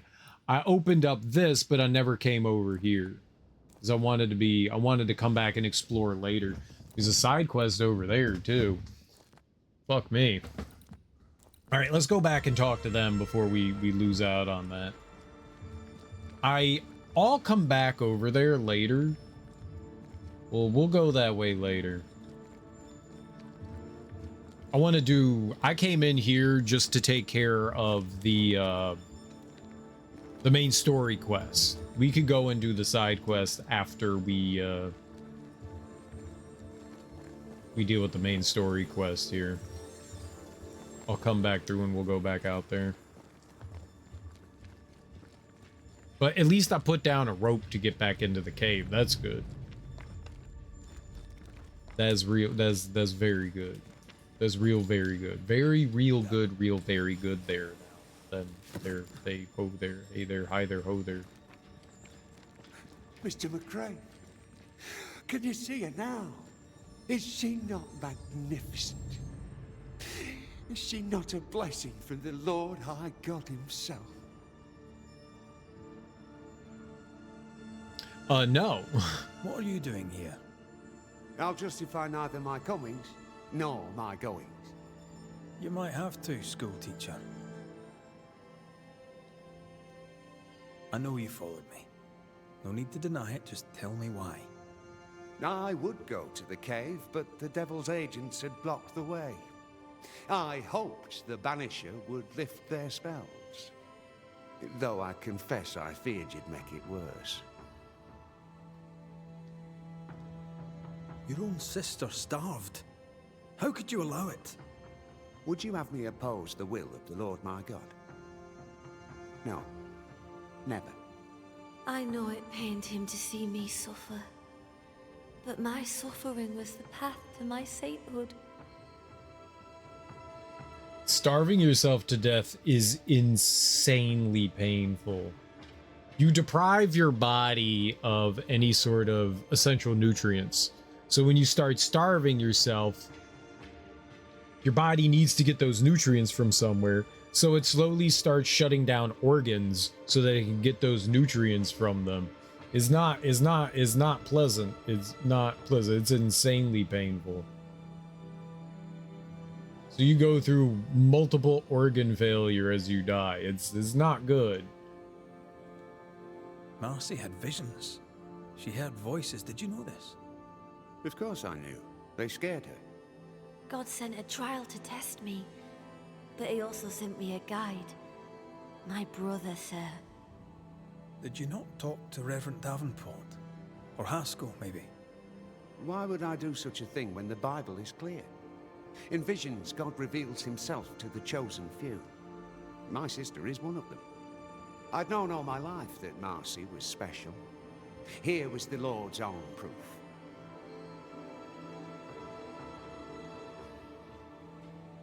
I mean... You seem very sure of yourself, sir. But I suspect you've gotten things wrong. No. You do not understand. And how could you? But this is my destiny. My brother helped me to fulfill it. My sister was chosen by God.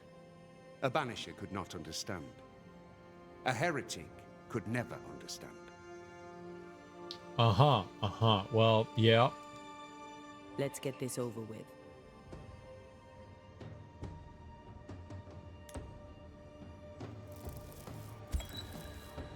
Marcy Bachelor, dearest angel, your holy work is done. God has forgiven your people. He did? They are saved in his eyes and his heart? Not yet, but they will. You see, the Lord heard your prayers and sent us to lift the curse. Isn't that good news? Good news indeed. The best news. O Lord, for your blessing, it is right to give you thanks and also praise. And you, sister, I thank you too. You're welcome. Off you go. Salvation. Salvation and an end to suffering. 'Tis done, my brother. You were right. I'll see you soon. I'll wait for you at his right hand. Farewell.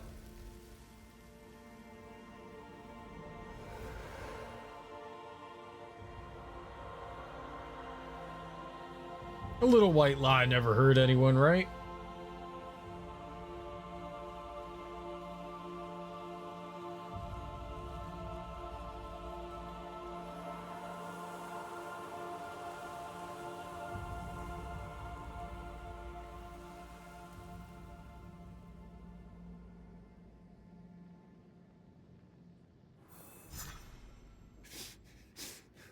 What have you done?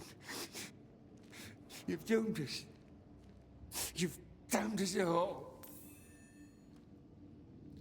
Well, he didn't like me before, and he doesn't like me now. Not really my problem, right?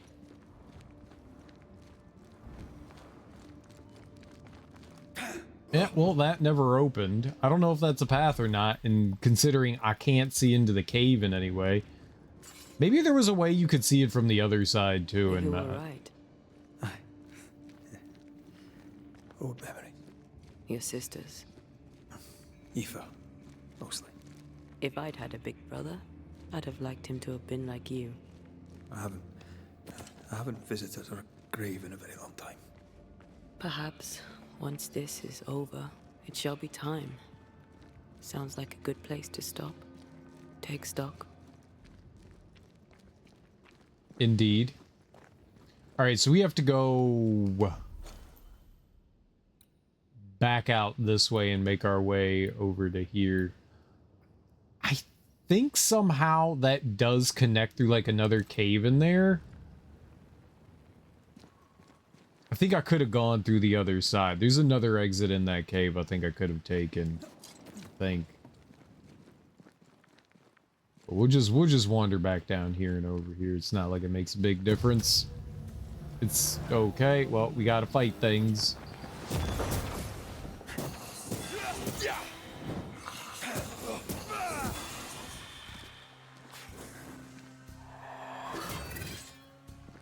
Call on me. Away with you. Alright. Well, it's a bunch of simple specters. So there's like a strength weakness thing going on here. So he does better dealing with the specters and she does better dealing with like the possessed enemies.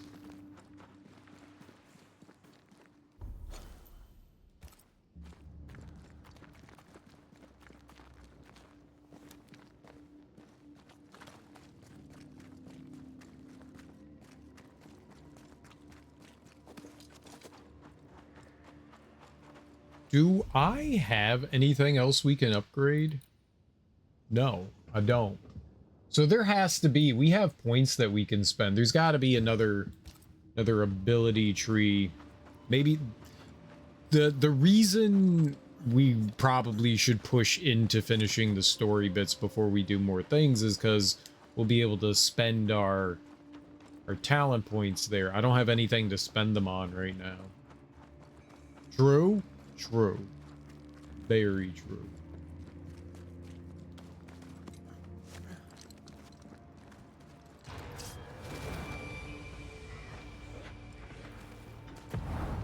Almost there. Oh, poops. I was like, I don't want to deal with this enemy, so I'll just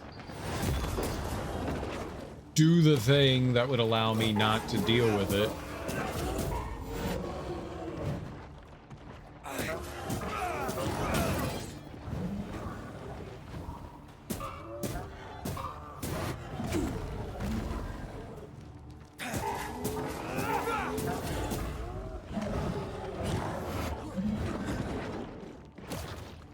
I can help.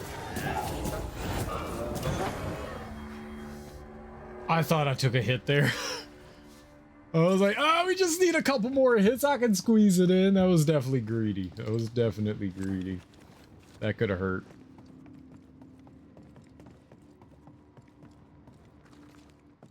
I couldn't tell if he hit me at the end and we healed, or if we just got lucky there and we just got through it. I figured this place was gonna be something, though. I figured this was gonna be a thing. So we were just here not that long ago. Looks derelict. Is he really inside?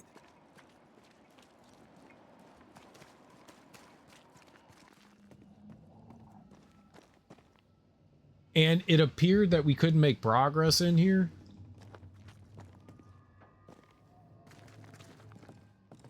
So there was a elevator here. We don't have access to that.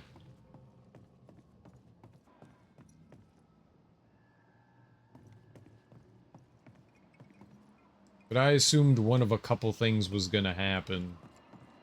Like, that was gonna move away. it's open now. That wasn't open What before. hides here in the dark? Come out, come out. That makes a difference. Lammy's symbol research. First symbol, drawing of a witch symbol, ineffective. To be paired, perhaps with another symbol, to double the effect. Second symbol, drawing of a demonologist symbol, absolute failure. Third symbol, drawing of another demonologist symbol, works, if weakly.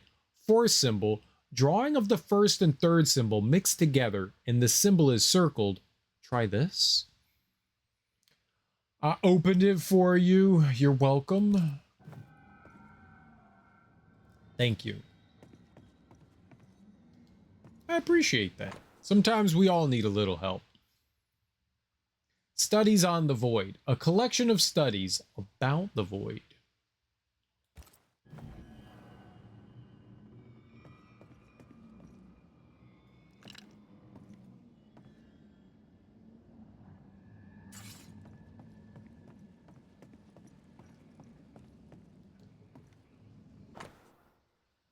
Lesser Palingenesis translated. An attempt to translate the Lesser Palingenesis ritual into common English. Looks like Lammy was trying to translate some sort of ritual. Not any ritual. This is the Lesser Palingenesis. I guess no one warned Lammy that grimy reincarnation rituals were not without risk.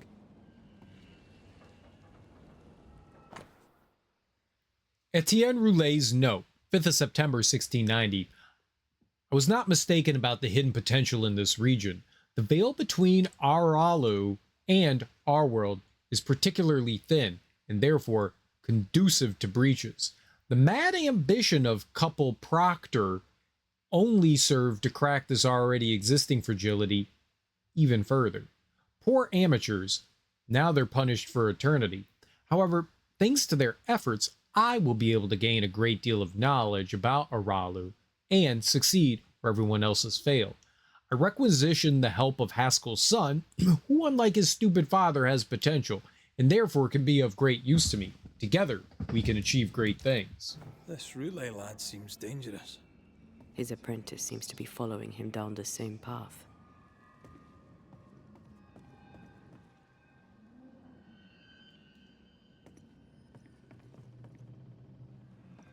We might be able to move this, but I think we have to finish investigating in here first.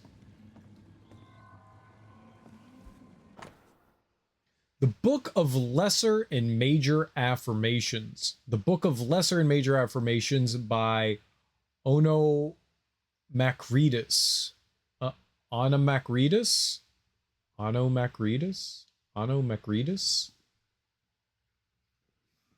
That's a big-ass book.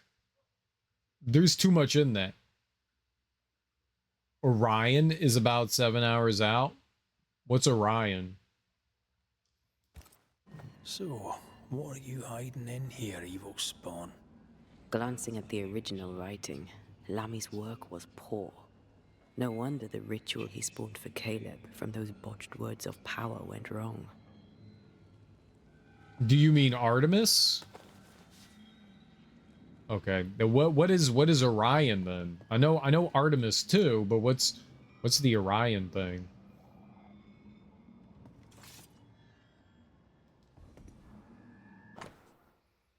Half-finished ghost word, unfinished ghost word. Oh, they call the pod Orion. Oh, okay. I did not know that. More ghost wards. Someone was being extra careful. Gotcha. Well, cool beans. Some of the photos they got were really pretty. They were really pretty. Apparently, people, God, man, it's always good to educate people, you know. Despite that you might want to say there are no dumb questions, there's just a lot of ignorance out there about like space and how things work, and people thought that they were like faking the photos because there were no stars in the photo. And I mean, common sense says there's too much light coming off of Earth and the moon to like see more of the stars in the sky. Most people aren't going to understand that. So you have like people asking, well, it's AI, it's fake, they didn't make that. And it makes me sad. It makes me sad that people are thinking that none of what they're doing is real. I mean, there's always going to be people that think, you know, shit like the moon landing is fake and stuff like that. You're just never going to get beyond it. You're just not going to. But and with the advent of AI, it's such an easy scapegoat now. It's a great way to just be like, fake news, this is fake.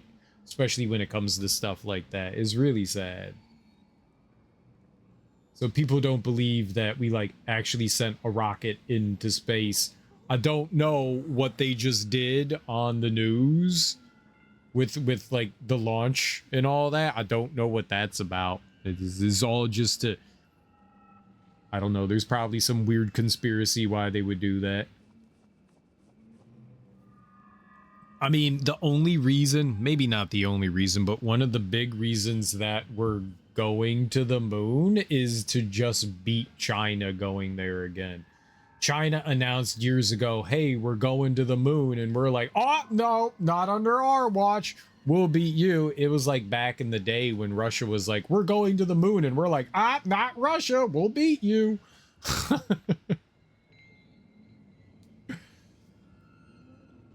I don't understand why, rather than like making it like a competition between countries, why we just couldn't work with China's.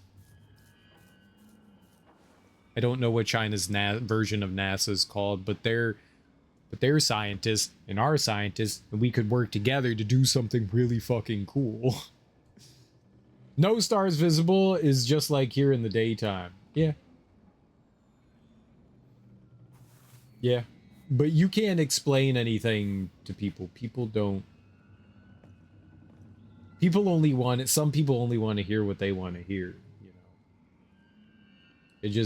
It makes me sad that like here we are doing something pretty fucking spectacular, and people are like, nah, you ain't doing that. It's pretty fucking cool, man. It's pretty fucking cool.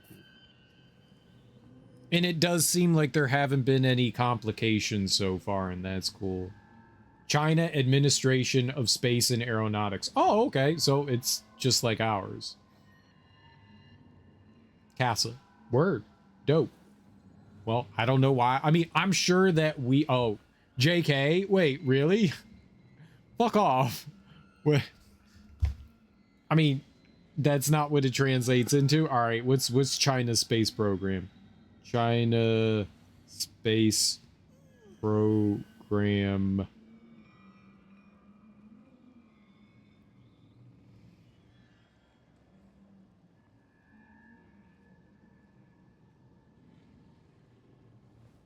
Do they have a name? History. Yes. New era. The rise and fall of commercial launches. Okay, fair. But what's their space program called? I probably should be reading some of this. There's a lot. They have something called the China Manned Space Program.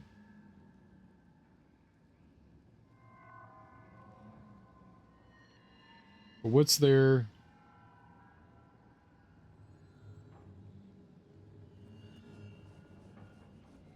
I know that they have their own space station. Yeah. They got their own space station. They were also like part of the space station that was currently up there now.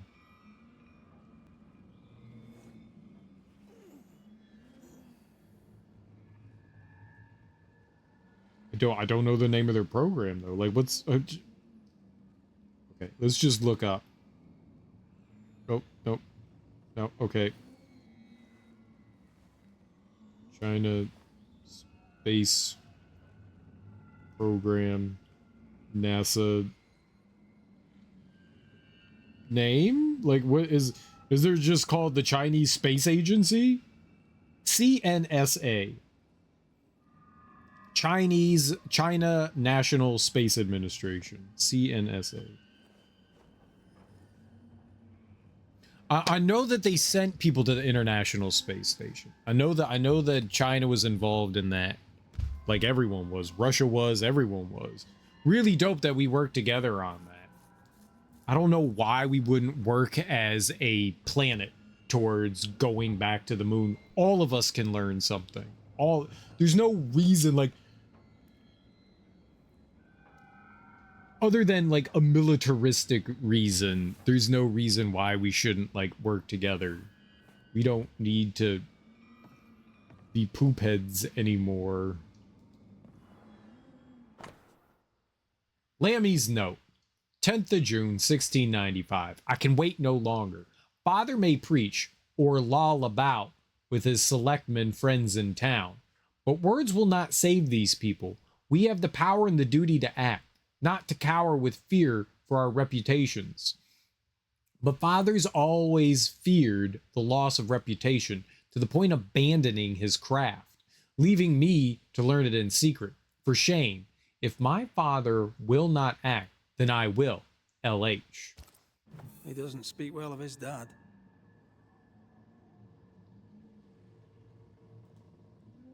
He thought he was better. That's not a particularly difficult task, in fairness. We need to get to the top floor. Bet we'll find something. Is he trying to do some Frankenstein type shit? I'm a Frankenstein.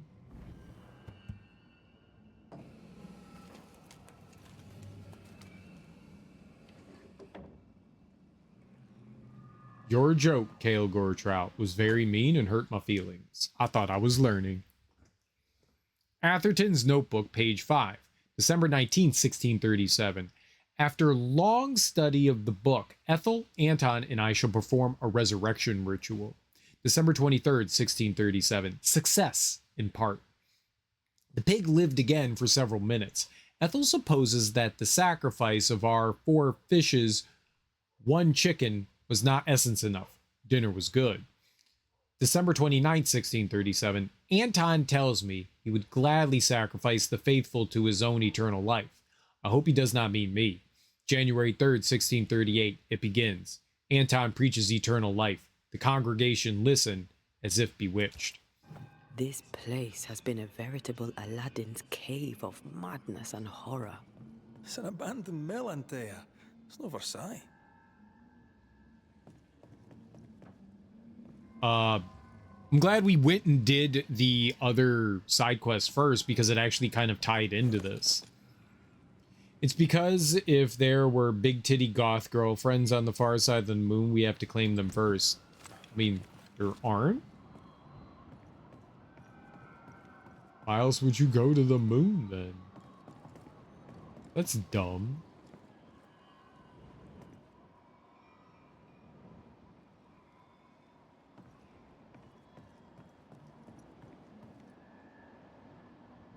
I see no reason in going there now.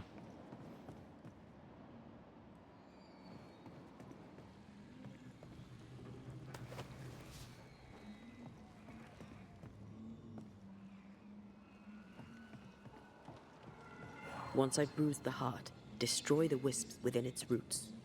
You need to see this. See what? This cool treasure chest that I'm opening? Amulet of Akalar? Manifestation spirit points cost is decreased by 50%, but damage taken by Antea is increased by 30%. What do I have on here? Damage dealt by Red and Antea is increased by 25%. Yeah, it's kind of hard for me to give that one up. That boosts so much of my stuff.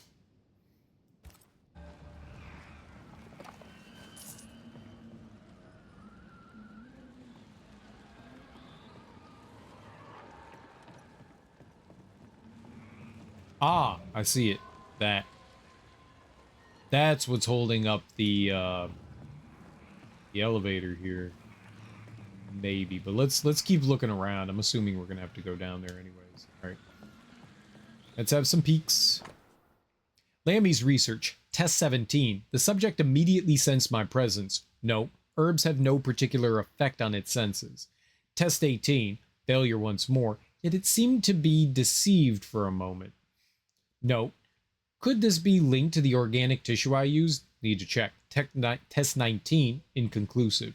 I may be able to fool it, but if I come nearer, it starts getting agitated. Note, test with ghost word to increase effect. Test 20, insufficient. Correct ingredients. Could it be the symbols? Test 21, still not working as expected. Test 22, I believe I'm unto something. We'll finalize soon. Why did he feel like he needed so much protection? More magic mockery.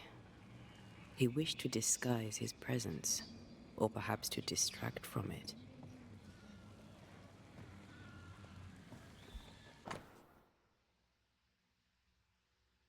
All right, these are the workings of the mill.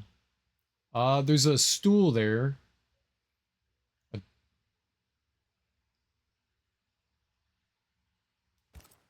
just a lift. Why is this mechanism so complex?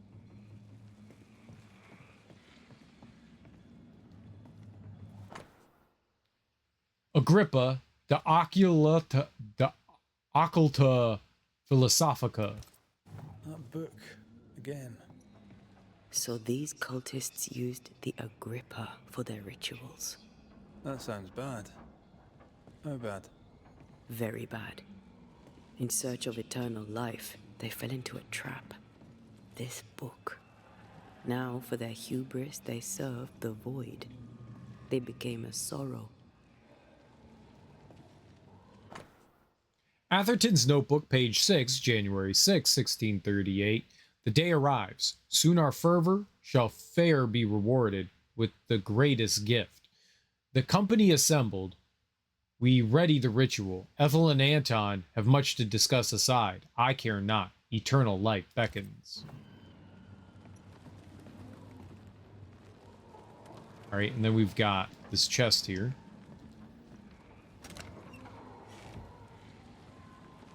Should be useful. All right, but now we have to use our friend here.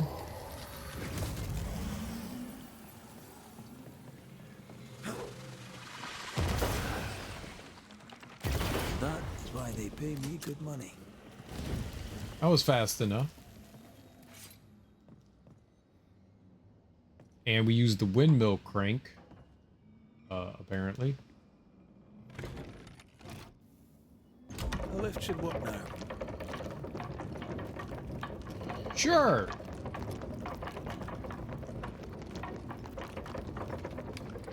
So now we can go down. Down, down. I'm talking about down, down. Dang, imagine you're thinking you'll get eternal life, but you end up eternally serving the void instead. Dang. I mean, who would want that?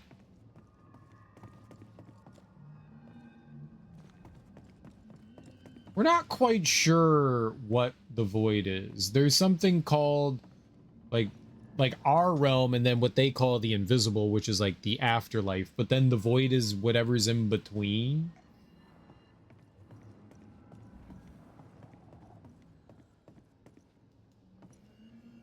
And we just learned about that, sort of. This is more serious than we thought. I'm apprehensive.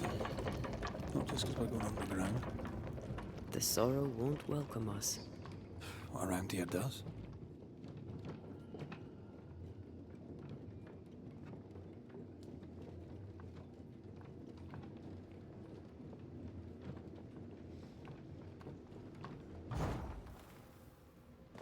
You know, I could get to like it underground.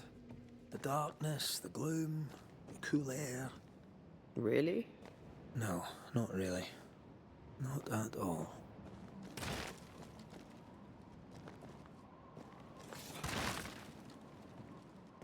Ooh, treasure.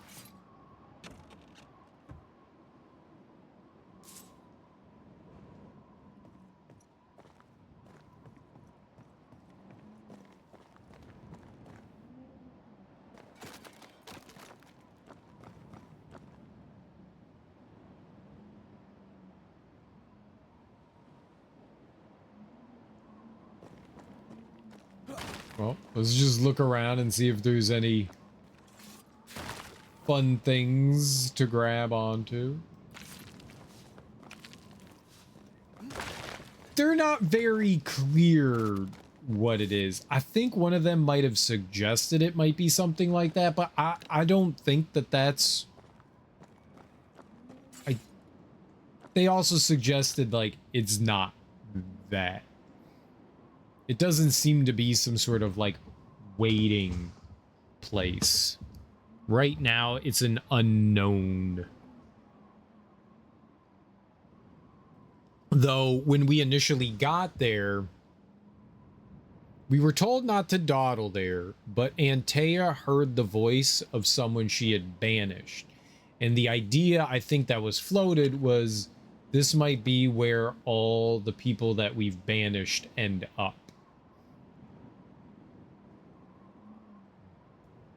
Just a flying wisp. I can't do anything about that. Maybe. We're still not sure. The jury's out. We're not quite sure what the void is. So maybe, possibly, but also maybe not.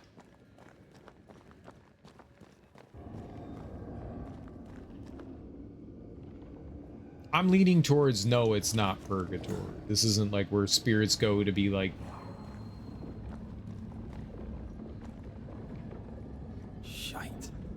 Here we go again.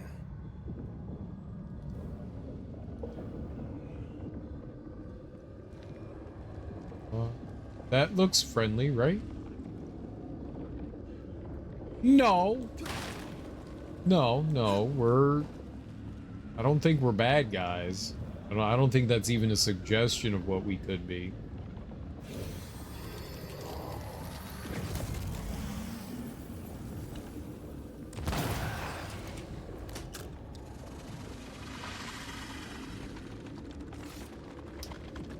Yeah, I don't know where that one is.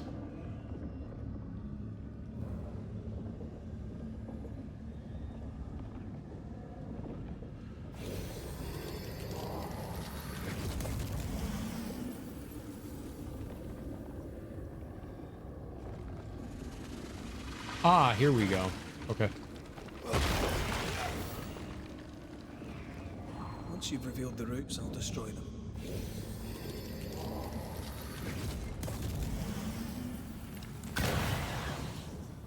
Farewell, weed.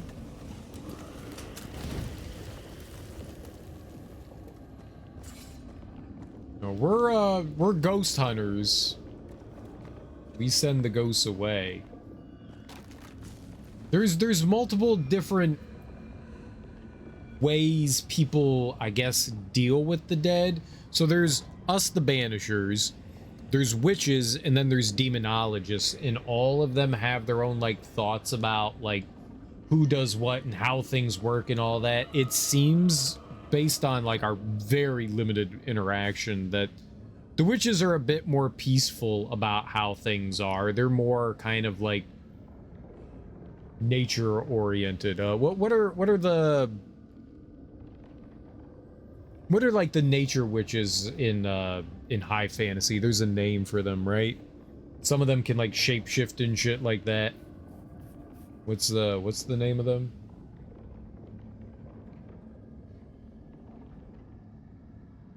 They seem a crone? No.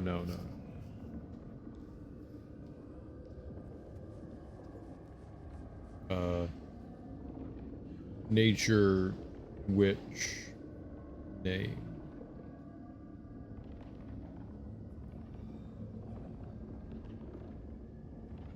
Earth witches, forest witches, no.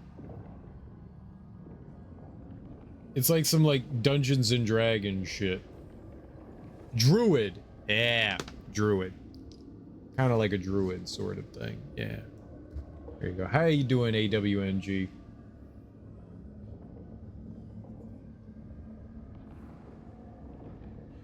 Yeah. They seem more druidy. They're like way more... I don't know how witches are supposed to be in general. I don't really know a whole lot about witchcraft and whatnot. But yeah, they seem very in tune with nature. Where the Banishers and Demonologists aren't so much. Just working, sending some emails, the usual. Nice. I hope you're having fun for a Friday.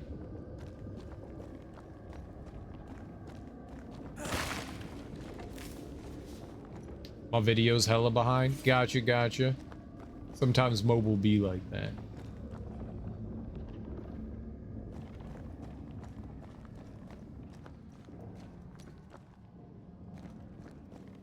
Okay, there's another elevator. I didn't see any other way down either, so it's like this is it. You just had to pause and play again. Yeah, sometimes just a refresh is all it takes.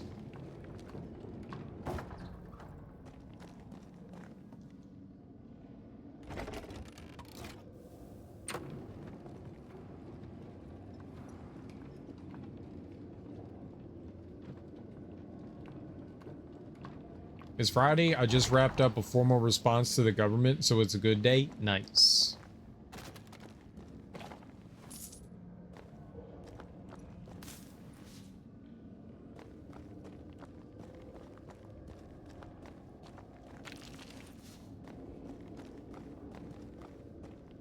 I think if I had to write a formal response to the government, it would go something like this.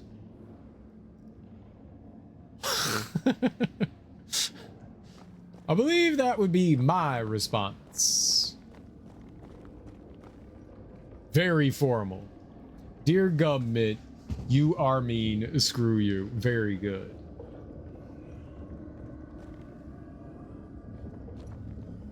I can't do that in my job. I understand. I understand.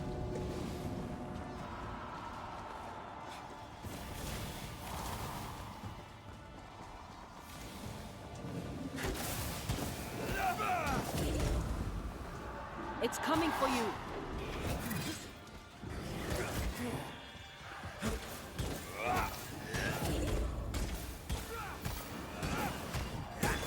You'll be free soon enough, you bastard. Okay, that's too many people hitting me at once. Lovely. I can't stop targeting things.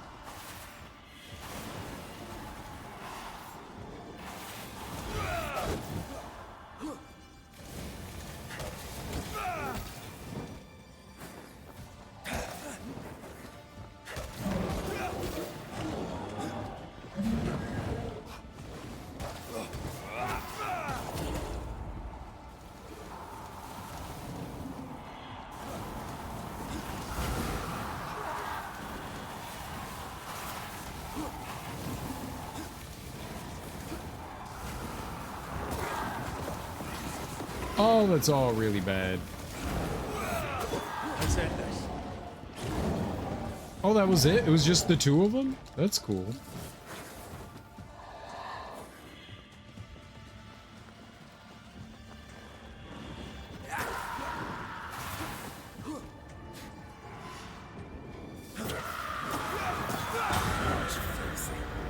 When all this is over, I might retire.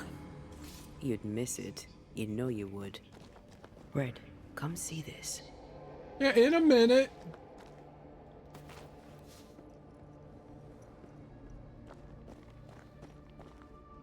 Personally, maybe. Dead animals, again. Different symbols and magic. Seems they were used as bait. Is this how we got through the Sorrow's vigilance?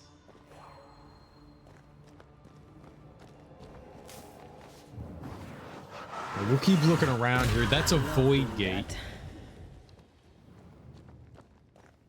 That's probably where we're headed, is inside the void. Avoid the noid. Annoyed the void.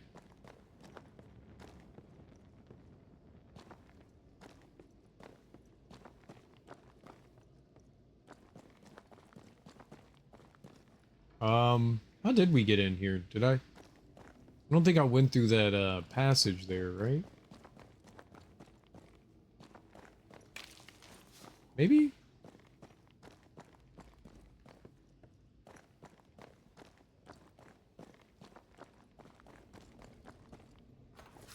There's a drop down up there, I think. Yeah, yeah. I assume.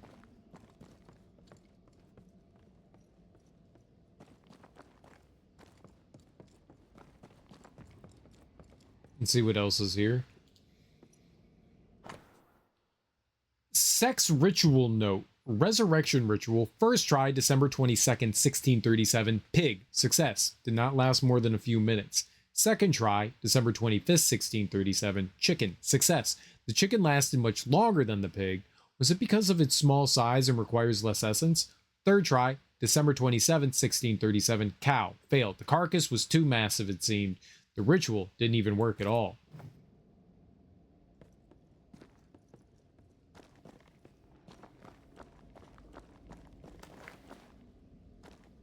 Breeding breaches. According to tradition, only the dead may enter the void, and none shall escape it. But the tablets of Musaeus prove that breaches exist for the bold pursuer. In the burning or frozen deserts of the world, though the many wounds of the earth, a impious or forgotten burial sites. The opening of such breaches, however, requires rituals and fortitude. For to contemplate the many secrets of the void, the pursuer shall bypass or confront the guardians of these gates. Baptized Petu, gatekeepers in the ancient tongue, these enslaved guardians are unsatiable watchers, assuming countless glorious forms to perform their task for all eternity, and amongst them the sordid sorrows, twisted and disfigured, for they impious prying.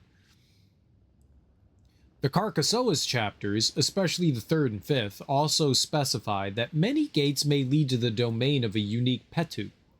Regardless of the path taken, the true pursuer may even be able to reveal or breed such breaches. This is the exact translation of the expression found in the original chapters, according to Mother Shipton, and this choice of word unveils so much undreamt atrocities. But how? Traps for the fools hide everywhere in these pages, as in most of the forbidden texts, which dare to speak about those rituals. I'm not eager to be devoured, or worse, at the banquet of the void's eternal lords. Like so many before me, turned into some afflicted sorrow, punished for the teethy satisfaction of the Galu, always delighted to please their dreadful queen. E.R.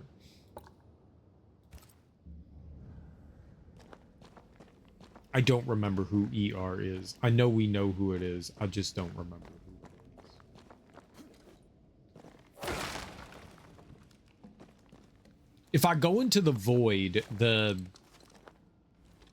problem is we'll get warped somewhere. So it's better to explore here before we go into there. It will take me somewhere else. Well, not completely problematic. It'd be a pain in the ass to get back over here. Lies. Almost there.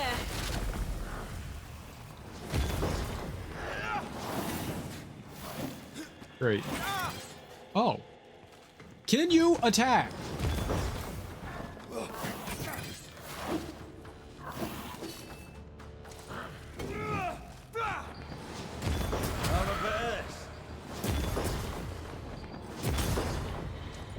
That was almost bad. Good idea sometimes.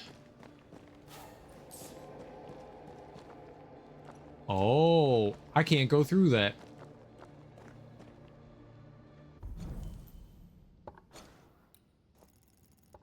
And it's not marking anything. Okay. So this is only the second one of these things we've found. I will definitely take a picture of this. We haven't had to do that in many days because we haven't run across a lot of things that I couldn't get beyond.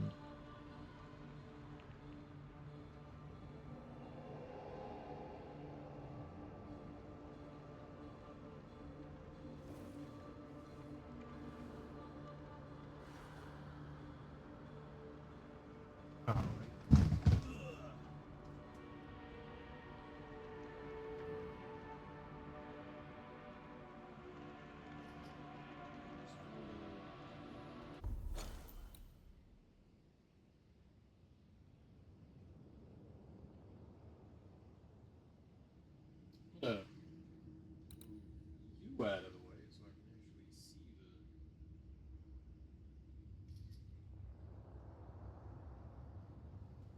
the. All right, and it's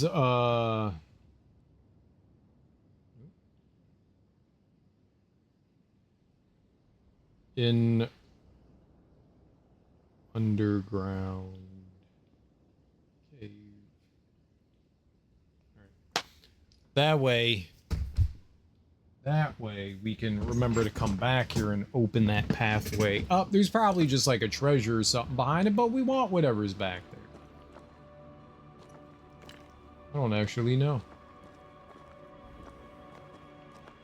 But These webbings are too thick. We won't get through.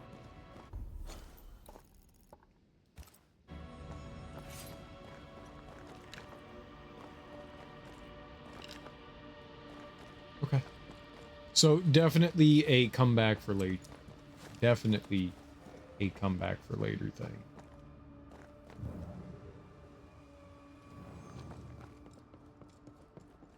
Who shot what rope? Oh, that's gross. So, here we are. They wanted immortality. They got it. The trade isn't fair. Guess that's the point. Now let's go before I change my mind.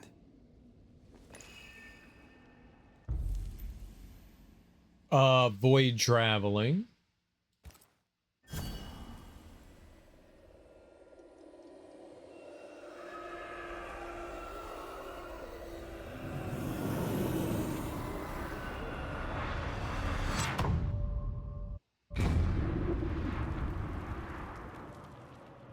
Dark rituals, void breach, general weirdness.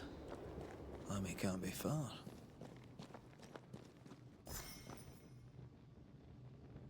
The inkwell.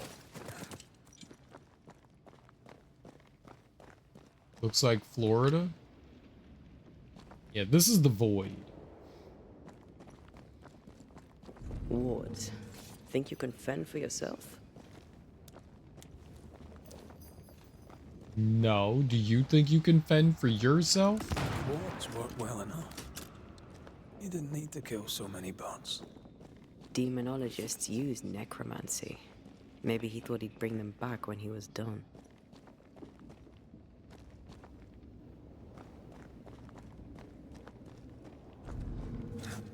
It's awfully calm. Why is it awfully calm?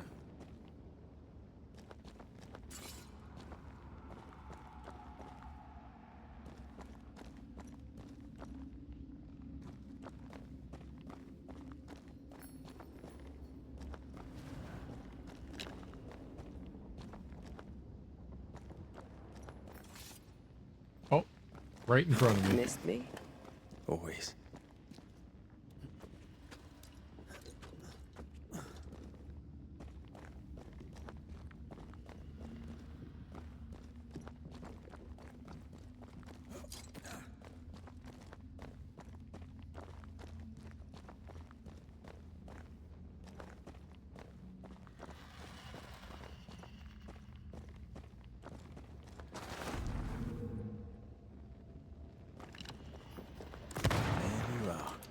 Here I am.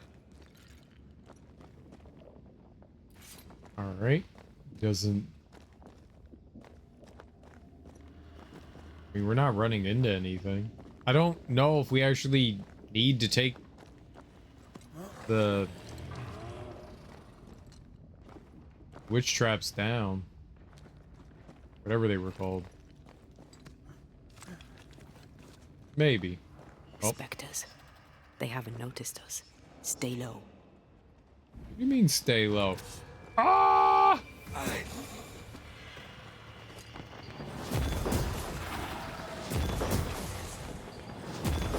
Piss off!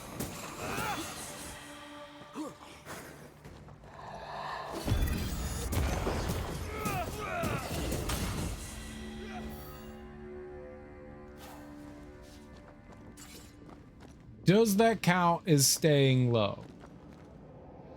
So they got some birds and a pig, a rabbit. That is not a pig. Ease peas.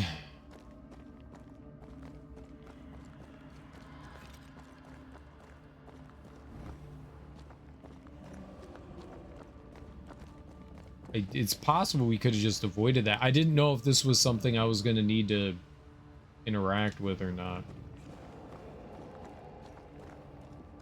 Oh, and he left so this is the first time anyone else has been in here. Normally there aren't like guides and stuff.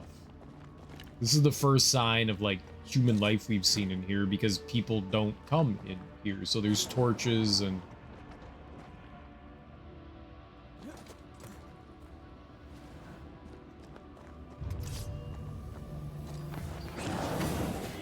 okay, I missed. Not my fault. What am I stuck on?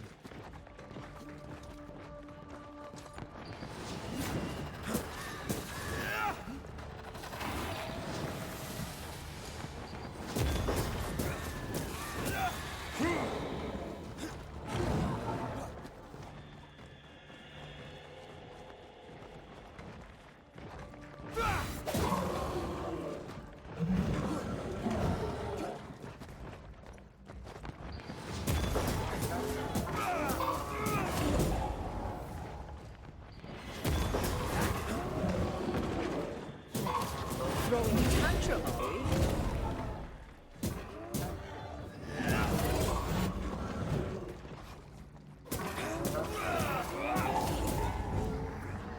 Nice. Careful now.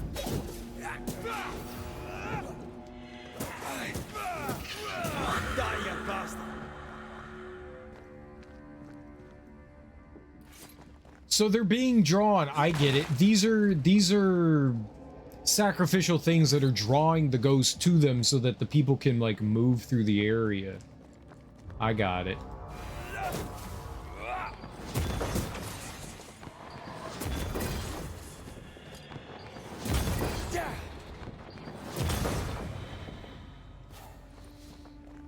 They're drawing the ghost to them so people don't have to deal with it. An Ariadne's thread leading through the void. Very useful indeed. Very useful right until it falls apart. Then you're stuffed like force meat in a turkey. What is it?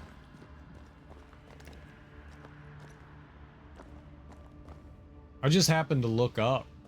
Interesting. I wonder why they didn't like say anything about the things here. A rubber ducky? No, unfortunately not. Take care. The place is warded. I'm back. At long last. It was a whole 3 seconds. It felt like an eternity. I was very, very, very distraught. In case you couldn't tell. My distraught face.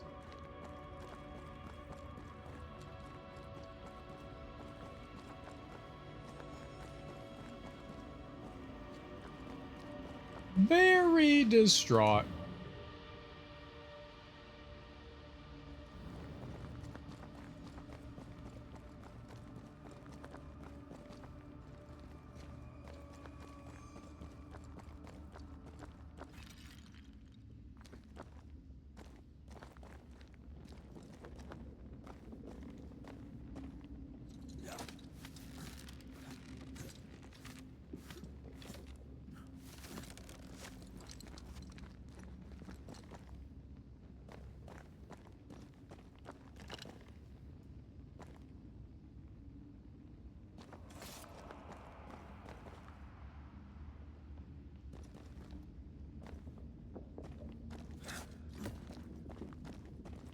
The other way had a torch.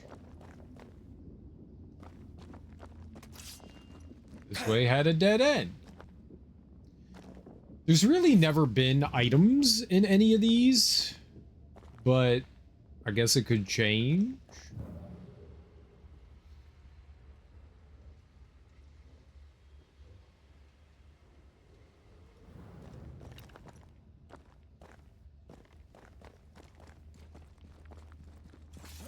Doesn't seem like there's anything here, though.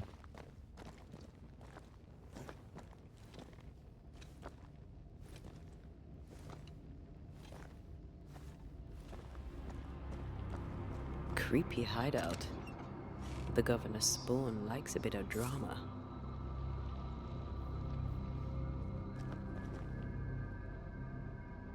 Okay. Harrow's map. A hand-drawn map of the Harrows with the initials ER. 2 places. Oh, Etienne Roulet. 2 places have been circled. The abandoned mill and God's Acre Cemetery. The veil between Aralu and the Incarnate seems particularly thin in these 2 areas. Breach?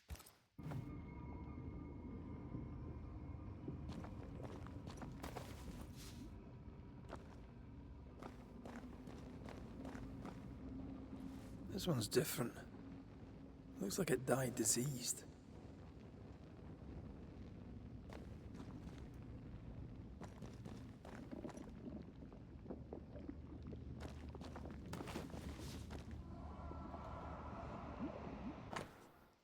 Obscure demonology writings. Ghostly apparitions can be controlled, or at least shepherded, with a variety of known rituals. These must be performed with great care, lest control be ceded to potentially catastrophic effect, an illegible equation. If the words of power differ from 0.1 in intensity and appropriate protections are not carefully used, the ghost will appear, but will not bend to the demonologist's will. This is to be avoided on risk of widespread injuries, death, or worse. This is some dark, sideways magic. It's forbidden. I've read it. Sometimes I worry about you.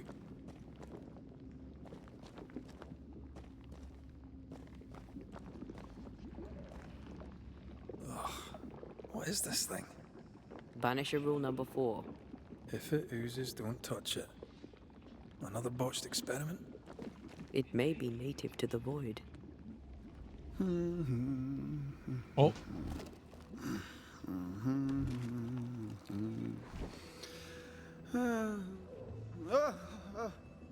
So, you can see me.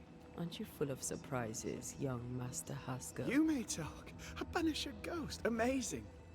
How on God's earth did you find me? Never mind that. Thank the Lord you did. Thought I was going to grow old in here.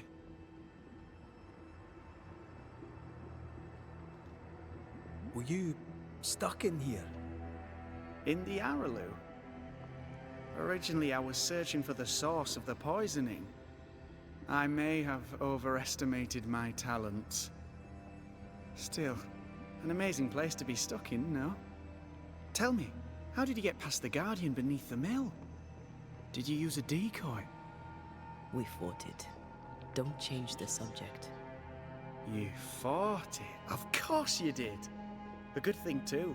I was starting to think it was wise to me tricks. Oh, but I have so many questions. This isn't a social call, kid. And we're the ones with the questions. Oh. Oh. Of course. We must talk of Caleb Watson. Why in the hell would you give him a resurrection ritual? Ruth's death hit poor Caleb hard. He was alone, and so I would often stop by his workshop. We talked. He took a keen interest in my studies and was a good listener. When he learned that she could possibly return, he had one question. How?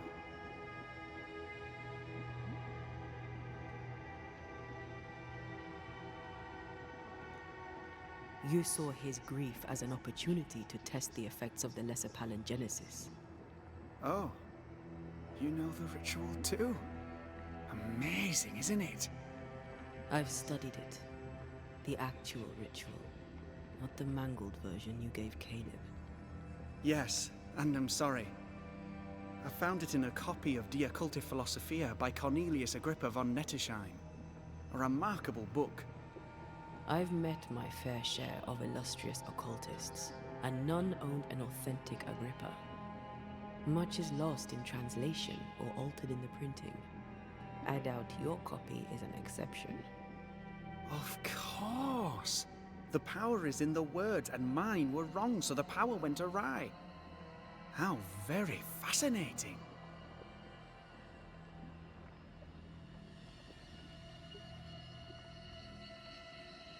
You mistake foolishness for audacity. You must mend your ways. Surely the acquisition of knowledge cannot be a sin. Will you still say that when Pennington accuses you of witchcraft? You must remember Deborah. Miss Comenius. Yes, of course, I remember. Your father tasked us with an investigation. One way or the other, we must return with the mystery solved. Ah. I think I understand what you're saying. I might be in a tiny little bit of, danger. From the looks of this place, you're knee-deep in research. What are you doing here exactly? Searching for the origin of the Harrow's Plague, of course. And I have a theory on the subject. Of course you do. Go on then. Now at first I believed the water poisoned, but my father sealed the well, and yet folk remained sick. They looked for witchcraft, a foolish, uneducated suspicion, yes, but with some truth concealed behind it. You see, the Araloo taints New Eden. Its influence leaches into the Harrows. The evidence is everywhere. By the Araloo, do you mean the Void? Neither name does it justice. This place is beyond words. The Araloo, Mr. McCraith, is made of the very fabric of our primordial myths. Isn't it amazing? How can you be sure the Void has tainted the region? In New Eden, the threshold between our plane and this is thin. Even I, a novice, may reach the frontier and then go beyond. I also believe it happened before. Some years ago, New Eden was hit by another epidemic. Yes, we learned of it in Fort Jericho. I believe that first epidemic was caused by the porosity of the frontier between New Eden and the Araloo. Although, where theirs was an affliction of burning flesh, ours is a corruption of mind and spirit. And I believe I have found its source. There is a substance, a strange ooze. You may have noticed it. This, I believe, is the true source of the Harrow's poison.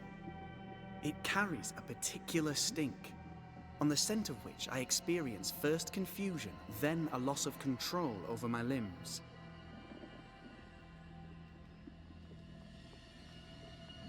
What do you expect to find at the source of the ooze?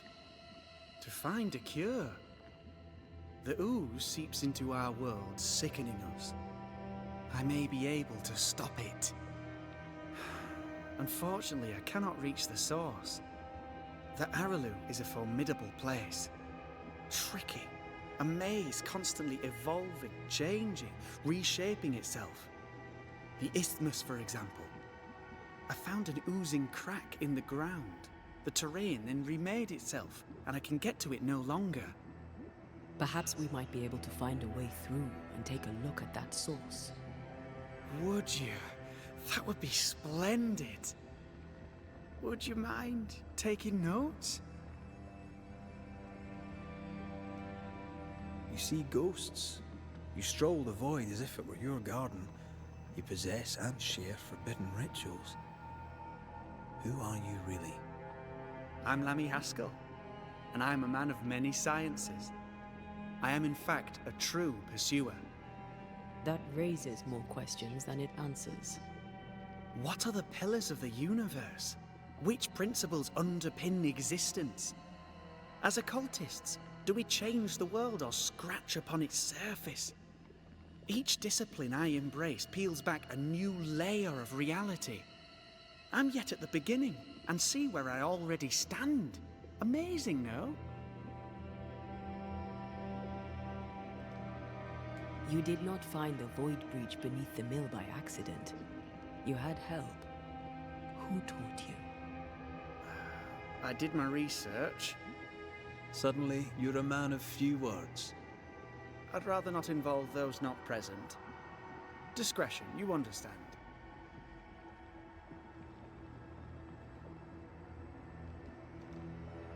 Your father is convinced a witch poisoned his well. Caleb Watson was cursed by a ritual you gave him. I'd focus if I were you. We must counter the devil with knowledge of his tricks. That, my father always said, is the purest of God's work. Aye. I can imagine your father saying that. When I was 10, he gave me my initiation. Demonology, sir, as he would say. He saw me as his heir. Then, of a sudden, the books were forbidden. So I stole them. The very same books he'd forced upon me as a boy. I understand them where he does not. I did no wrong, apart from a little theft. You've studied demonology. Did you do it alone? When my father forbade me to continue, I confess I disobeyed him in secret. Those big books were very boring until they were forbidden. Suddenly I could not get enough of their secret knowledge. Funny, eh? More recently, a good friend of my father showed me that I had only been scratching at the surface. He taught you in secret. On his visits, I would assist him with the research for the writing of his books. When the curse fell, he fled with thick-skinned Newsmith and left all his work behind. I hope he made it. I'd surely like to one day show him the advances I've made upon his work. Let's go take a closer look at that ooze then. And with that sorrow gone, I can leave. Do be careful. My home is your home. If you need anything, help yourself. The Araloo is not your home, Lammy. But thank you. Isn't it? Pardon my morbid enthusiasm, Mistress Duarte, but could I ask you a few questions? What do you wish to know? Do you still need to eat? Do you feel hunger? Sorry, it's just, you're the first ghost I've met, in person, as it were. I don't eat. Not in the way you do. I feel hunger. Again, not in the way you do. Fascinating. And can you touch things, smell them? Are colours the same as you remember them? My senses are different. It's difficult to describe how. I can see, sometimes touch. I cannot smell. Red tells me this is a blessing. How do you manifest in this plane? Do you feel bound, or are you here by choice? It feels as if I were clinging to a rope, high above the abyss. Even if I wished to let go, I could not bring myself to do it. I see.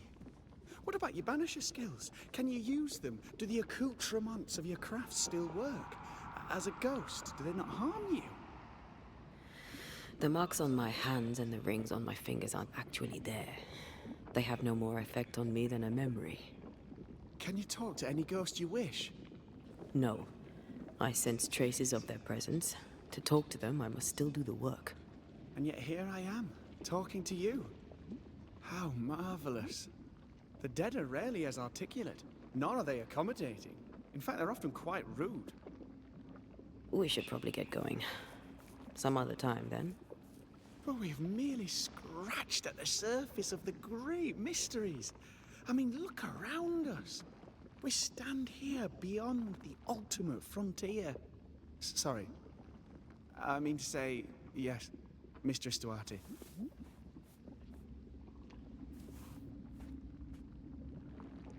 Okay, I guess that's it. There's something flashing here. This mine. Thank you. I found that. On the ground. Things on the ground are mine. All things. All ground things. So ooze is bad. Don't play with ooze, but also play with more ooze. It's the secret of the ooze. Ninja Turtles confirmed. Antea, we should get going.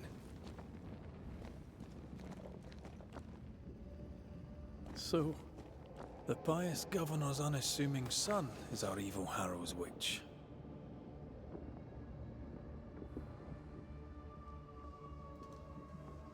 I was as earnest as he. Ah, the rank enthusiasm of youth. It's sickening, really. I don't know. He could be evil. We don't actually know. He seems curious versus bad, but he could be playing us. But he certainly seems innocent enough. But so did that other dude.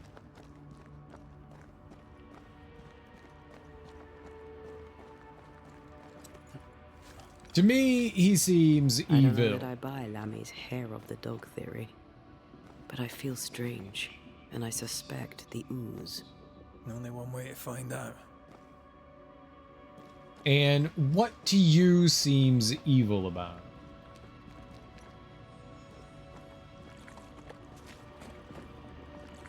Oh, I'm getting all goopy, goopy, goopy, goopy, goopy. There he is. He's not doing anything suspicious. Shoot him.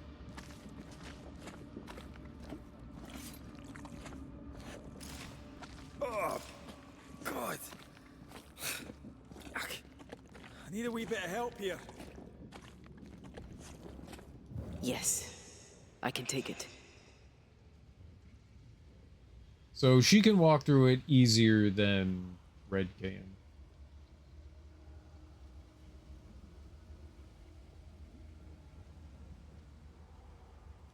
Well, that was not pleasant. Well, not pleasant at all. Well, maybe you didn't roll in it or sniff it hard enough. Maybe it needed to be smelled. Cannot manifest.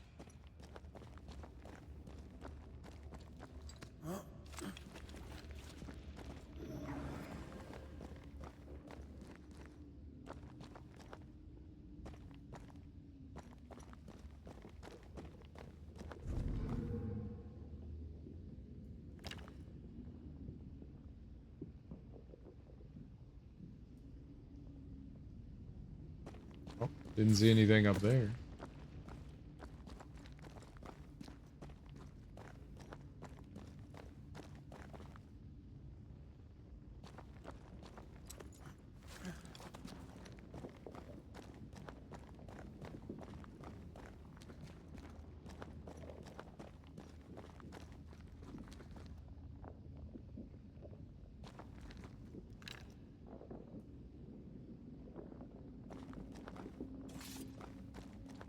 They usually glow somehow.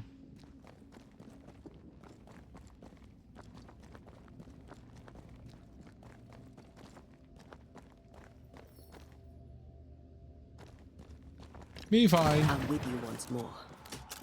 Me find.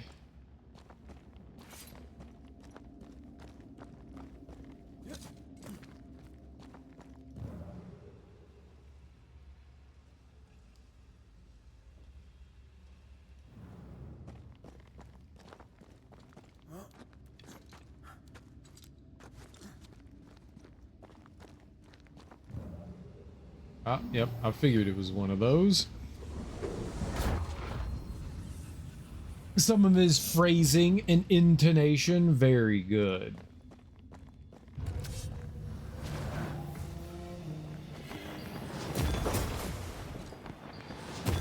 Did we miss a few?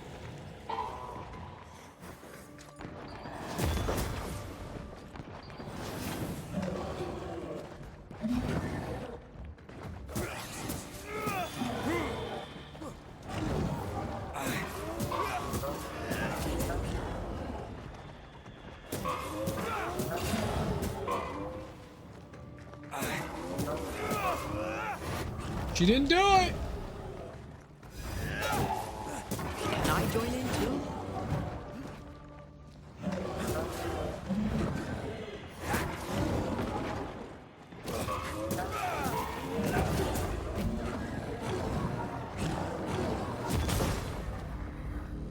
Oh, he hit me, I hit him. I got a little greedy in there, definitely.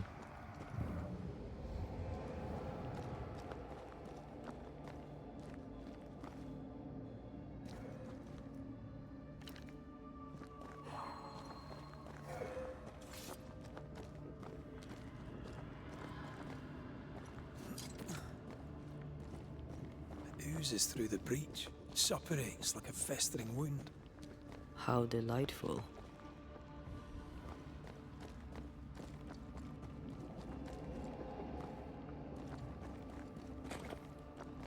Okay, well, this is going to bring us somewhere. Let's see what lies on the other side.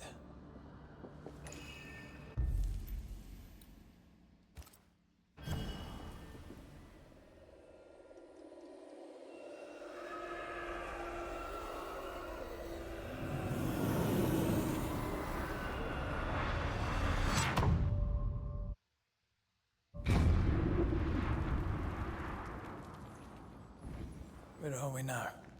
Underground, looks like. Wonderful. Let's take a peek.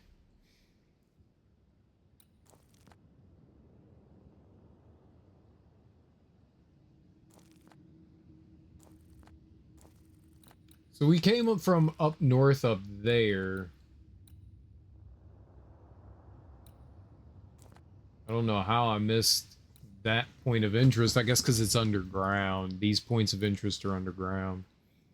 Might be able to hear a sonic boom in Southern California. They're really loud, man. They are really, really loud. Oh, from the Orion? That's cool. They're really loud.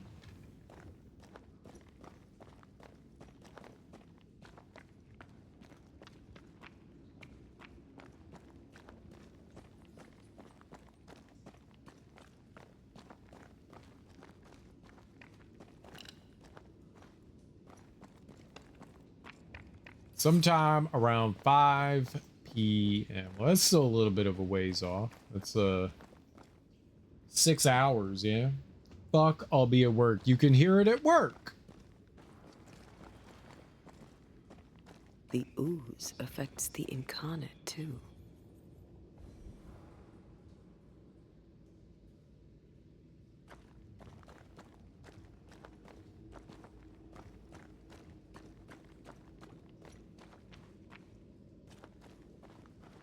Just be like, I'm going for my jerk break.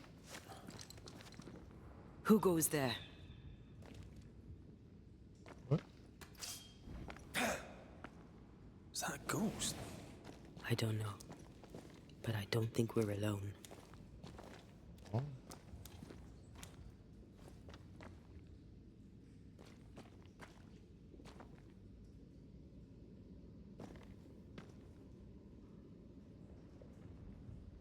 Maybe it's an ooze man. What might you be then? Who are you talking to?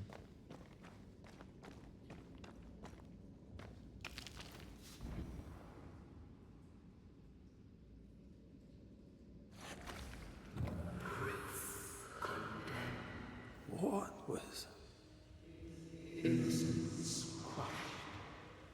Oh, shite. Did you just say shite? You...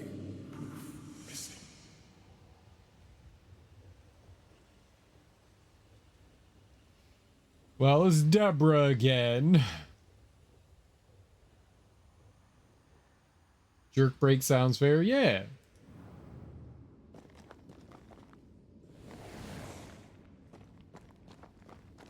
Oh, okay. Well, whatever those things are, they disappeared.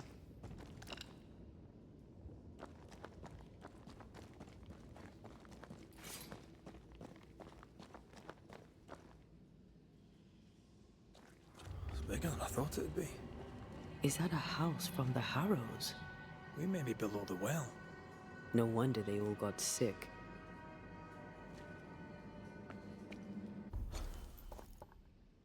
Well, we're definitely underground. I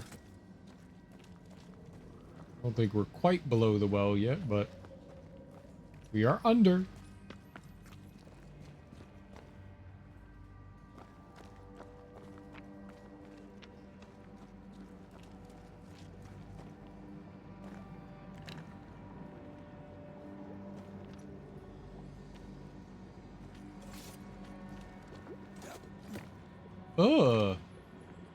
Drink it.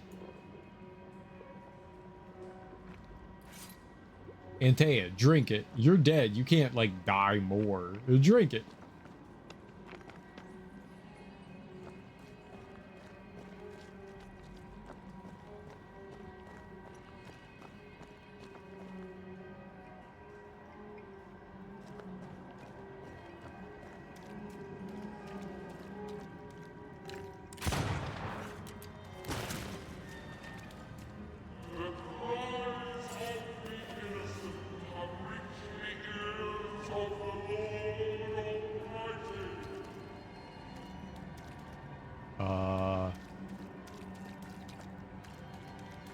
Good for them.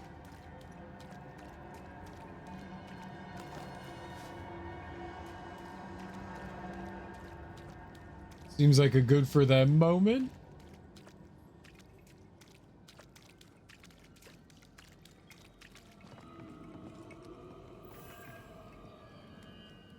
Collapsed house. It's a free house.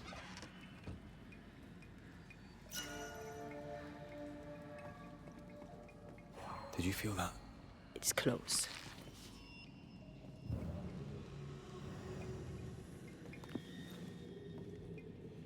Inside the Pandora box. Since Pandora broke the jar, releasing all the proverbial curses upon mankind, epidemics are often considered a punishment or an ordeal imposed by the gods. Stuck in the narrow sight, scientists beg to differ and prefer to search for natural causes to the many consequences. As often the answer is somewhere else between these rival conceptions and at the same beyond them. Undoubtedly, all the epidemics do not come from a breach in the fabric of the incarnate, but the regularity, the periodicity,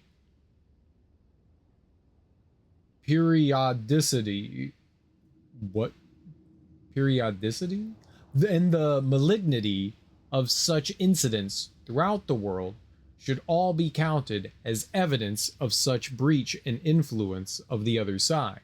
The Aralu, the Great Below, after all, wasn't Pandora's true name, Anisidora, she who sends up gifts, as in from within the earth. Healers, doctors, priests, and witches all should search for those signs like the true pursuer does. For until they seal off the void's breach, oozing of the gifts of the underworld, they will remain, like ants, trying to stop a forest fire.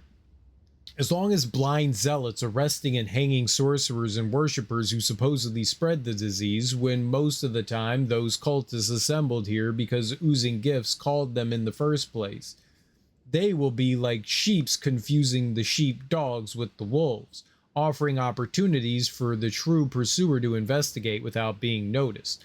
I suppose I'm going to love looking for that ill mouth nearby New Eden, ER.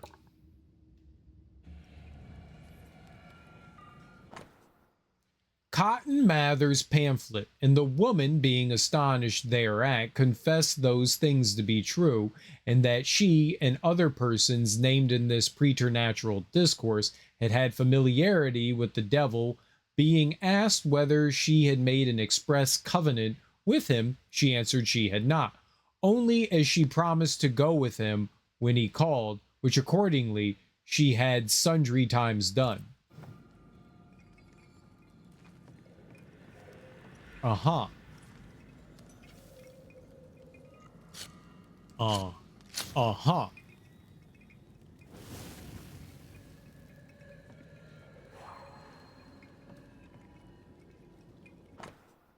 Letter from Amity Gibbs. From Amity Gibbs, Providencetown, to Antipas and Clemency Gibbs, the Harrows, New Eden.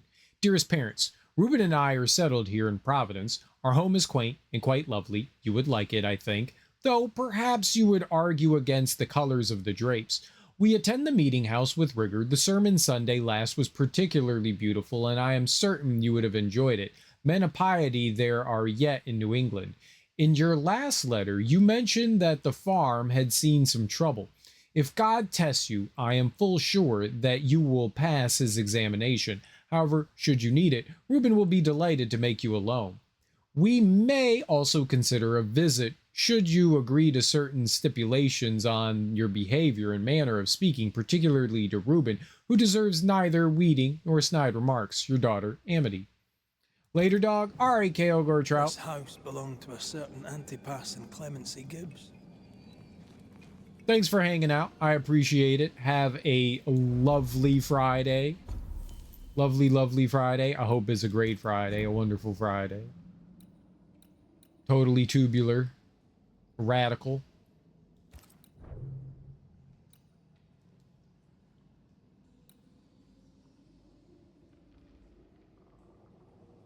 Well, oh yeah, I couldn't do it. That's too much scourge accretion. I don't have that much.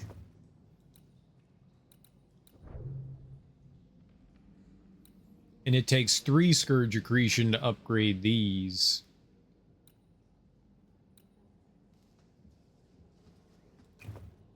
I need to find a place to go get more, I guess.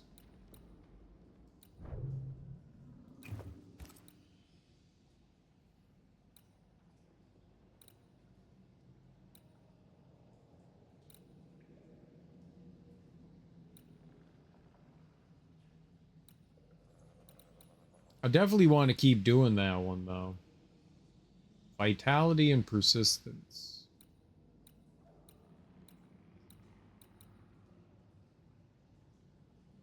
That does 57. Manifestation is increased by 50%, but damage taken by Antea is 50%. But this one increases by 100%.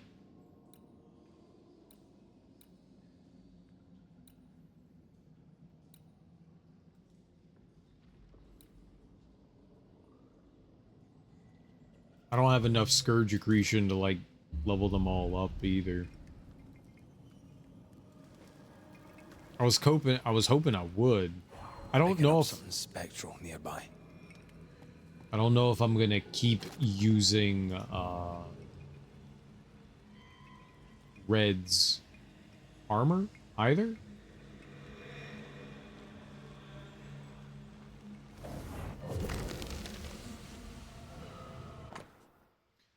Gibbs Farm account book, spring 1695.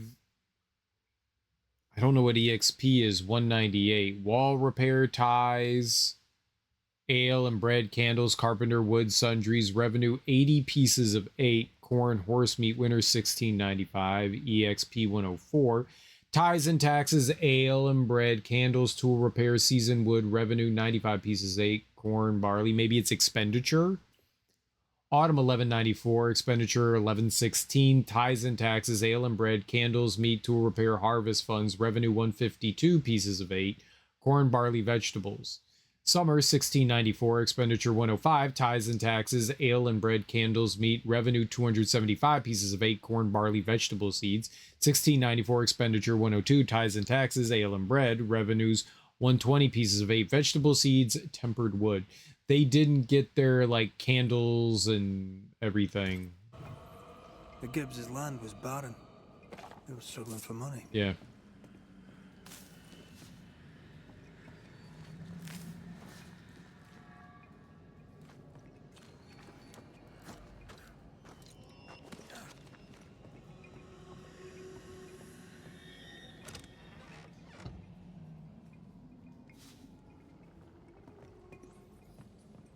Where do we get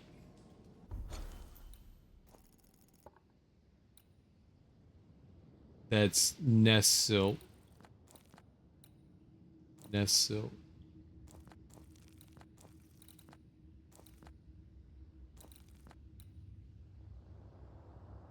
Void splinter.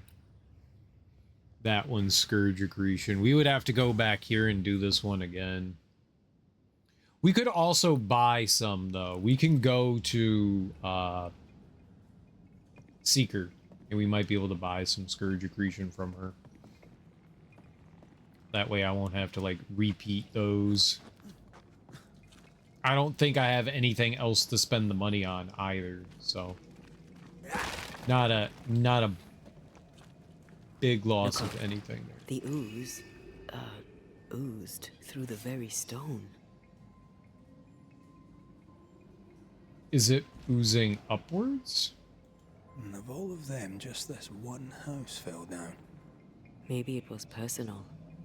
Was the Gibbs' house targeted by the ooze? Obviously. Look around you. It seems that way. Note to the Gibbs. Gibbs, I thank you for your note. God himself knows times are hard. That you could not honor our last order of grain was understandable. We find ourselves in a similar position, and upon the deaths of our last cattle, must cancel our next order. Please find and close the balance of our account, which we shall consider closed, at least until better times are come again. God save us all from this curse. Richard Mellons. $17.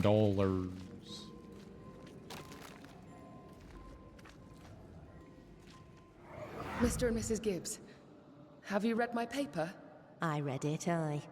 And then I washed my hands and prayed for grace. You claim to prove that there is no curse. Well...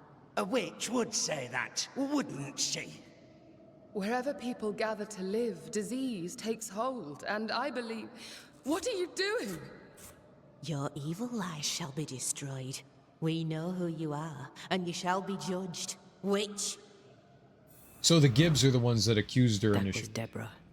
She built a case for her rationality, and they tore it apart. Uh-oh.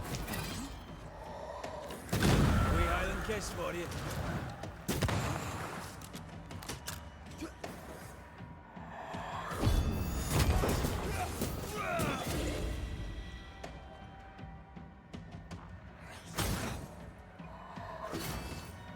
Dang it.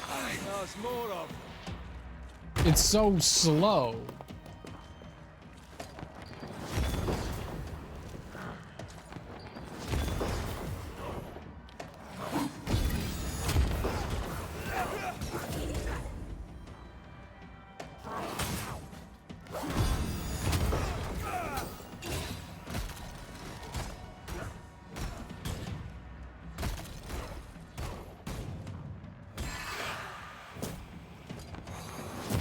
Away with you!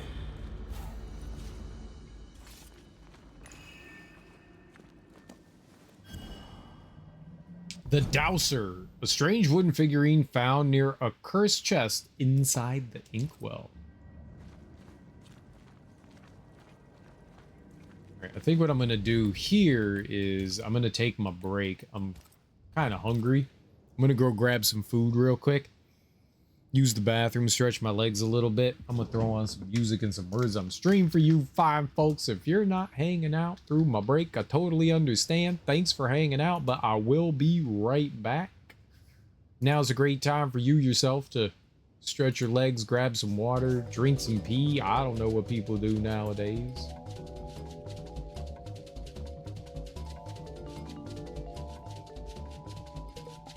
We will load up some words on stream. We got some music. I will be right back in just a few minutes. And we'll keep playing some more Banishers. I will be right back.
Normally,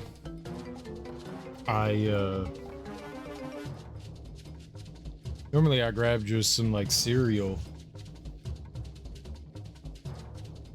But my mom was like, dude, you just had like some small food today. You need to eat real food.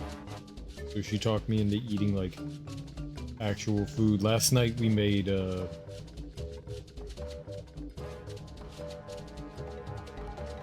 sort of like chicken and like a chicken pot pie type thing. Made like the chicken pot pie filling, sort of, just mainly with like carrots and peas. So didn't add any like corn or anything to it.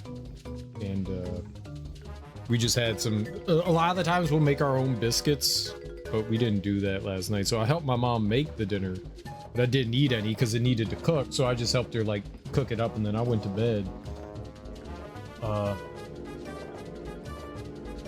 She persuaded him. She was like, "We made the food, eat it." Yeah. So got some like chicken and biscuits here. Mm.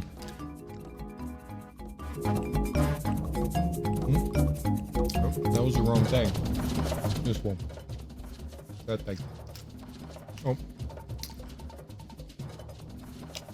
The chicken was very tough. We definitely didn't, I mean, I guess we ended up overcooking the chicken that we got for Easter.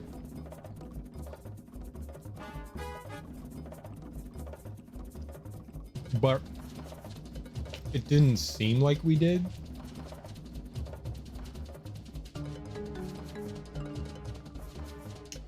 I rarely, if ever, overcook something.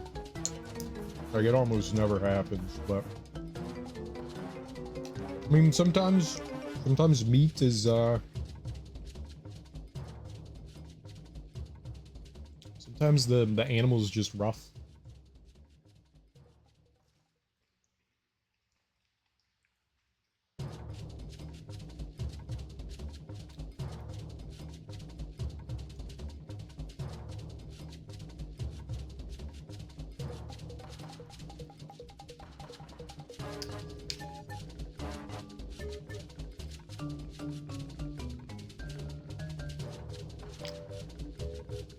Our local church during the holiday seasons gives food out to you know, families in need. Like, you know, you sign them up and they'll make sure they got food. And we had my sister and my niece signed up and a couple of other families. And when my mom went over to pick up the food, the lady that was like giving it out, she was like, hey, I got some extra food for you guys. That was like super duper nice of her. So she gave us like a whole extra thing of food. We gave most of it to my niece, but we kept the chicken and some potatoes and onions and some carrots.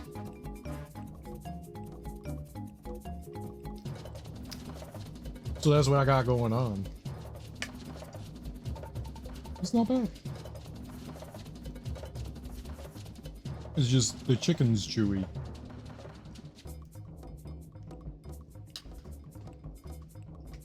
Oh, super nice of them to do that though.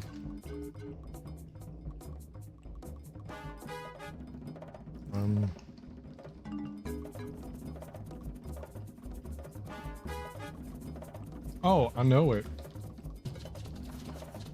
Aha.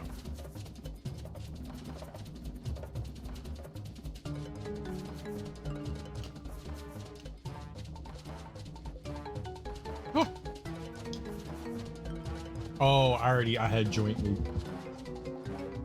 I tried. I failed, but I tried.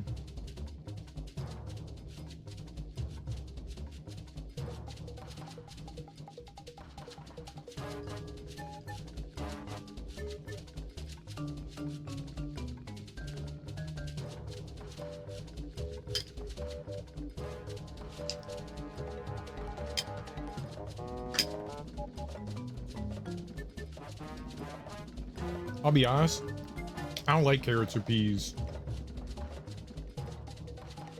but I eat them.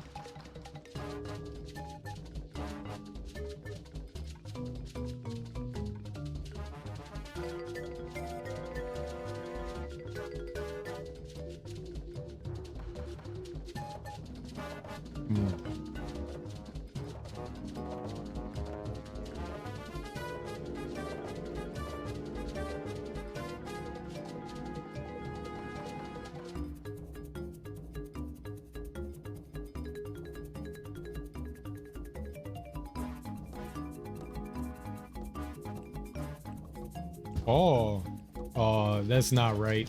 It's an A. I need teats. Need an A.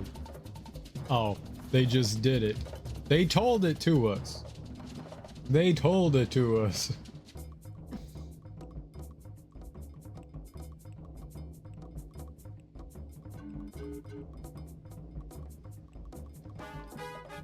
Oh. Okay.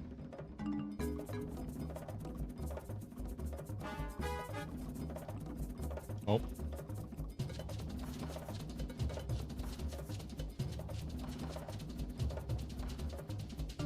They did it again! Random!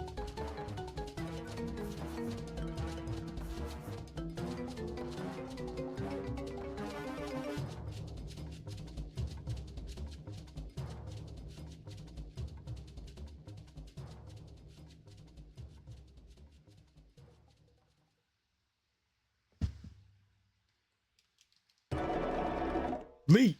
That's not a word.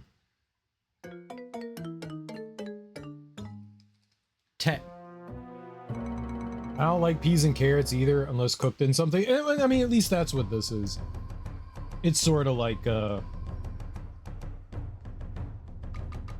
don't know what you'd call it, like chicken pot pie, chicken and dumplings kind of thing.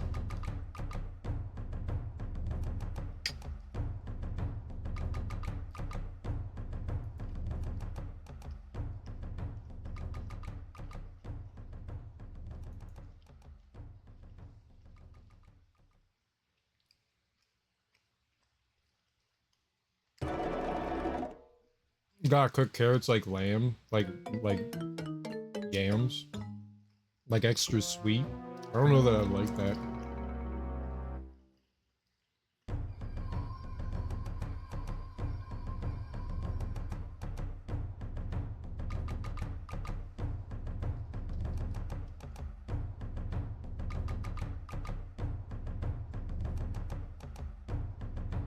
Like glazed carrots. We made that. My little sister really likes that. We made some glazed carrots for Thanksgiving, Easter. I did not eat the glazed carrots.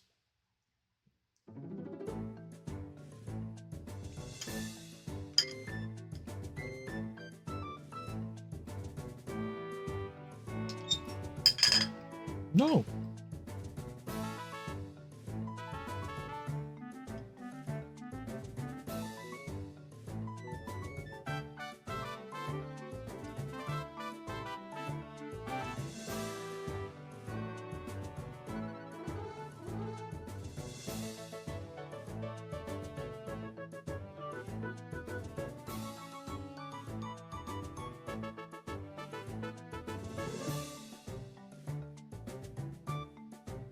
Emu art. Dude, I'd love to see some emu art.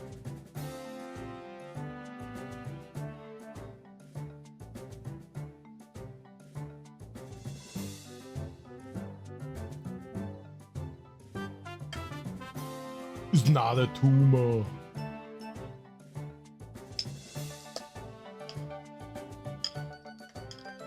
Boys have penises and girls have vaginas.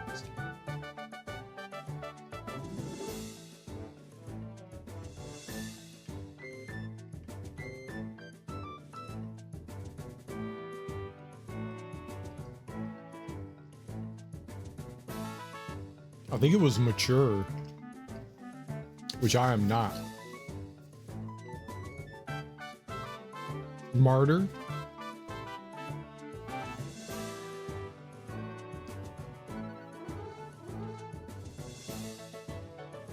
Martyr. No!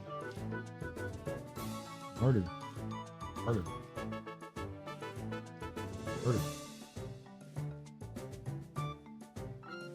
Maybe that's the French spelling of martyr. Martyr.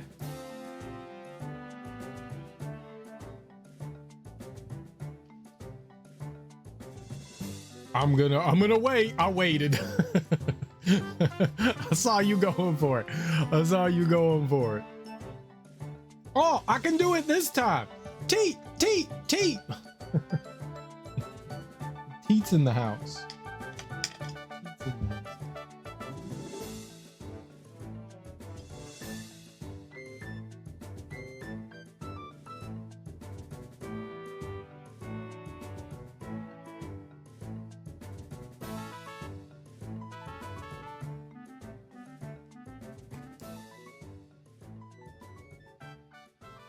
I was trying to think of A words. The first word is an L. It's not good for anyone. It eliminates a lot, though.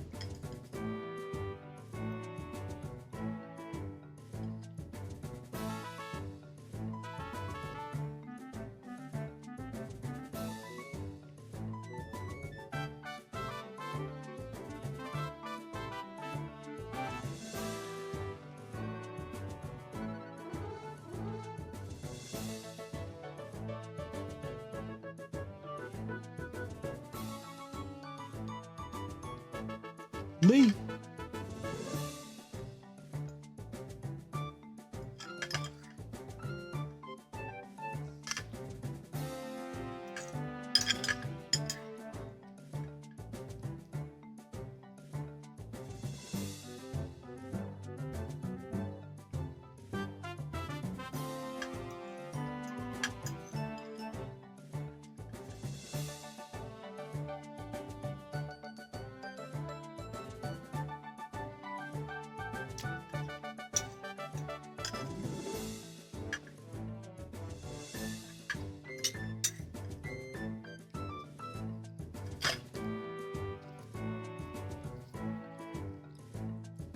My brain's never working.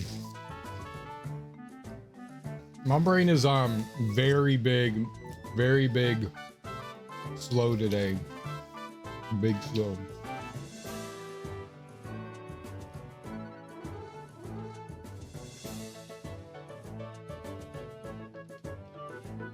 Very big slow.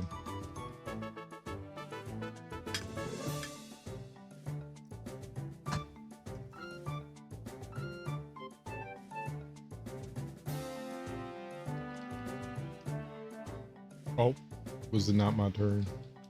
Now I can do it.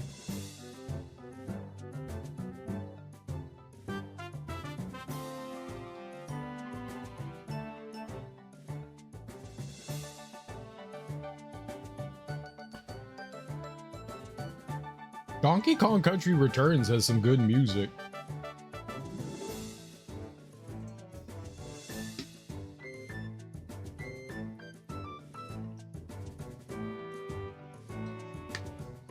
It's an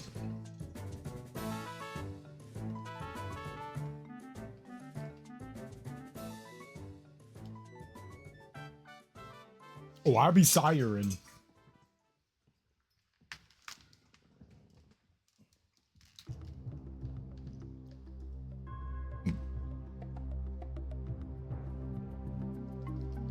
Ings. Lies.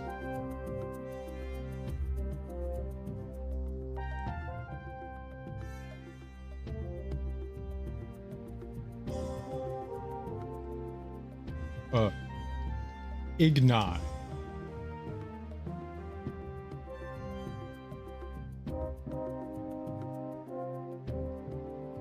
Greed is a thing.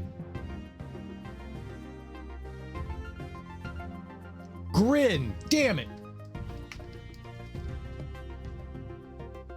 I was right there in the face. In the face. It was there. It was there. Well, we tried.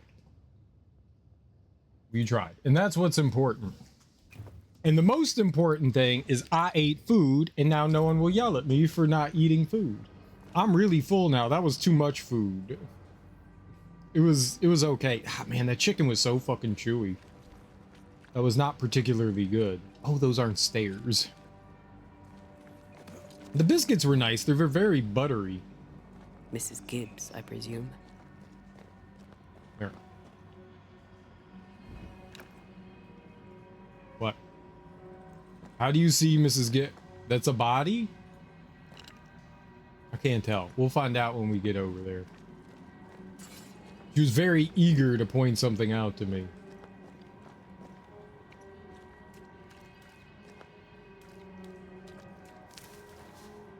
I like those, like the words on stream is alright. Some days I do better than others. Like some days my brain is like functioning somewhat. Today is not one of those days. Today is a low functioning, slur words, don't read right, eyes are constantly blurry day.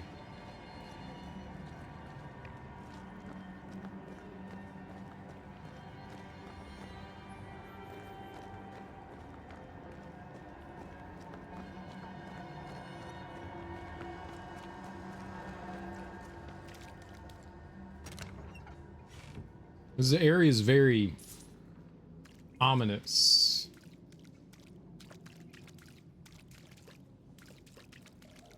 Oh, can I? Oh. Ooh, all right. Off we go then. Another treasure chest? 2 treasure chests? Okay.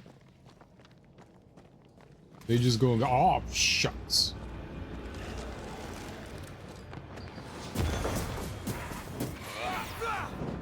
Thank you. Oh, okay. I have an idea. Ow!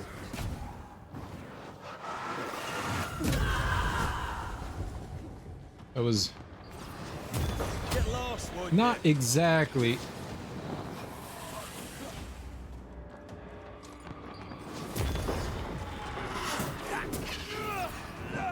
It's okay. Where are you? Why did you just do that?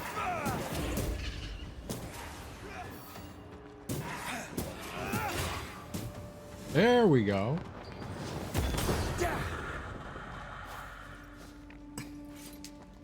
I guess I'm not quick enough sometimes with the combo there.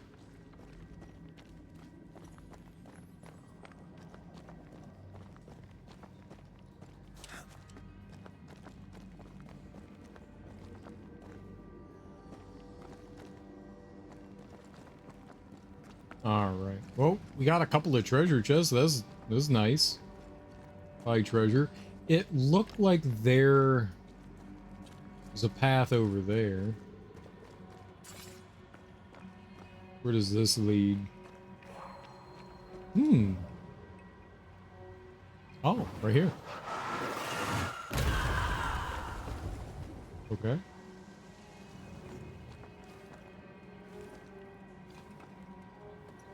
What?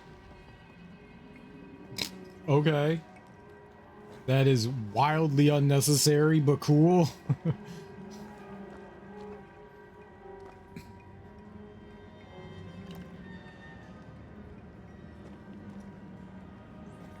There's something up there, but I'm not gonna shoot that down until we actually get over there. Ah, screw it. Shoot it down now. Do it! Oh, I'll totally find that. I'm a good finderer. I find things. Oh, maybe there's something on the other side where we can shoot that rope. Can I see over there? No. But maybe there is, and that'll make a shortcut of sorts. So it looks like we have to go this way.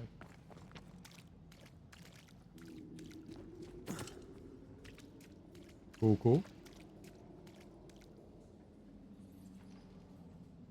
This is a cool cave. I like cave. With its natural formations. Another shadow. What do they want?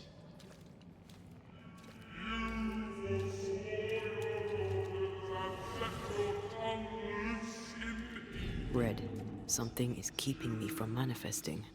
In here? Ah, shite.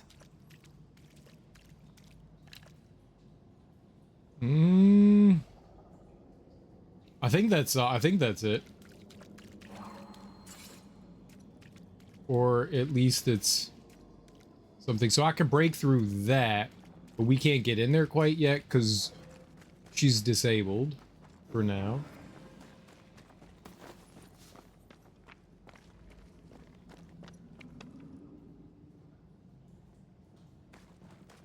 Let's try wandering over that way. I'm assuming that's I see it. a ghost ward. What are they doing down here? Okay. Spectre, going for a meat suit. Get off! Fuck me! Well, that's great game. Away with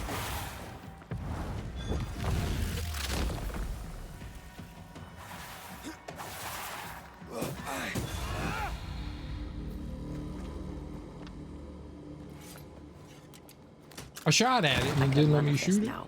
Here.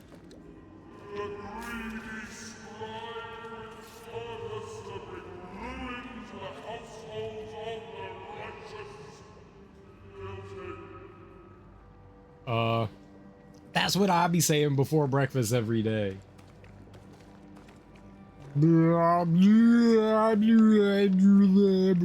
Righteous? Yup. Yup. Yup. It's my breakfast chant.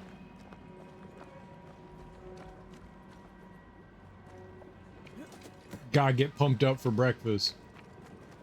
My breakfast pumps.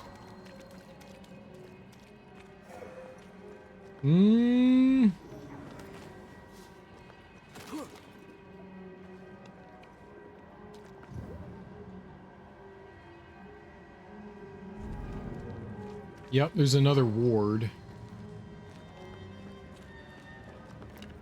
Nice. Don't know how many soul shards we need, but more. Always more.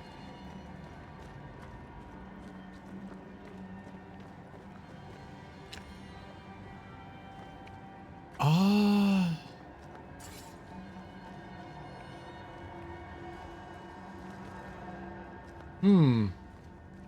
Oh, there we go. Better. You're welcome. Now let's inspect the body. Yeah, let's. I know. I love how he's so frequently impressed by her doing the same thing for the 400th time. He's very nice. Expected no less.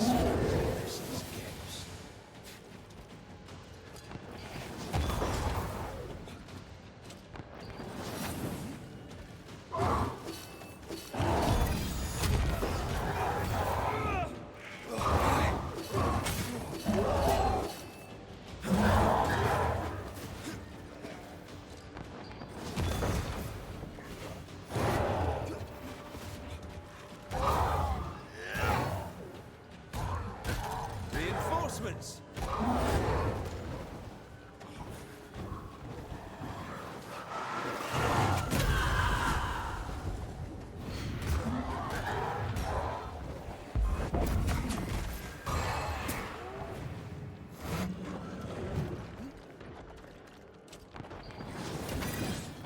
What the fuck was that?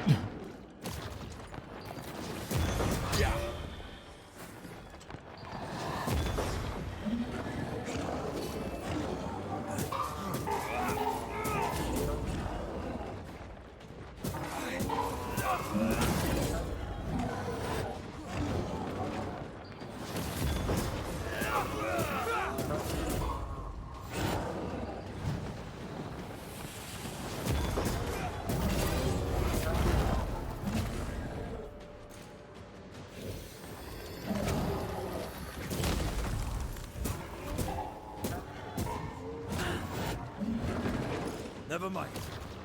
There's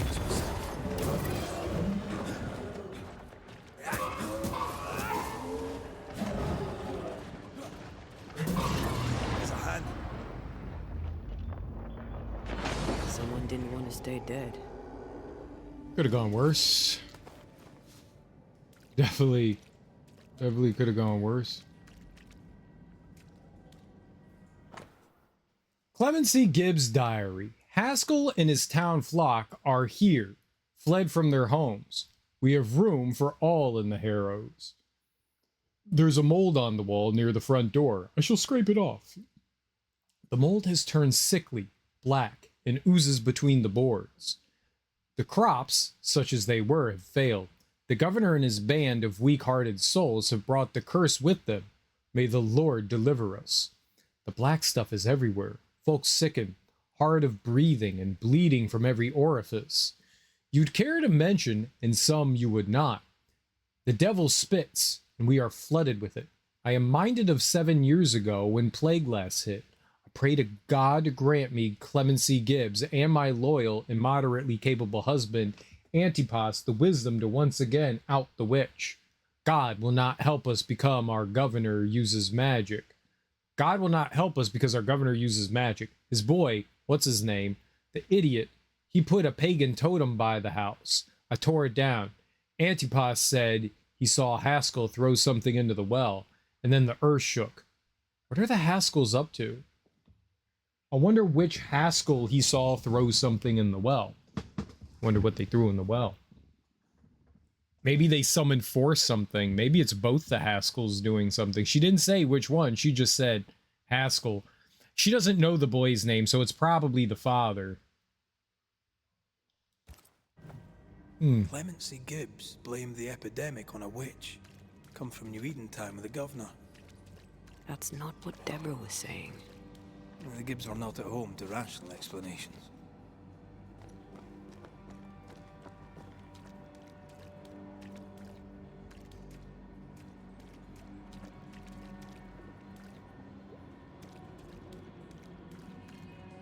I think the thing I shot down was up there.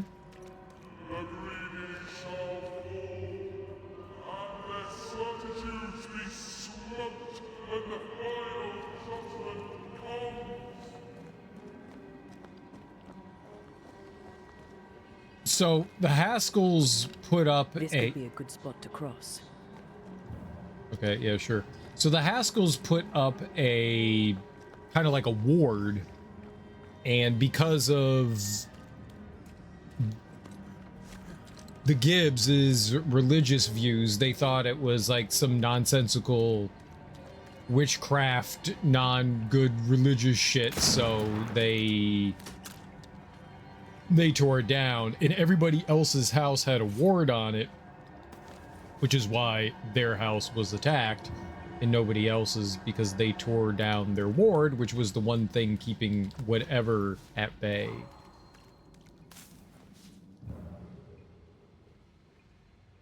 Look at us using our brains to think and say words out loud.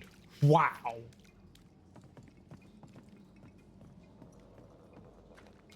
Love it. All right, well, I guess we're going this way.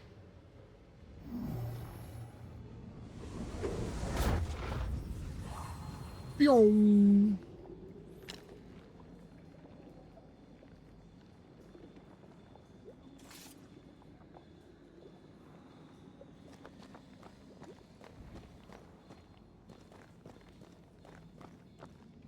Well, we opened up a shortcut, so that's nice. See anything?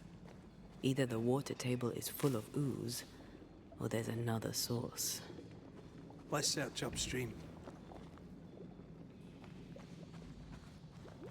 All right, I do love going upstream. We gotta go real far upstream. All right, nice.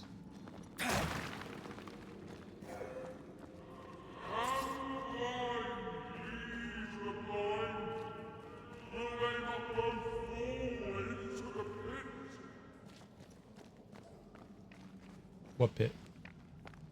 The pit of sadness? The pit of happiness? The euphoria pit?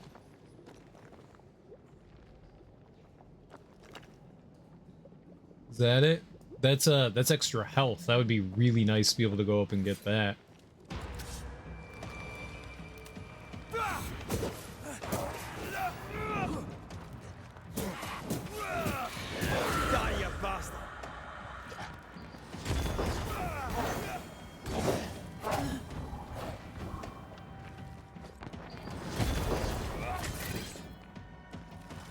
You know what? Get out of here. Peter! Get out of here.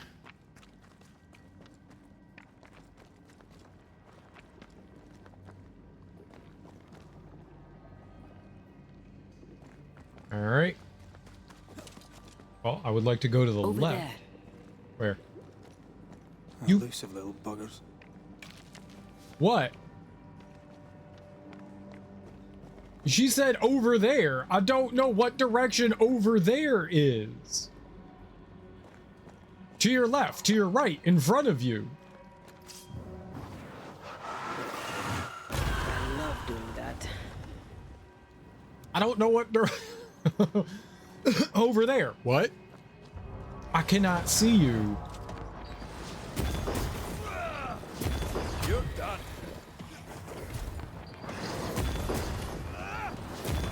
Why do I get the feeling that this sucks?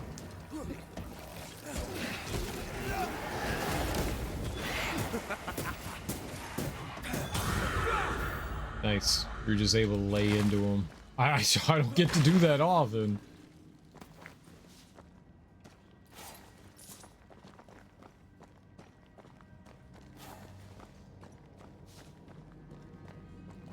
All right, we're getting more health here. This is great. Value. Value.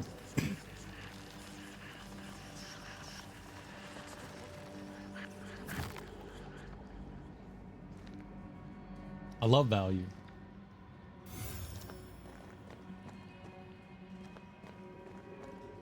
I'm curious about damage numbers. We get to see what kind of damage we do to enemies, but we don't really see what they do to us. I'm very curious about... Oh, the Dowser.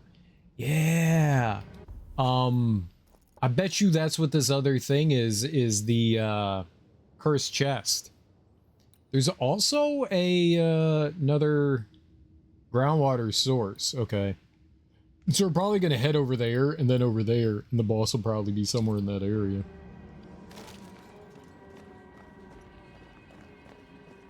Not bad. Not bad. I forgot we were looking for the Dowser. We have to find one more of those. But fortunately, those things stand out. They glow. When things glow, we're in the know.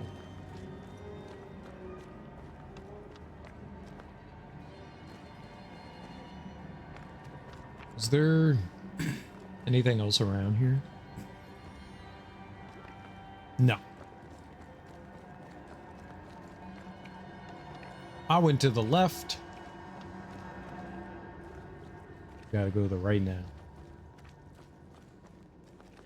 This is Antea Town.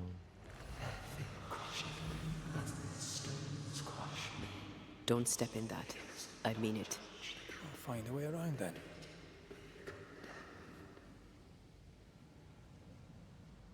Well, I can't go under that.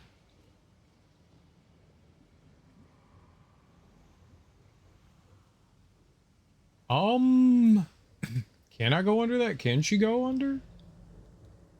Destroy those ghost wolves if you want me back. It's further in. Okay, and that's what we destroy to get Antea. All right. Were those echoes we're hearing, or the shadows speaking? They always appear near the ooze. So do the whispers. But which came first? Missed me? Always.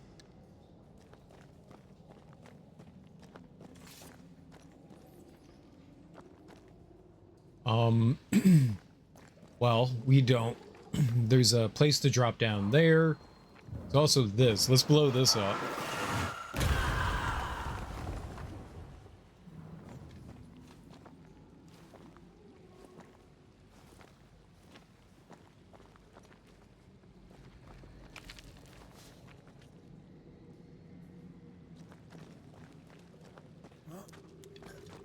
The other way might be the way to go. It's impossible to tell. Oh, hey, we got the final The Dowser. Oops. I'm just trying to look over there. There is something right there that I could shoot down. Get some dollary. You know what? Shoot it.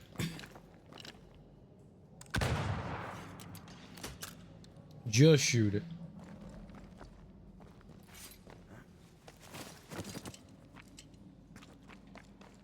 All right, so I think this is the way. I think we're gonna. There was a a rope holding up like a panel of wood. I think maybe that's what we're doing. Is she? Yeah, that's what we're doing. It's tied to the tree right there. You can see it. Knock that down. Yeah.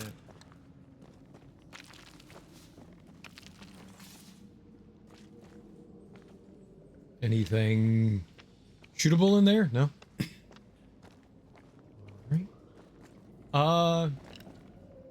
I think somewhere over there is what I shot down. Somewhere in there. I think back to Antea. Nope.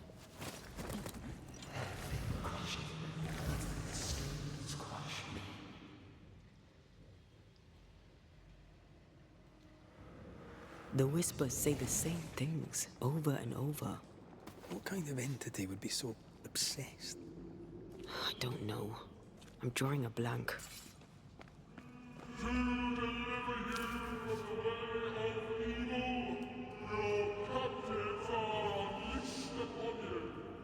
It's swirling around. I get it. It's like it's everywhere all at once.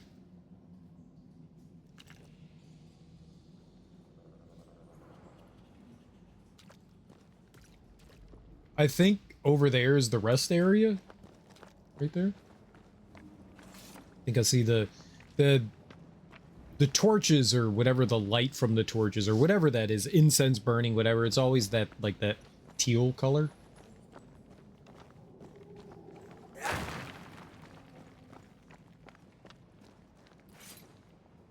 Like that one.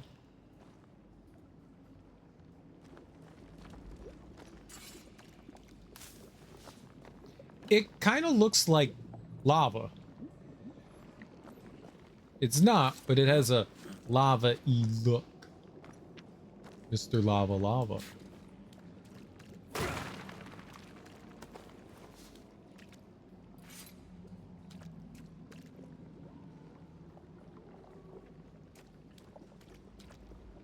We're definitely fighting something in here. This is absolutely a fighting arena. How'd you know? Possession incoming. I have another in sight. Well, shit. Okay, that's fine. I'm gonna eliminate this one. That corpse is taking aim. Watch out. Spectre possession. Have some of this. Thanks, game.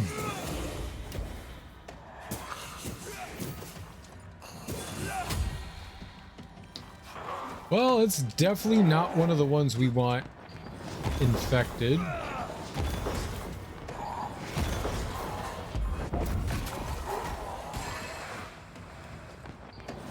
Ready and waiting. Die, you bastard.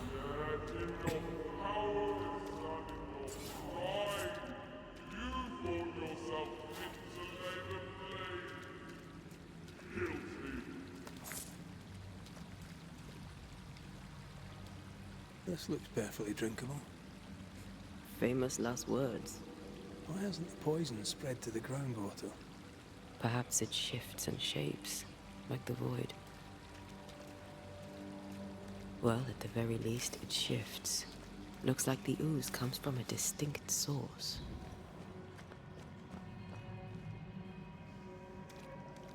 Maybe. Whatever's cursing this area, possibly, yeah.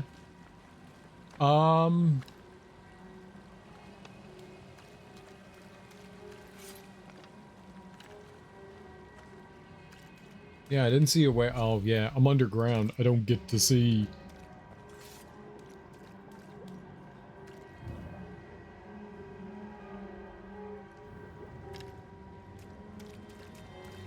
This is definitely a drop down.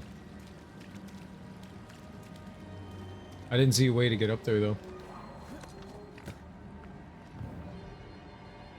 Ooh. Wasn't I always? Well. Always rewarded when I complain. Always.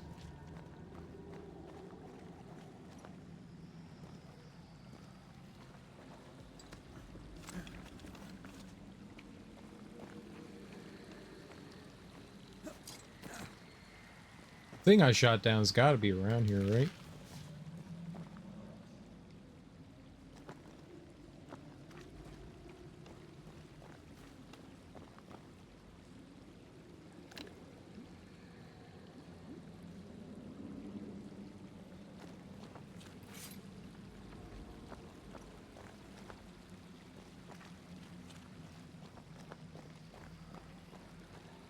I thought it was like right over there. Something wicked is tied to this.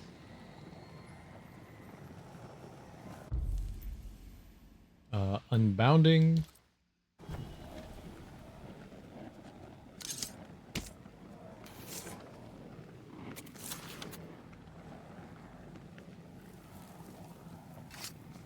You are sent back.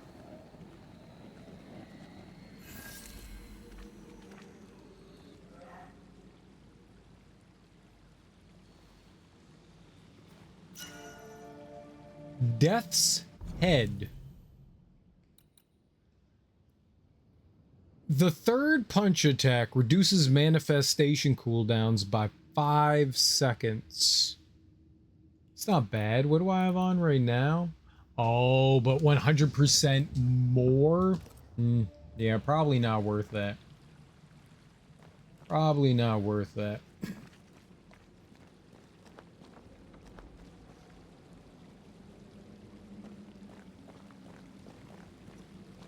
Where's the thing I shot down?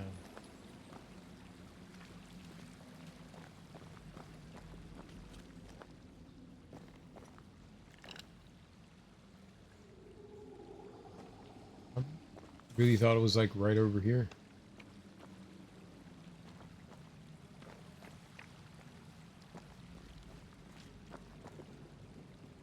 Guess not. Doesn't exist anymore. It vanished forever.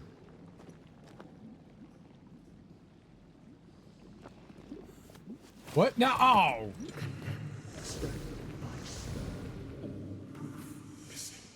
That's not at all what I wanted to do.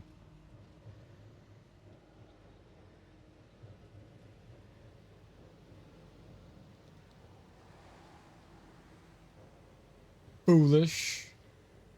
Foolish. I, for some reason, thought I was gonna run across there. I don't know why my brain was like, you're gonna run across. You're gonna jump across that. Easy peasy. No. No, you're not. It's way too far across. Down you go. Like the stupid human you are.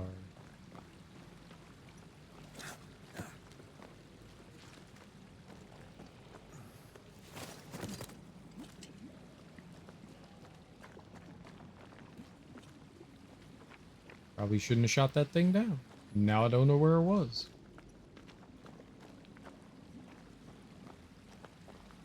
Maybe I picked it up when I was down here.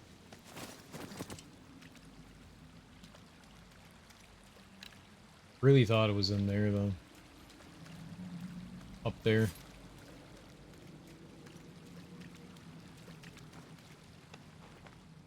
Doesn't matter. Doesn't matter. It matters a lot. It matters everything. Everything matters. I'm angry.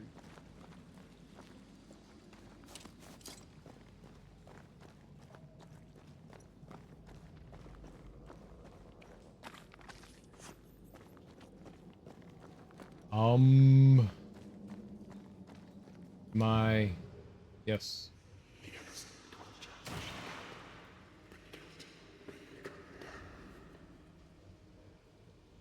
Thank you. This whole country is rotten to the core. And you're just now reaching this conclusion? If I wanted your opinion, I'd give it to you. Perhaps if you gave me the space to have one, then we'd both be better off. Okay, it's just like Ghostbusters. The ooze makes you angry.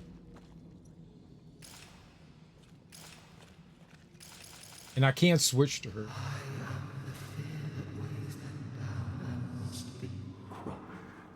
Someone came through here, someone real, not just a shadow.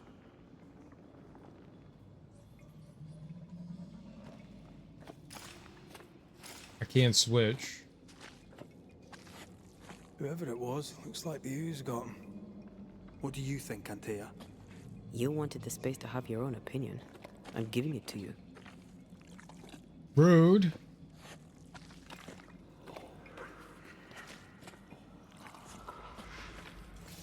Rude. I don't want space. I want you. You're my friend. I like you.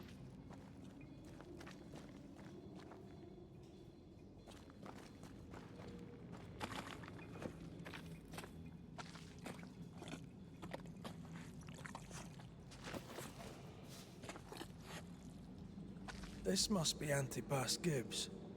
Hell of a fall to live through. Now join in any time, Antea. What do you think I'm doing?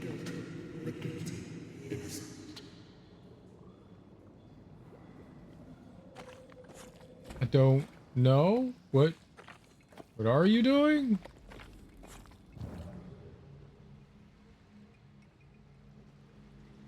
Ah.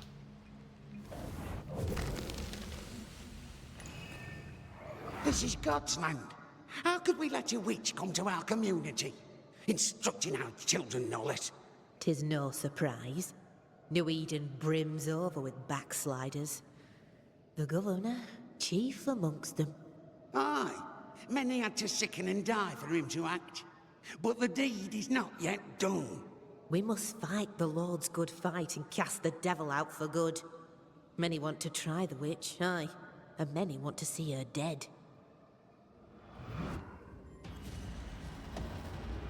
Oh, it's a new enemy.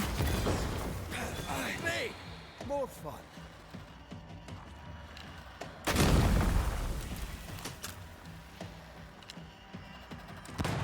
Oh.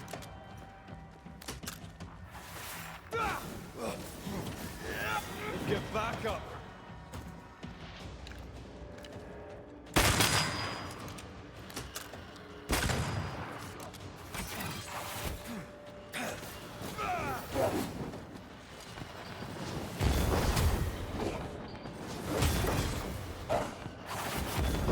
Get back up.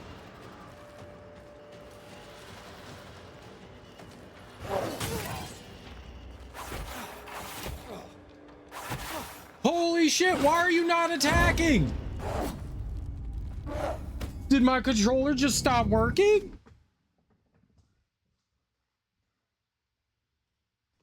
What is lurking here? That was weird. I didn't like it. This is God's land. How could we let a witch come to our community? Instructing our children, no less. 'Tis no surprise. New Eden brims over with backsliders. The governor, chief amongst them. Aye, many had to sicken and die for him to act. But the deed is not yet done. We must fight the Lord's good fight and cast the devil out for good. Many want to try the witch, aye, and many want to see her dead. Okay, I don't want to, I don't know what happened there.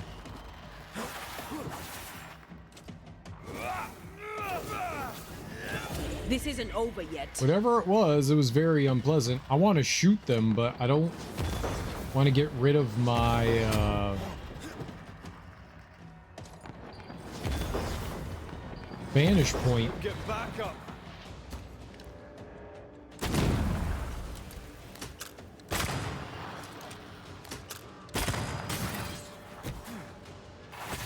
Holy fuck!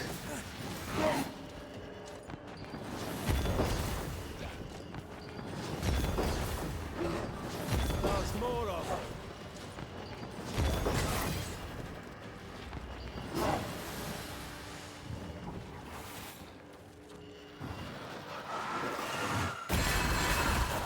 I'm gonna say, that's about to do some really big damage for us.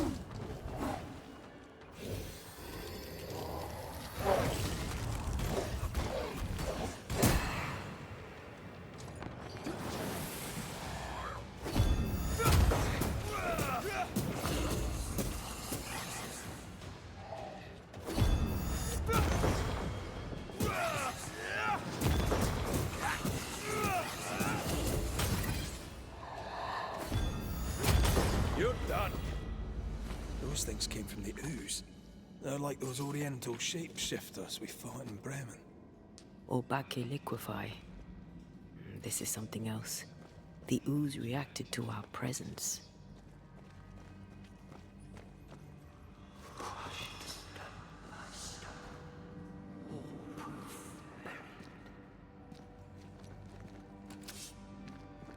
Okay, well, that time went like 1,000 times better. The Gibbs were so angry. Pure entitled bigotry. Maybe they were affected by the ooze. I mean, we've been snapping at each other since we got here. Something's toying with us. I think they made the ooze. I don't think the ooze made them. Like, it came from their anger.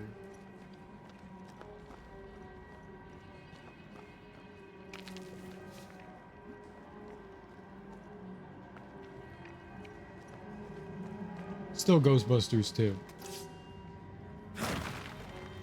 Still Ghostbusters 2. We're not finished here. Come on. This is it. This is the source. Where do we get to it?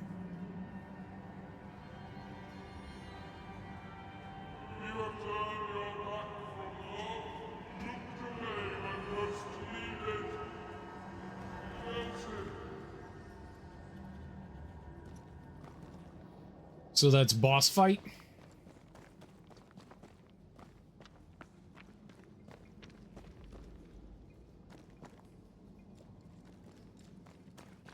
Silence and a campfire. Just what Dr. Duarte ordered.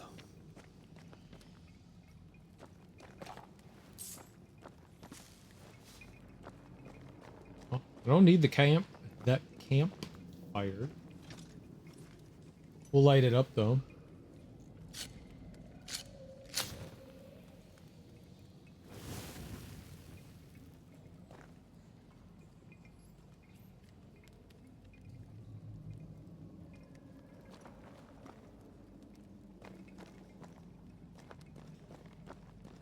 You never know if we have to come back down here for anything, so it'd be...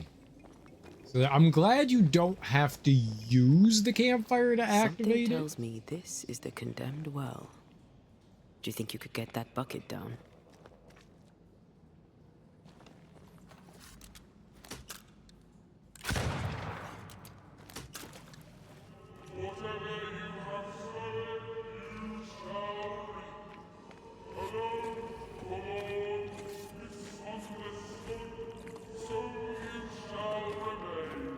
A strong memory clings to this place. Where'd the bucket go?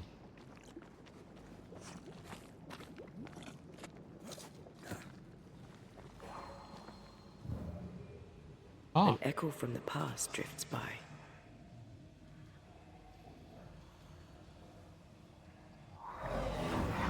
The devil still breathes through her mouth. We are cursed, and you are stolen. Clemency, Antipas, please. The woman has been jailed. As per custom, she will face trial and justice will be brought to this community. Coming from a magic user himself. But can you or your demonologist discernment really be trusted? How dare you insinuate such blasphemy? I'm a man of faith.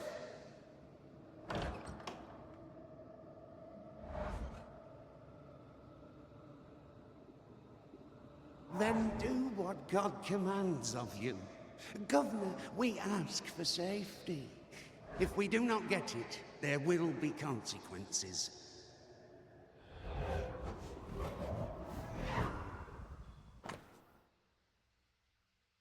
Urim and Thummim, a set of Urim and Thummim, tools of divination and cleromancy, thought to reveal the will of God.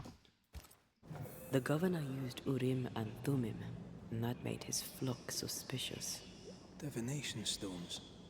He must have thrown them down the well when he sealed it. But why now?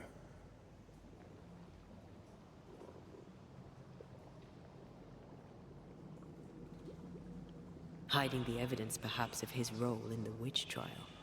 They connected him to the demonology he used to reinforce his authority. That echo proves that things were getting out of hand.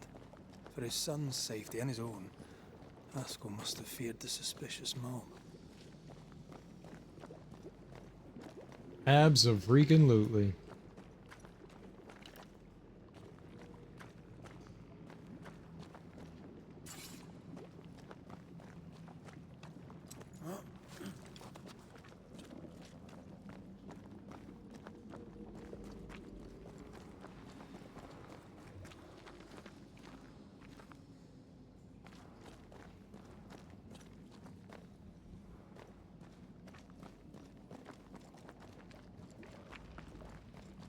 Was... Oh.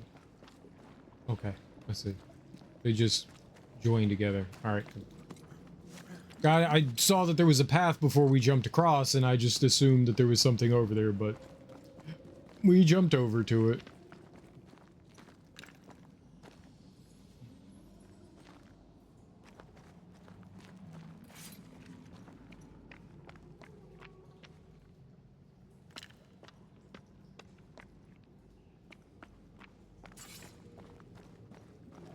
Alright, I'm guessing boss time? Big boss time? Like mega boss?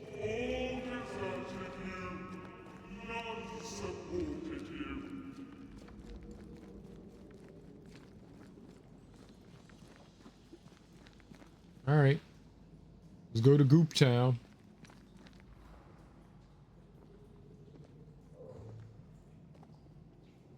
Oh, this can't be good.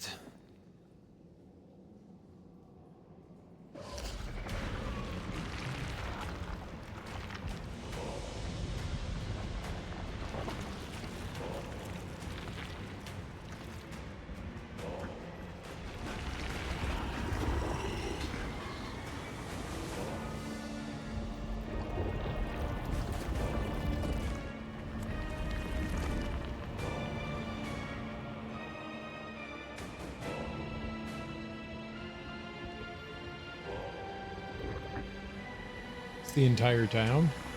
Bring forward the accused.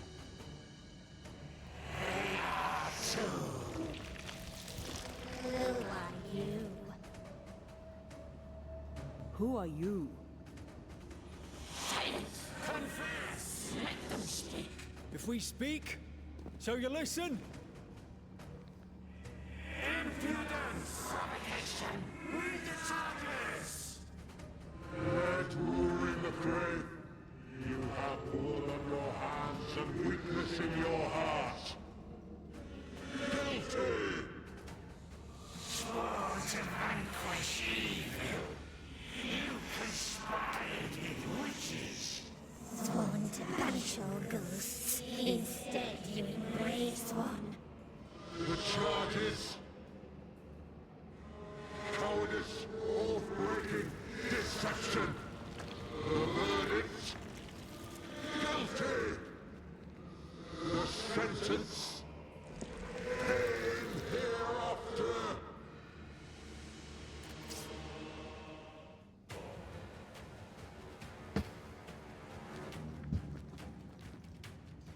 I only seek the truth.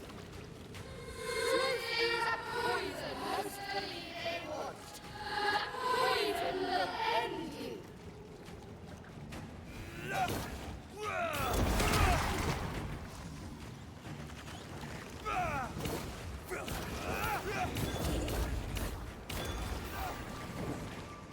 Bloody hell. Is that me? Cheap heck.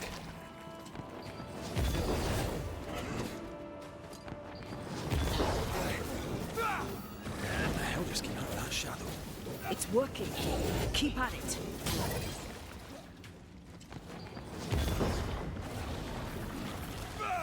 Getting rid of that ooze should weaken the shadows.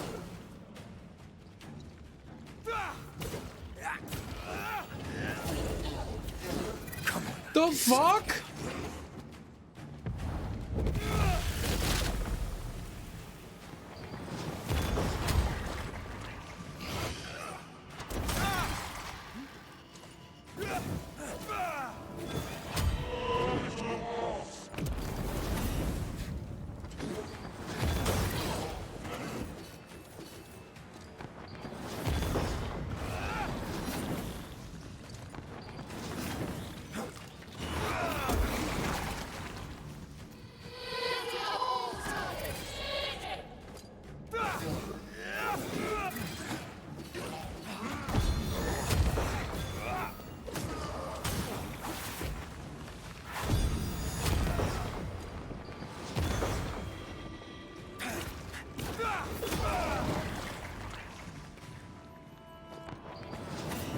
Oh.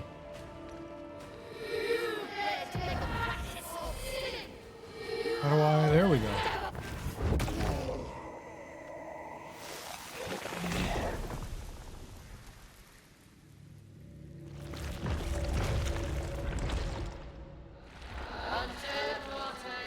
You fraud, you cold-hearted deceiver. Rise for the verdict. Alive, you banished parasite ghosts. If dead, you dare linger. Have you no shame? You indulge yourself. I sentence you to anger, to regret, and thence to oblivion.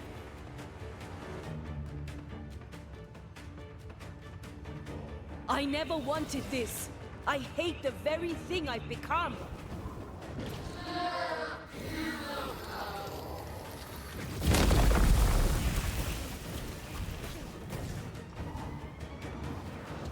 Damn you.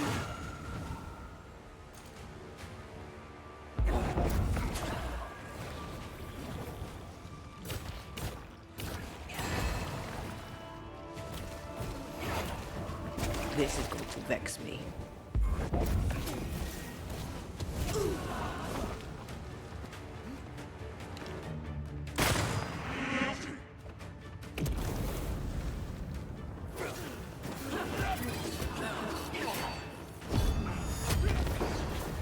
This thing is mine.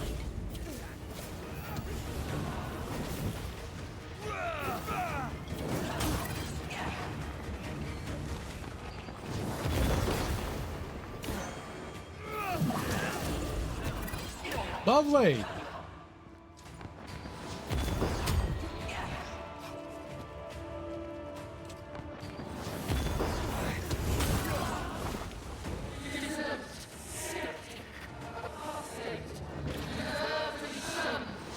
Nobody deserves to feel like an outsider.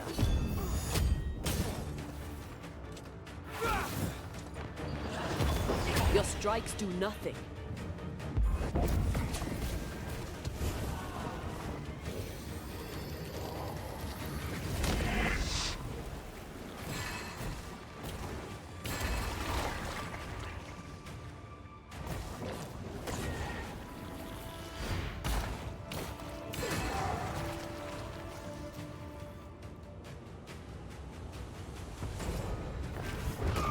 Okay.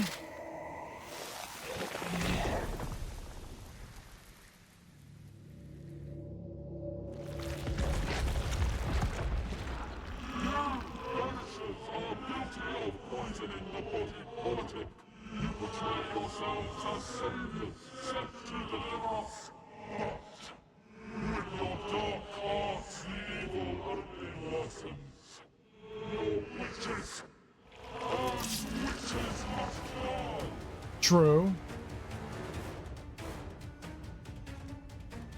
And Tia died to help New Eden. And still we fight this curse. What more do you want from us?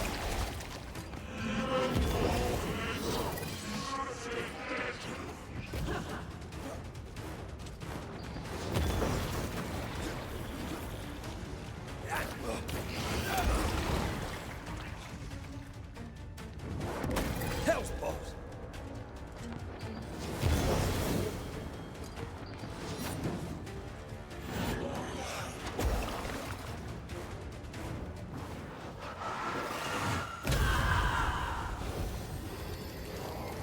You won't do that again.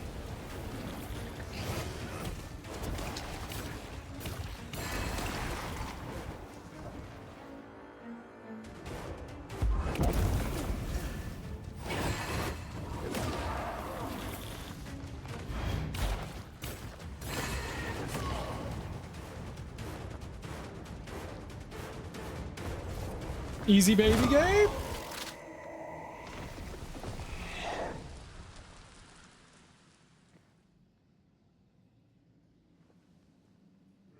We have passed judgment.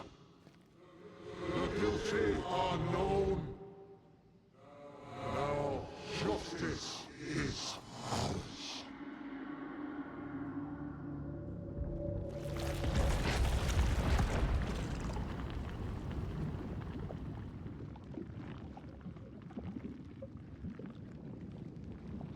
All right. How does this tie in with Deborah again? Deborah was accused by the family, the Gibbs family.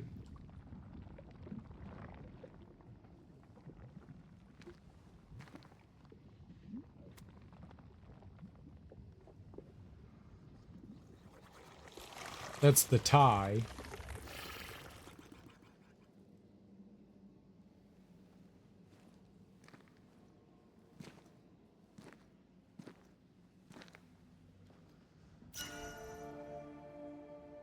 Blessed garb. Can we please get out of here? The quill Governor Haskell used to sign Deborah's death warrant. Okay. Here we go. It all revolves around her. I wanted equipment though. What did we got something here. Blessed garb. Melee attack and punch attack damage is increased by 10% for each manifestation and cooldown.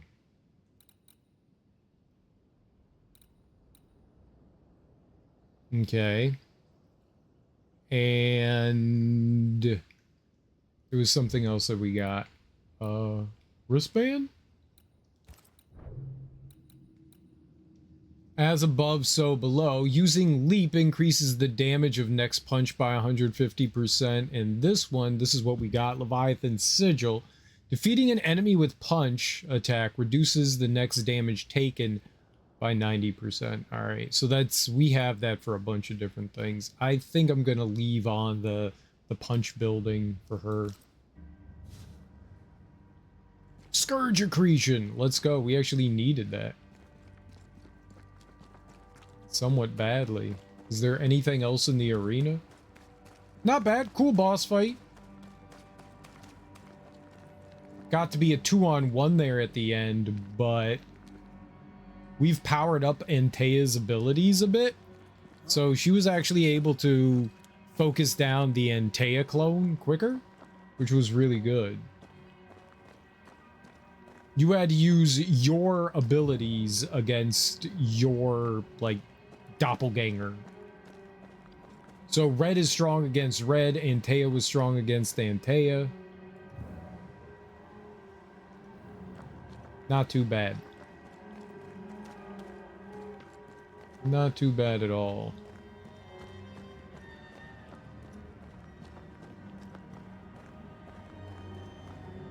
We've definitely got, at the beginning of the game, like every encounter, I was dying the first try and then we'd get it second try. Now, I do not game over very often, which is very, very nice. We've gone from game overing like every 2 seconds to rarely.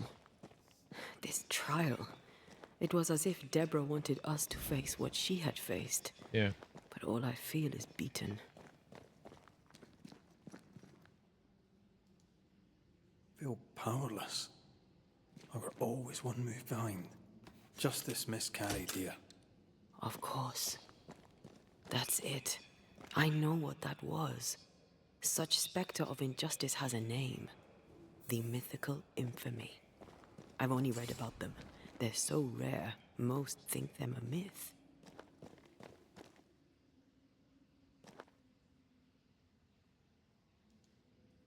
Ignorance caused this. A raging epidemic drove them out of their minds. Unable to look within, they pointed the finger. And so a terrible ghost was born, and sickness piled on sickness. Haskell has so much to answer for.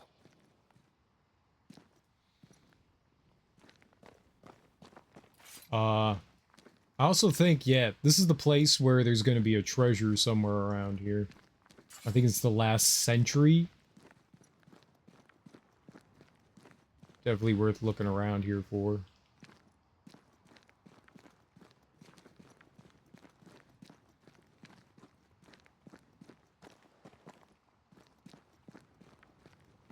Alright, well, we've definitely never been down by the docks here, so this is new and cool.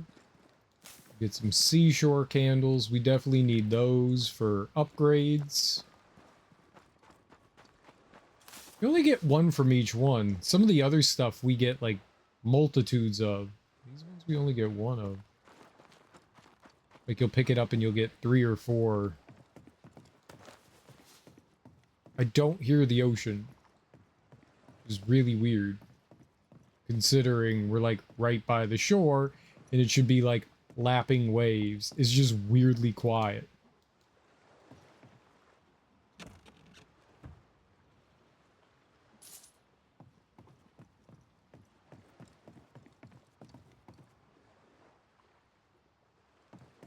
Right?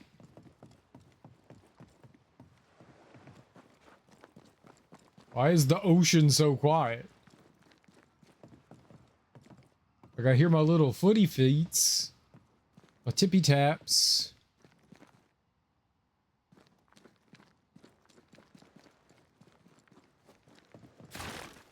That's plenty loud.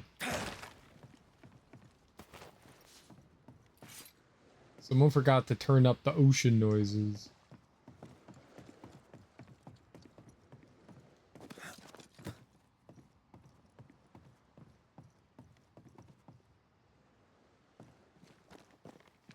Something's nearby. Where is it? Back that way. Oh, I was gonna say there's a place to drop down, but well, it's already open. Where would that lead me? You know what? Let's do it. Let's see where this goes.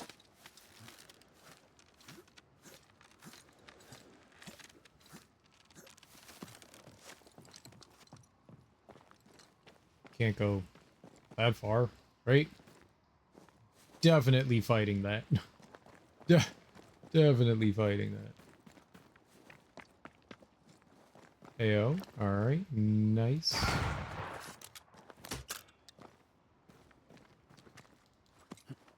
There's a lot of places left here that we haven't explored either. One of the reasons why I held off is because we'll probably get side quests that'll send us out and around there. Usually almost everyone in town has some sort of side quest to send you on.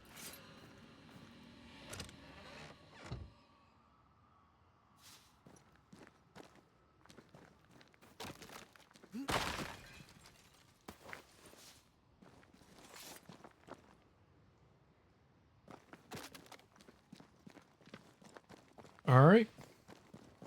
So it's just for a chest and a wisp thing, but yep, here we go. Is it you? Yup. I am going to shoot you. Not great. I'm gonna... Oh, I can't get rid of you.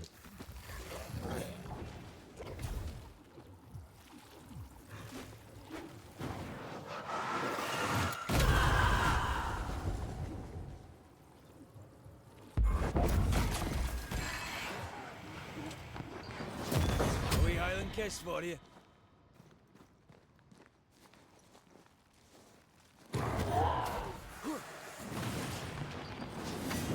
Okay, too far. Oh no! Get the hell out of there!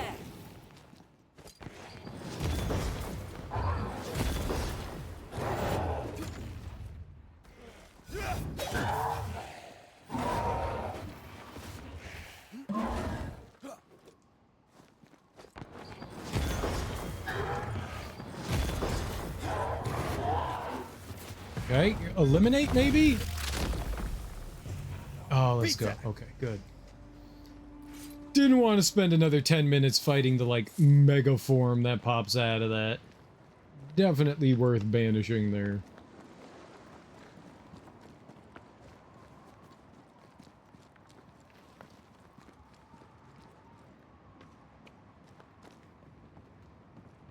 It's not often that you see those things and then have like a rope attached to it and you just get to use the rope. Normally it's something I have to lay down. What is lurking here? Time to work, Banisher.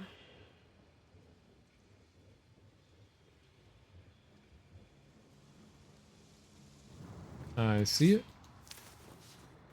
Smashy, smashy.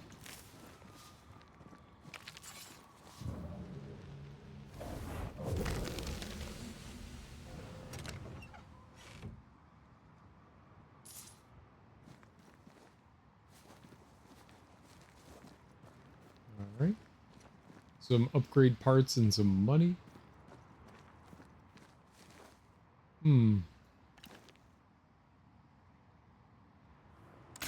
Ah, what are you doing?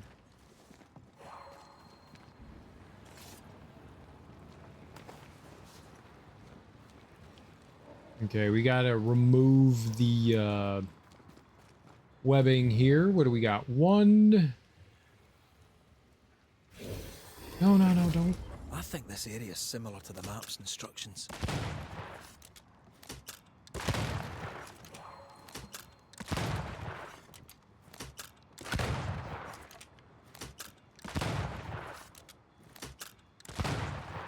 Alright.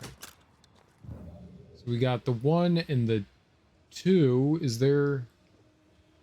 Are there just 2? What's up, Sniper Wolf? How you doing? I think it might just be the 2.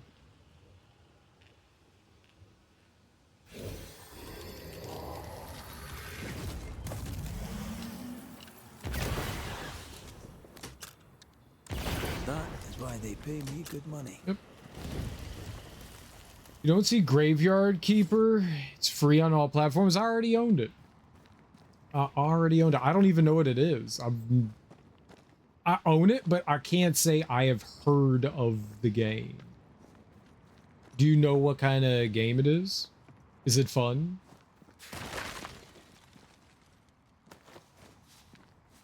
Yeah, I saw that the other day and I was like, you know what, I'll grab that. I think they just released the Graveyard Keeper 2.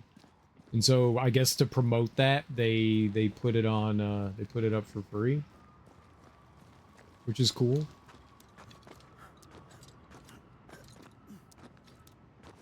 How can I turn a JPEG into a PNG? There's a bunch of different ways. There's some online resources that you can use, and it's free. But if you have a computer, the Sentry. It is the Sentry. Let's go. That was the final one. The old marsh encampment. Nice. You have to go really far back to get that, but nice. Yeah. You can use, I think on Windows you can use Photos. Like, there's just a standard application on Windows called Photos. It should come installed with all Windows 10, Windows 11. I'm pretty sure you can resave a file as that. You can also use 3D Paint or Paint. You just go to Save As, and you can change the file format. And then there's stuff like Photoshop and shit that can change the format. So any like photo editing software, just about any photo editing software, you can change it with. But probably the easiest thing is just one of the like native programs on Windows. You might also be able to do it on your phone, but I'm not too sure how you would do that. But I'm pretty sure you could do that. What do you... well, it doesn't matter what you're trying to do.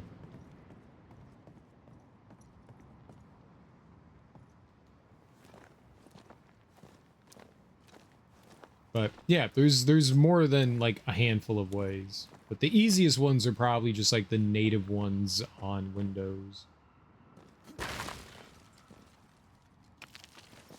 Yeah, you should just be able to go in, open up the file, then hit save as, and it should allow you to just save it as whatever file format you want.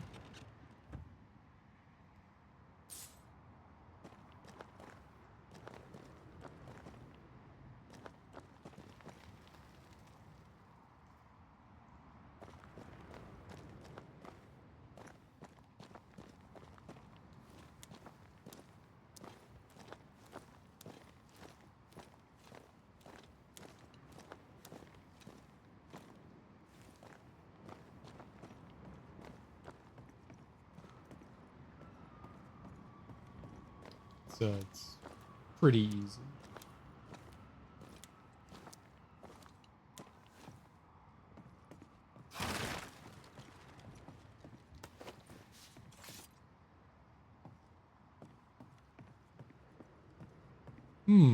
Okay.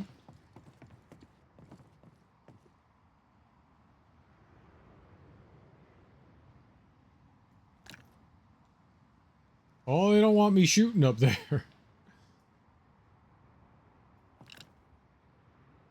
I'm gonna do it anyways. No, I'm not. I thought maybe I could shoot before I reload and it would let me, but it didn't. Not shoot before, but like immediately shoot after I reload.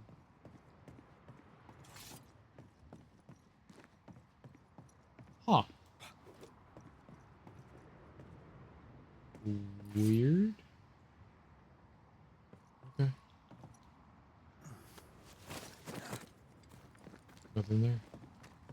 Alright, up we go.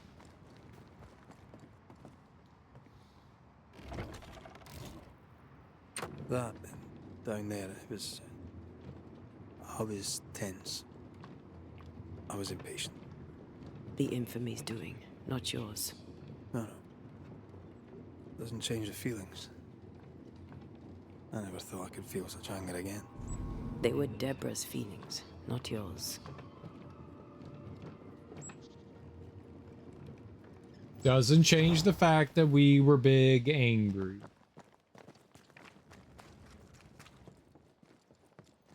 How refreshing it is to the soul to be at once. One thing above all else, my friends, is true. The wicked are at odds with themselves. Oh, good. His latest sermon. We haven't missed it.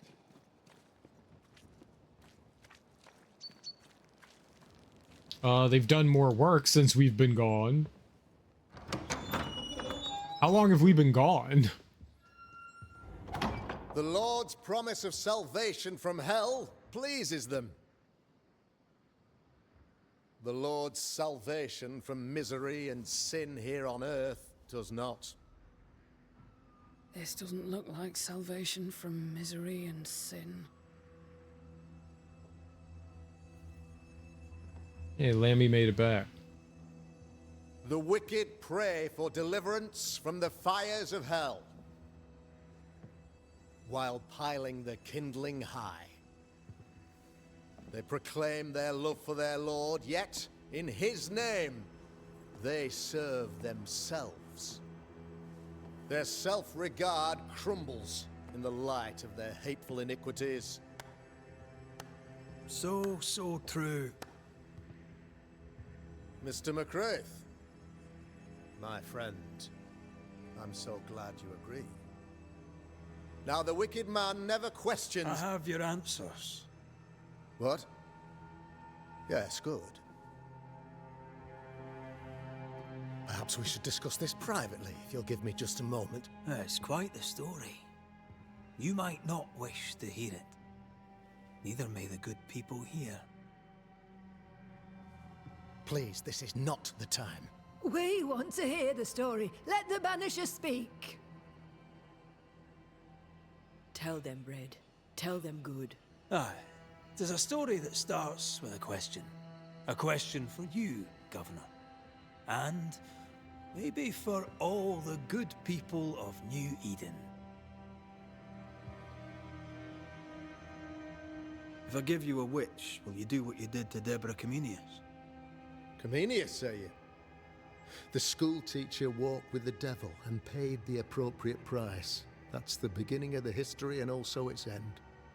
Is it, though?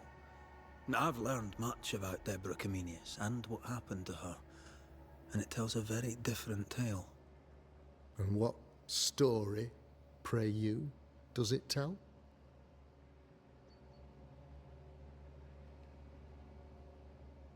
I want to hear a story. Me too. I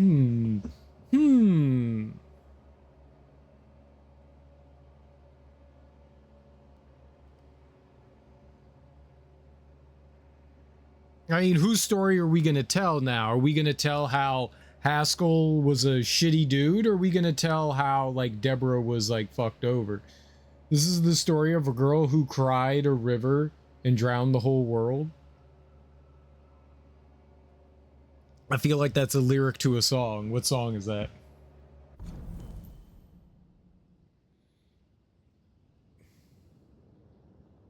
Governor Haskell feared his study of the occult would turn the settlers against his family. Some years ago, to protect New Eden, Governor Haskell tried and convicted a witch. To protect his family, Governor Haskell felt compelled to excuse a settler suspected of witchcraft, to execute a settler.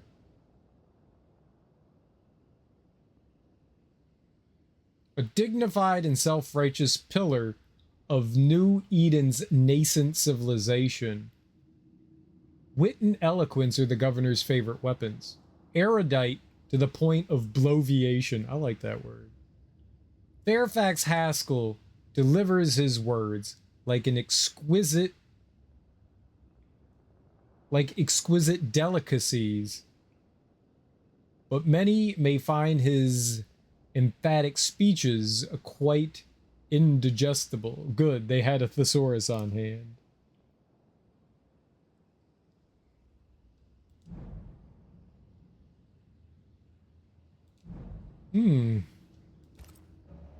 Who should we tell the story of? Let's tell the story of a woman.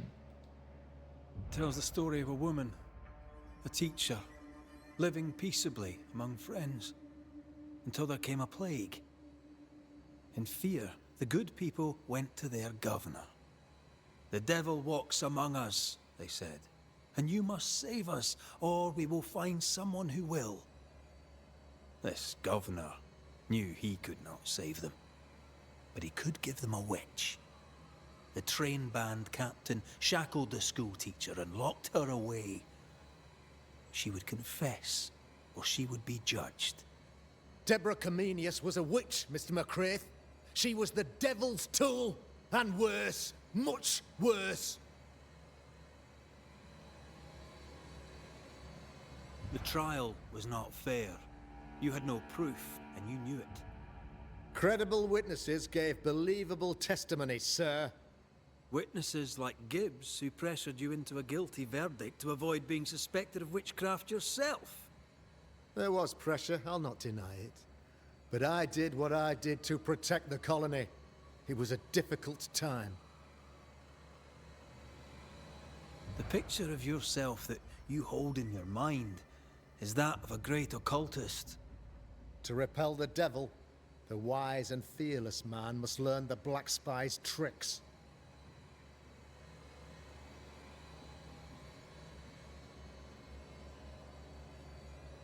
Do you then consider yourself a true demonologist? In order that a war be just, 3 things are necessary. Firstly, the authority of the sovereign. Secondly, a just cause. Thirdly, a rightful intention. Aye, the Summa Theologiae of St. Thomas Aquinas, a classic quote from which you have conveniently omitted an important detail. To wit, a just cause is required, namely that those who are attacked should be attacked because they deserve it on account of some fault. I like that. I like that. Have you ever wondered what lies beyond the veil, past the hem, beyond the invisible? Have you ever heard of the Araloo? What gibberish is this? No? Your good friend Etienne Roulet did not. It seems they knew worthy of his secrets.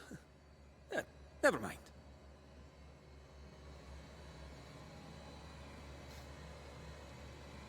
You're a pompous coward, fearful of anyone different, as human as that is. There must be a man to judge, or there is no order. A man to make the judgment, and a man to enforce it. Of all people, you know this. I live and let live. I choose only for the dead. I choose for the living. These people are sinners, sir, and must be led back to the light. This is my mandate, my duty. What do you really want, Governor? I wish only to serve. I am the trusted servant of the good people of New Eden. Without me, they're lost. Without them, you would be lost. Yes. Maybe I do need them. How very human of me. But these people undoubtedly need me, Mr. McCraith. And there is no one else. Admit it. You toy with magic you don't understand. You, sir, are jealous. I, sir, am tired. I've done my job, fulfilled my contract, I've found the source of the curse. The poison below the well is no more, no thanks to you. Aha! Poison it was then. The weapon of the wicked, to weaken the people's will. What was it, belladonna, hemlock, foxglove? Betrayal. Truth unspoken, secrets and lies. Wrongs, basically. Your wrongs. The wrongs you visited upon Deborah Comenius. The wrongs that led to her death. She died at the hand of the body politic. She died at all our hands. Most of all, she died at her own. She died because she would not submit. 'Twas not my plan to kill her, stupid, stubborn woman. Why did she not confess? I would have granted clemency. I would have shown her mercy.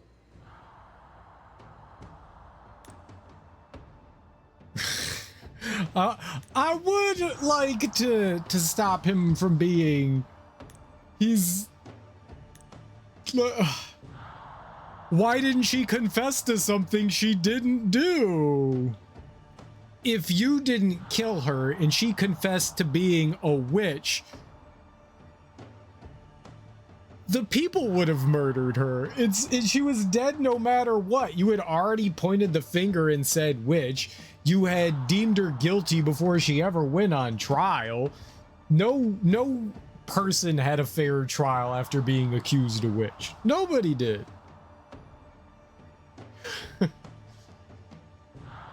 Ugh. You say your flock forced your hand. For the greater good, you say you indulged their bloodlust. I believe you did it. I don't believe your motive.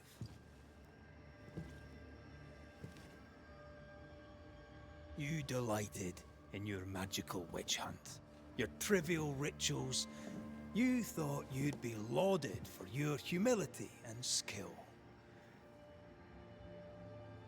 But you have neither.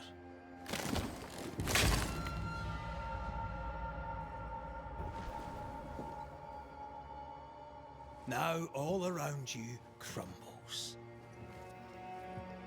Yet still you state your claim as the rightful protector of the people of New Eden. I have found the culprit, the devil worshipper, the source of the evil that has befallen your community.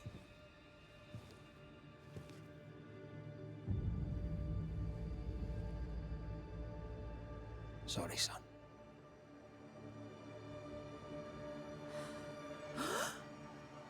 You're having a laugh. Can't be. That don't. My son a witch? You mock us, sir. Present proof or retract your ridiculous accusation. Now you need proof. For years, Lammy studied your precious library of the forbidden, but he outdid his father. He learned. 'Twas Lammy who taught Caleb Watson the dark ritual that brought his beloved wife back from the dead. I was trying to help. I did nothing wrong. No! Lord have mercy! For shame. The boy was always strange. No. No, Lammy is a good boy. I won't have it. Easy, Governor. Your son's intentions were sound, and his mistakes, grave as they were, did not poison the well. Forgive me for swearing in the meeting house, but this is a blooming farce. Those were mighty swears, sir. Have I ever failed you? In evil times, have we not endured? Have I not protected you? Fooled by his own flesh. How could he be so blind?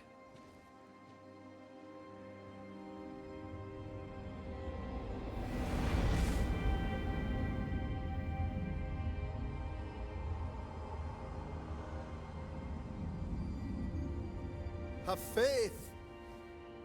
The Banisher has lifted the curse. Brighter days are here. I knew you were trouble. You and your lady. Look what you've done. Don't push your luck, Haskell.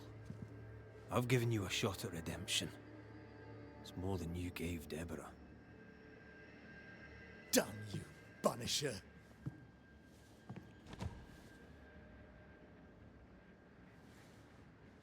Paid in consideration of a curse lifted. All rights defended now and hereafter. I look forward to never seeing you again. Don't count on it. The work's not done.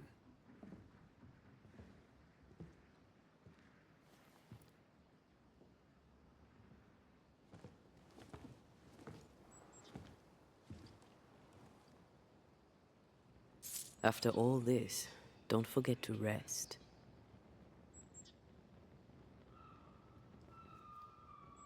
It's pretty much how the justice system still works today. Unfortunately, yeah, it really does seem to, doesn't it?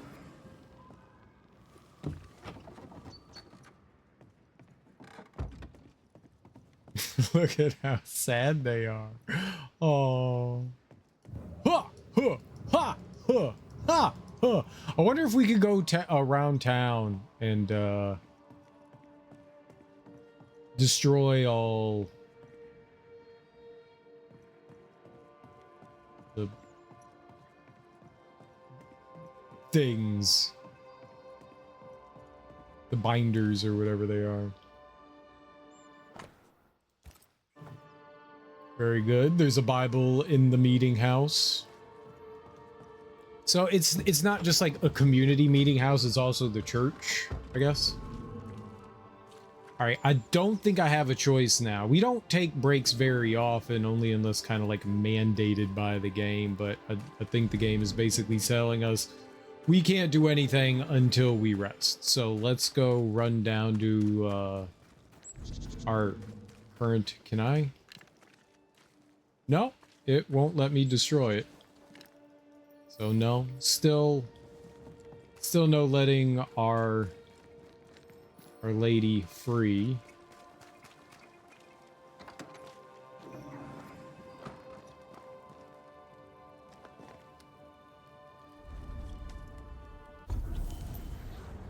Ah, here we go. So now we have fusion. Antea can merge with red. Ooh. To deal increased damage for a short time. This allows the couple to tear through powerful spectral webs. Oh, okay. In combat, Antea can combine her ethereal powers to Red's fighting skills and increases banish damage. The fusion manifestation's been unlocked after the consumption of the essence soaking the powerful tie of a nightmare's vengeful avatar. This might be the final one. I have one red ability that we can upgrade and one essence ability. I forget what they call them. What are they? Skill point and essence. We have one skill point and we have two essence. So I should probably do like one of these and then one of these and then in essence. But at the end of the day, it doesn't really make a difference. It's what do I find the most useful immediately? Let's go look around. I could do one of each one of these front ones. I could do a front one and a second one. We'll just have to see. Bane. Hitting an enemy with the rifle increases the damage of the next heavy attack. Defeating an enemy with a charged heavy attack refills the banish gauge by 15%. That's not bad. Death Knell. Switch to Antea right after a back dodge to trigger a punch attack that pushes enemies back and ignores resistance. Maybe that one. Blessing. When the banish gauge is filled, the next damage is reduced by 90%, but banish point gains are reduced by 20%. Not the worst thing in the world. I already have one of those things. We actually have a couple of those. I think if I do like a kill an enemy with a rifle and if I kill an enemy with a heavy attack, that would also greatly decrease when I can use banish, and I kind of need to use it. Damage taken is reduced by 15%, but manifestation cooldowns are increased by 30. Could potentially be helpful. Banishing enemies fills the fusion gauge by 25%. It's probably better. Banish point gains are increased by 20%, but damage taken by red is increased by 10. Now, I could manage that. That could also, if I pick that up, that could balance out one of these other ones. This, what was that? This one. Banish point gains are reduced 20%. If this gives me a 20%, but then I'm just taking 10 extra % damage. But then if I fill the banish gauge, then the next hit will prevent 90% of damage. Rifle shot, deal area of effect physical damage. I might take that. That could be good. Hitting an enemy with Antea reduces manifestation cooldowns by 1 second. That might be better. Defeating an enemy with manifestations reduces the next damage taken by 90%. Could also be pretty good. Leap damage is increased by 150%, but leap cooldown is increased by 150%. Good morning, Darby. How are you? How is sleep? The fourth punch attack increases the damage of the next manifestation by 40%. That seems pretty good, though. Health point gains are increased by 15%. Spirit point gains are increased by 15%. Banish point gains are increased by 15%, but damage taken is increased by 25%. That seems like a win to me. Just don't get hit, right? Banishing triggers a damaging area of effect around the target. I actually think that this is probably better. The AoE is nice and it'll push enemies away. I do get hit quite often when I banish things. Your iframes run out before you can move your character. So that is helpful. I've died quite a few times, like hitting the banishing thing, and then an enemy was attacking, and as soon as I come out of the animation, I'm dead. So I've had that happen. The cost of punch attacks during fusion is reduced 50%. That's probably good. Defeating an enemy affected by ensnare applies ensnare to all other surrounding enemies. That's really good. That paired with the other... We have another ability somewhere along here.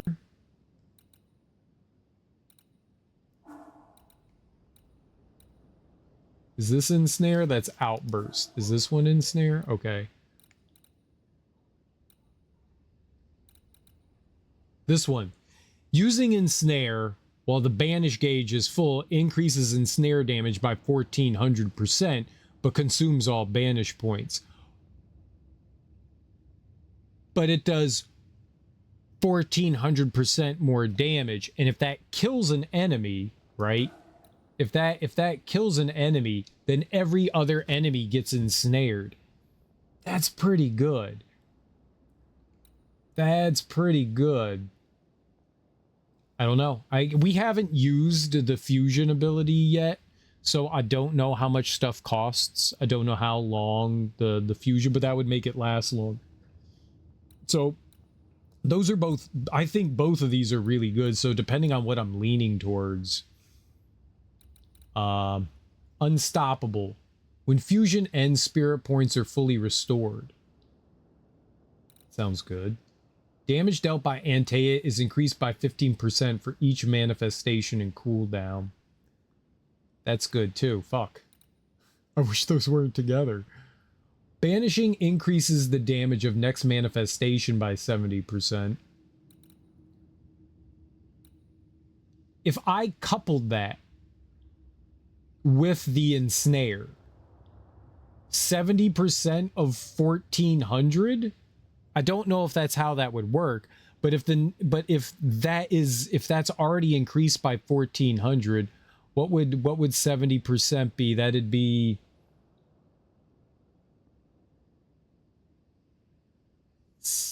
like around 900. An extra, could that be like 2300, somewhere around in that ballpark? That's not bad.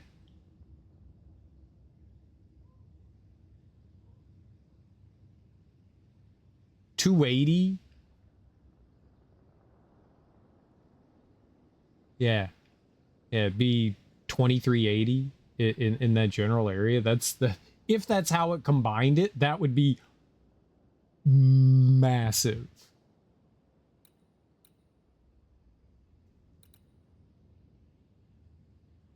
Well, oh, but it couldn't.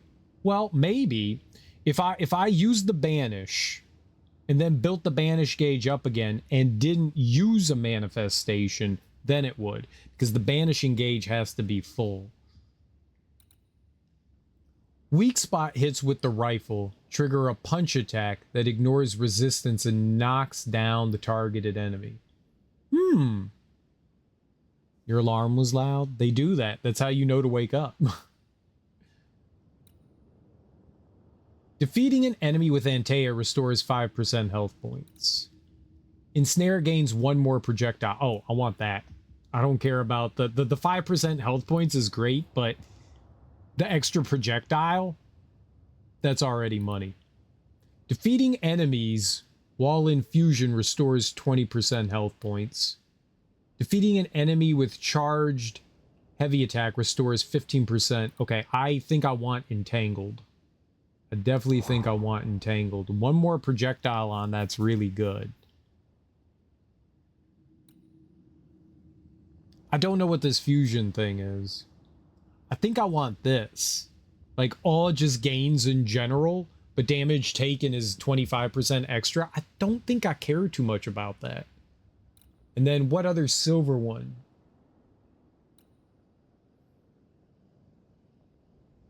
When fusion ends, spirit points are fully restored. Hitting an enemy with the Antea reduces manifestation cooldowns 1 second. Defeating an enemy. There's a lot of good stuff here. Oh, man.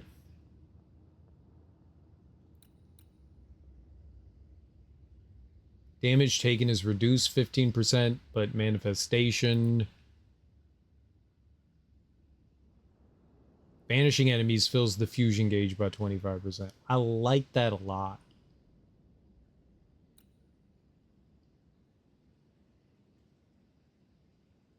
Damage taken is reduced by 15%, but cooldown. There we have, I don't know what that was on, but I have something that if all my cooldowns, if all the manifestations are on cooldown, we take a huge amount of less damage. I don't know what that is. I don't know where that was. We would have to go through everything finding that, but there's a bunch of like hits like that where if things are on cooldown, then we take way less damage. It just means that they come back slower, but we have an ability that if we land heavy attacks, it builds our manifestations up back by 15%. So it doesn't matter what the cooldown is. If I want to, I could just continue. I can hit the enemy 7 times, I think, with a heavy attack, and all my manifestations are back to full. So we do have that going for us.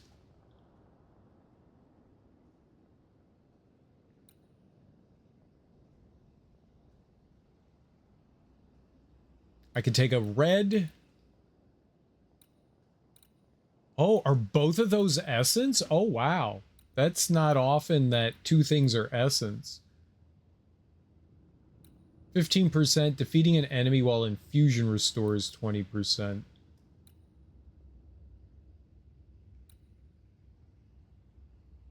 I really like this, though.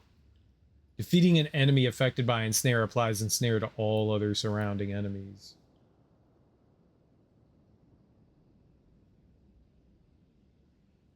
But then there's like the pure like fusion thing.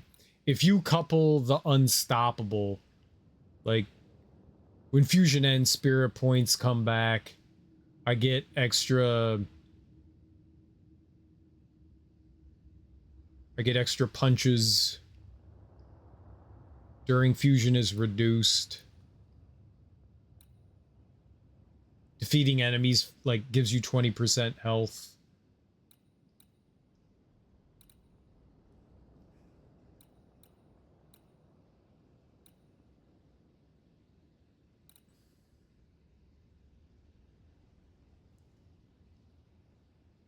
And look at that. Even that damage dealt by Antea is increased by 15% for each manifestation and cooldown. So you could get an additional 45% damage by Antea. Or you could get all her fusion points back when fusion is done. I don't know. Really depends on like how you have everything built. These are hard decisions. Though I really like this. Banishing increases the damage of the next manifestation. Like, that's almost too good not to, like, take. I'm gonna...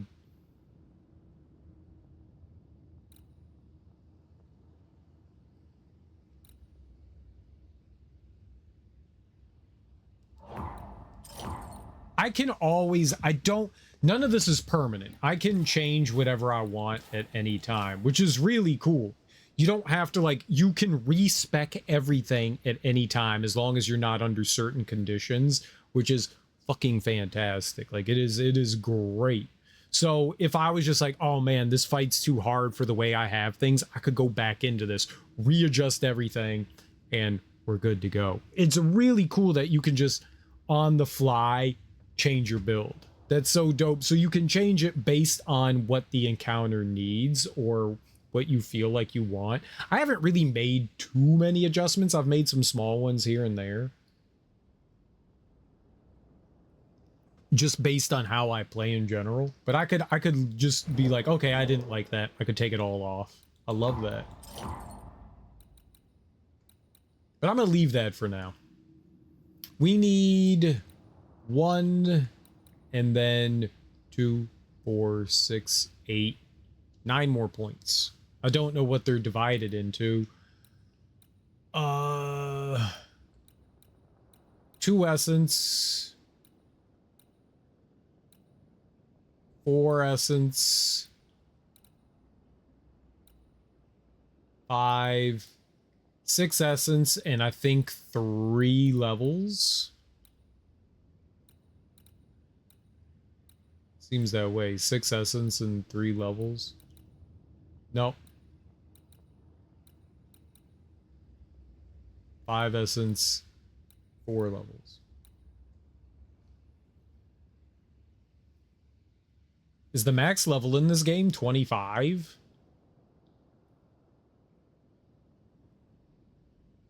You gain levels very, very slowly in this. Very slow. What now? What did Ceridian say when we first met her? Once we'd weakened the nightmare's influence, we could use the void to enter its lair. Deborah's grip on the settlers has diminished. We'll return to Ceridian's island. From there, the void breach will take us back to New Eden Town. Just like that, eh? Well, yes, just like that. Something bothering you. But aren't we rushing things a little? We've lost too much time already. We have a nightmare to confront, remember? Sometimes I hate the world. Another free woman, bright, sensitive, kind, murdered by a craven rabble too weak to face its own mediocrity. Cowards hiding behind fake virtue. And for what?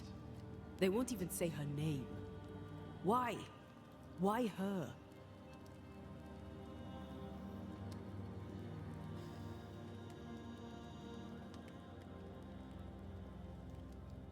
They know no better. They know only fear and hate what they cannot understand. Especially when a woman is involved. It matters not now anyway. A woman died for nothing and it matters not? That's not what I meant. But the lassie is dead. All we can do now is try to give her her rest. Perhaps she does not want to rest. When I left Cuba, anything could have befallen me. I was bright, free, talented.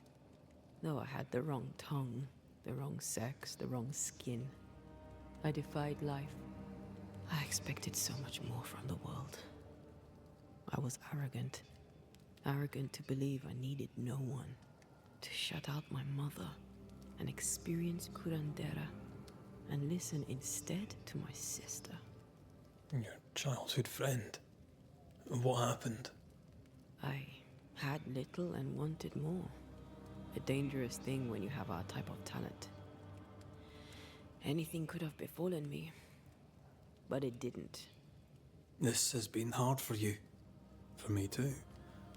Perhaps we should think of how far we've come together and take heart. I am dead, Rory. I am dead, and sooner will be gone for good. You think I don't know this?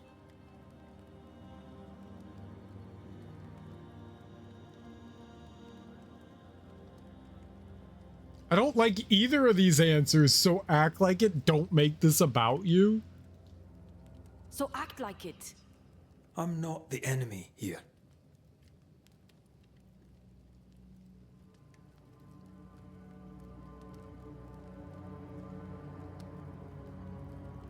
Look, All this, it's a lot to endure.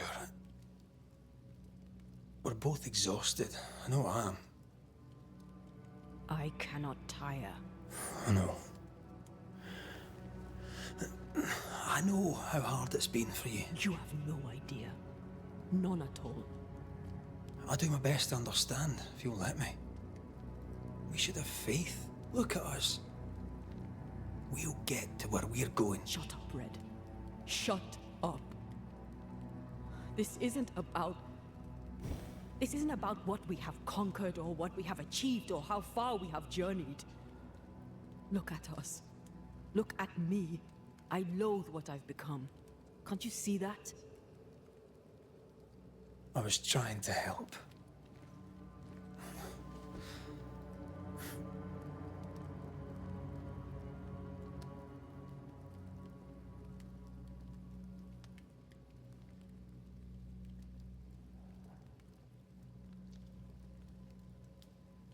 I'm sorry.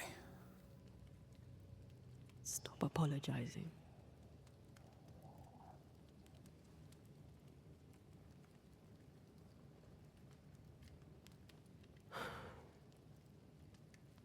Good night. She's ghost scared.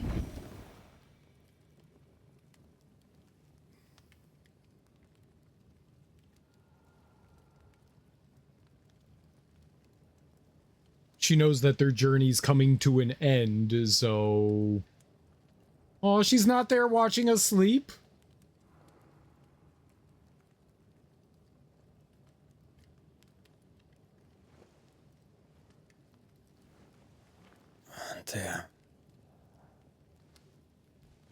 Antea, I would have gone with you. Not funny. I have to walk to the stupid bloody island.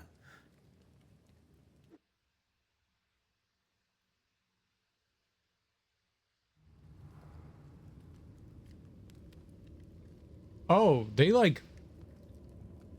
Is this nearing the end? No, I don't think so. Well, yes, but not in the way that you're... Not in the way that you're thinking, I don't think.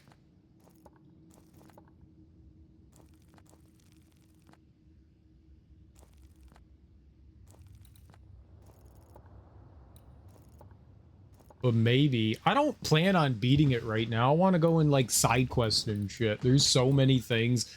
Like I haven't even like looked through some of these things. Most of the map is uncovered now. Like that's still kind of cloudy. And I think like up here. Yeah, this bit over here is still a bit cloudy. We still have like side quests and stuff I need to do. We are not done. Going separate ways? No, honey, it's not going separate ways. We're going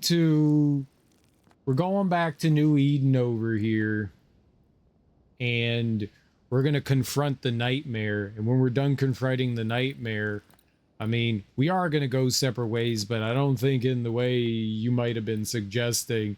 Like we're sending Antea away. She's going bye-bye forever. So maybe in the more like going separate ways and not like she's gonna go off and have her adventures and we're gonna go off and have ours. We're sending her on and saying goodbye, you know.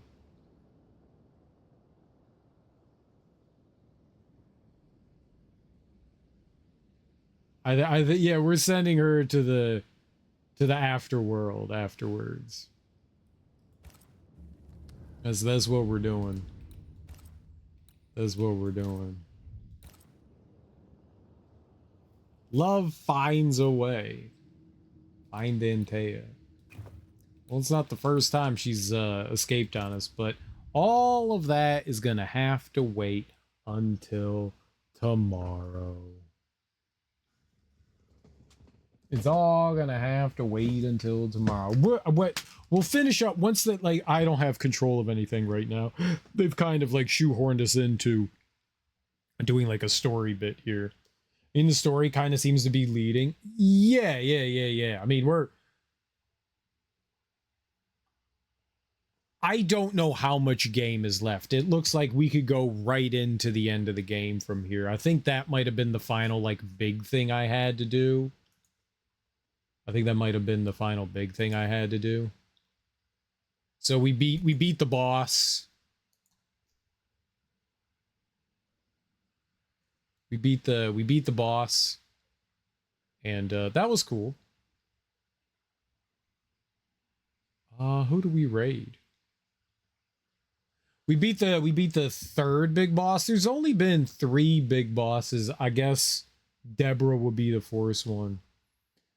The fourth. I mean, the story kind of seems like it's leading to it since the beginning. Well, yeah, so you had a choice. They basically tell you at the beginning of the game, you can either save Antea by murdering a bunch of people, or you can let Antea go by just ascending different people. So we haven't murdered anyone. I haven't murdered a single person. So we can't save Antea in that way. At least according to what the game said. Maybe there might be another way of doing things, but they said they made it pretty clear you have to murder a ton of people to like push this forward, to push that like ending forward, and I haven't done that. I've ascended just about everyone. So more happily sent them on. So selfish or kind and sacrifice.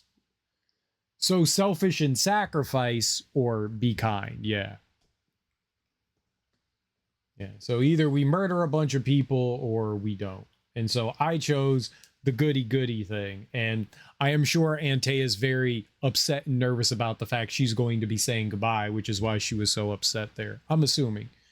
You sacrifice your friend to be kind to others. Oh, well, yeah, I guess so. I guess so.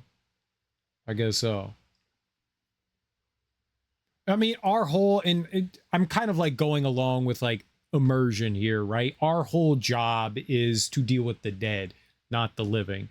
It's other people. It's not our job to judge the living. It's our job to just banish and get rid of the dead. Right? That is our entire job, is to relieve people of ghosts. Good, bad, whomever they are. It's our job to get rid of the hauntings.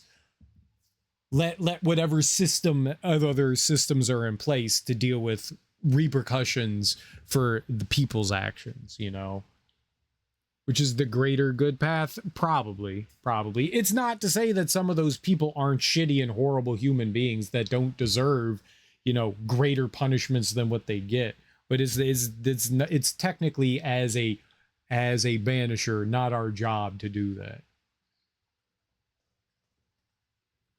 But we have definitely dealt with some assholes, bigots, racists, you know, and we've continued to let them be, because I mean that's not really our job. But it's hard not to, like, you're like, oh, you're a horrible human. Let's go raid Vicious Shishito. She's building a model of something. MG Exia? I don't know what but she's building a model of something. She's actually doing model work. That's kind of cool. I don't think I've ever seen somebody do that. Granted, it's not something I've ever looked for. Vicious is very cool. Vicious Shishito. She's very cool, people. She's a variety streamer. She plays a ton of different things. But yeah, it looks like she's doing some model building. That's kind of cool. Let's go say hey to her. She's good people. Thank you all so much for hanging out with me today. I really appreciate it. Enjoy your mornings, afternoons, evenings, whatever you guys got going on today. Happy Big Friday. Enjoy your Fridays. I know it's the weekend. I know you fine folks have busy lives and do things. So if I don't see any of you, have beautiful and wonderful weekends. I will see you on Tuesday. But I will be back tomorrow, and we will keep playing more Banisher, Ghosts of New Eden. I'm going to really focus on cleaning up the rest of the world tomorrow, because it feels like we're at the end of the game, sort of. So we're gonna finish up what little story bit we have here, then go and try and clean up whatever's left in the world, do the rest of the side quests. There's a couple of areas we have, probably quite a few areas we haven't explored yet. So tomorrow's going to kind of be like a bit of a cleanup day. I think we got the final ability. And so, yeah, I think we're just going to wander around.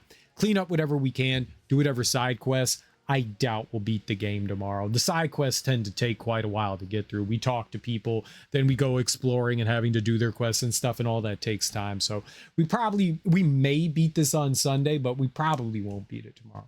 Either way, guys, thank you so much for hanging out with me. If you stuck around from one of the raids, I really appreciate that too. Enjoy your Fridays, guys. Go say hey to Fishers. Peace.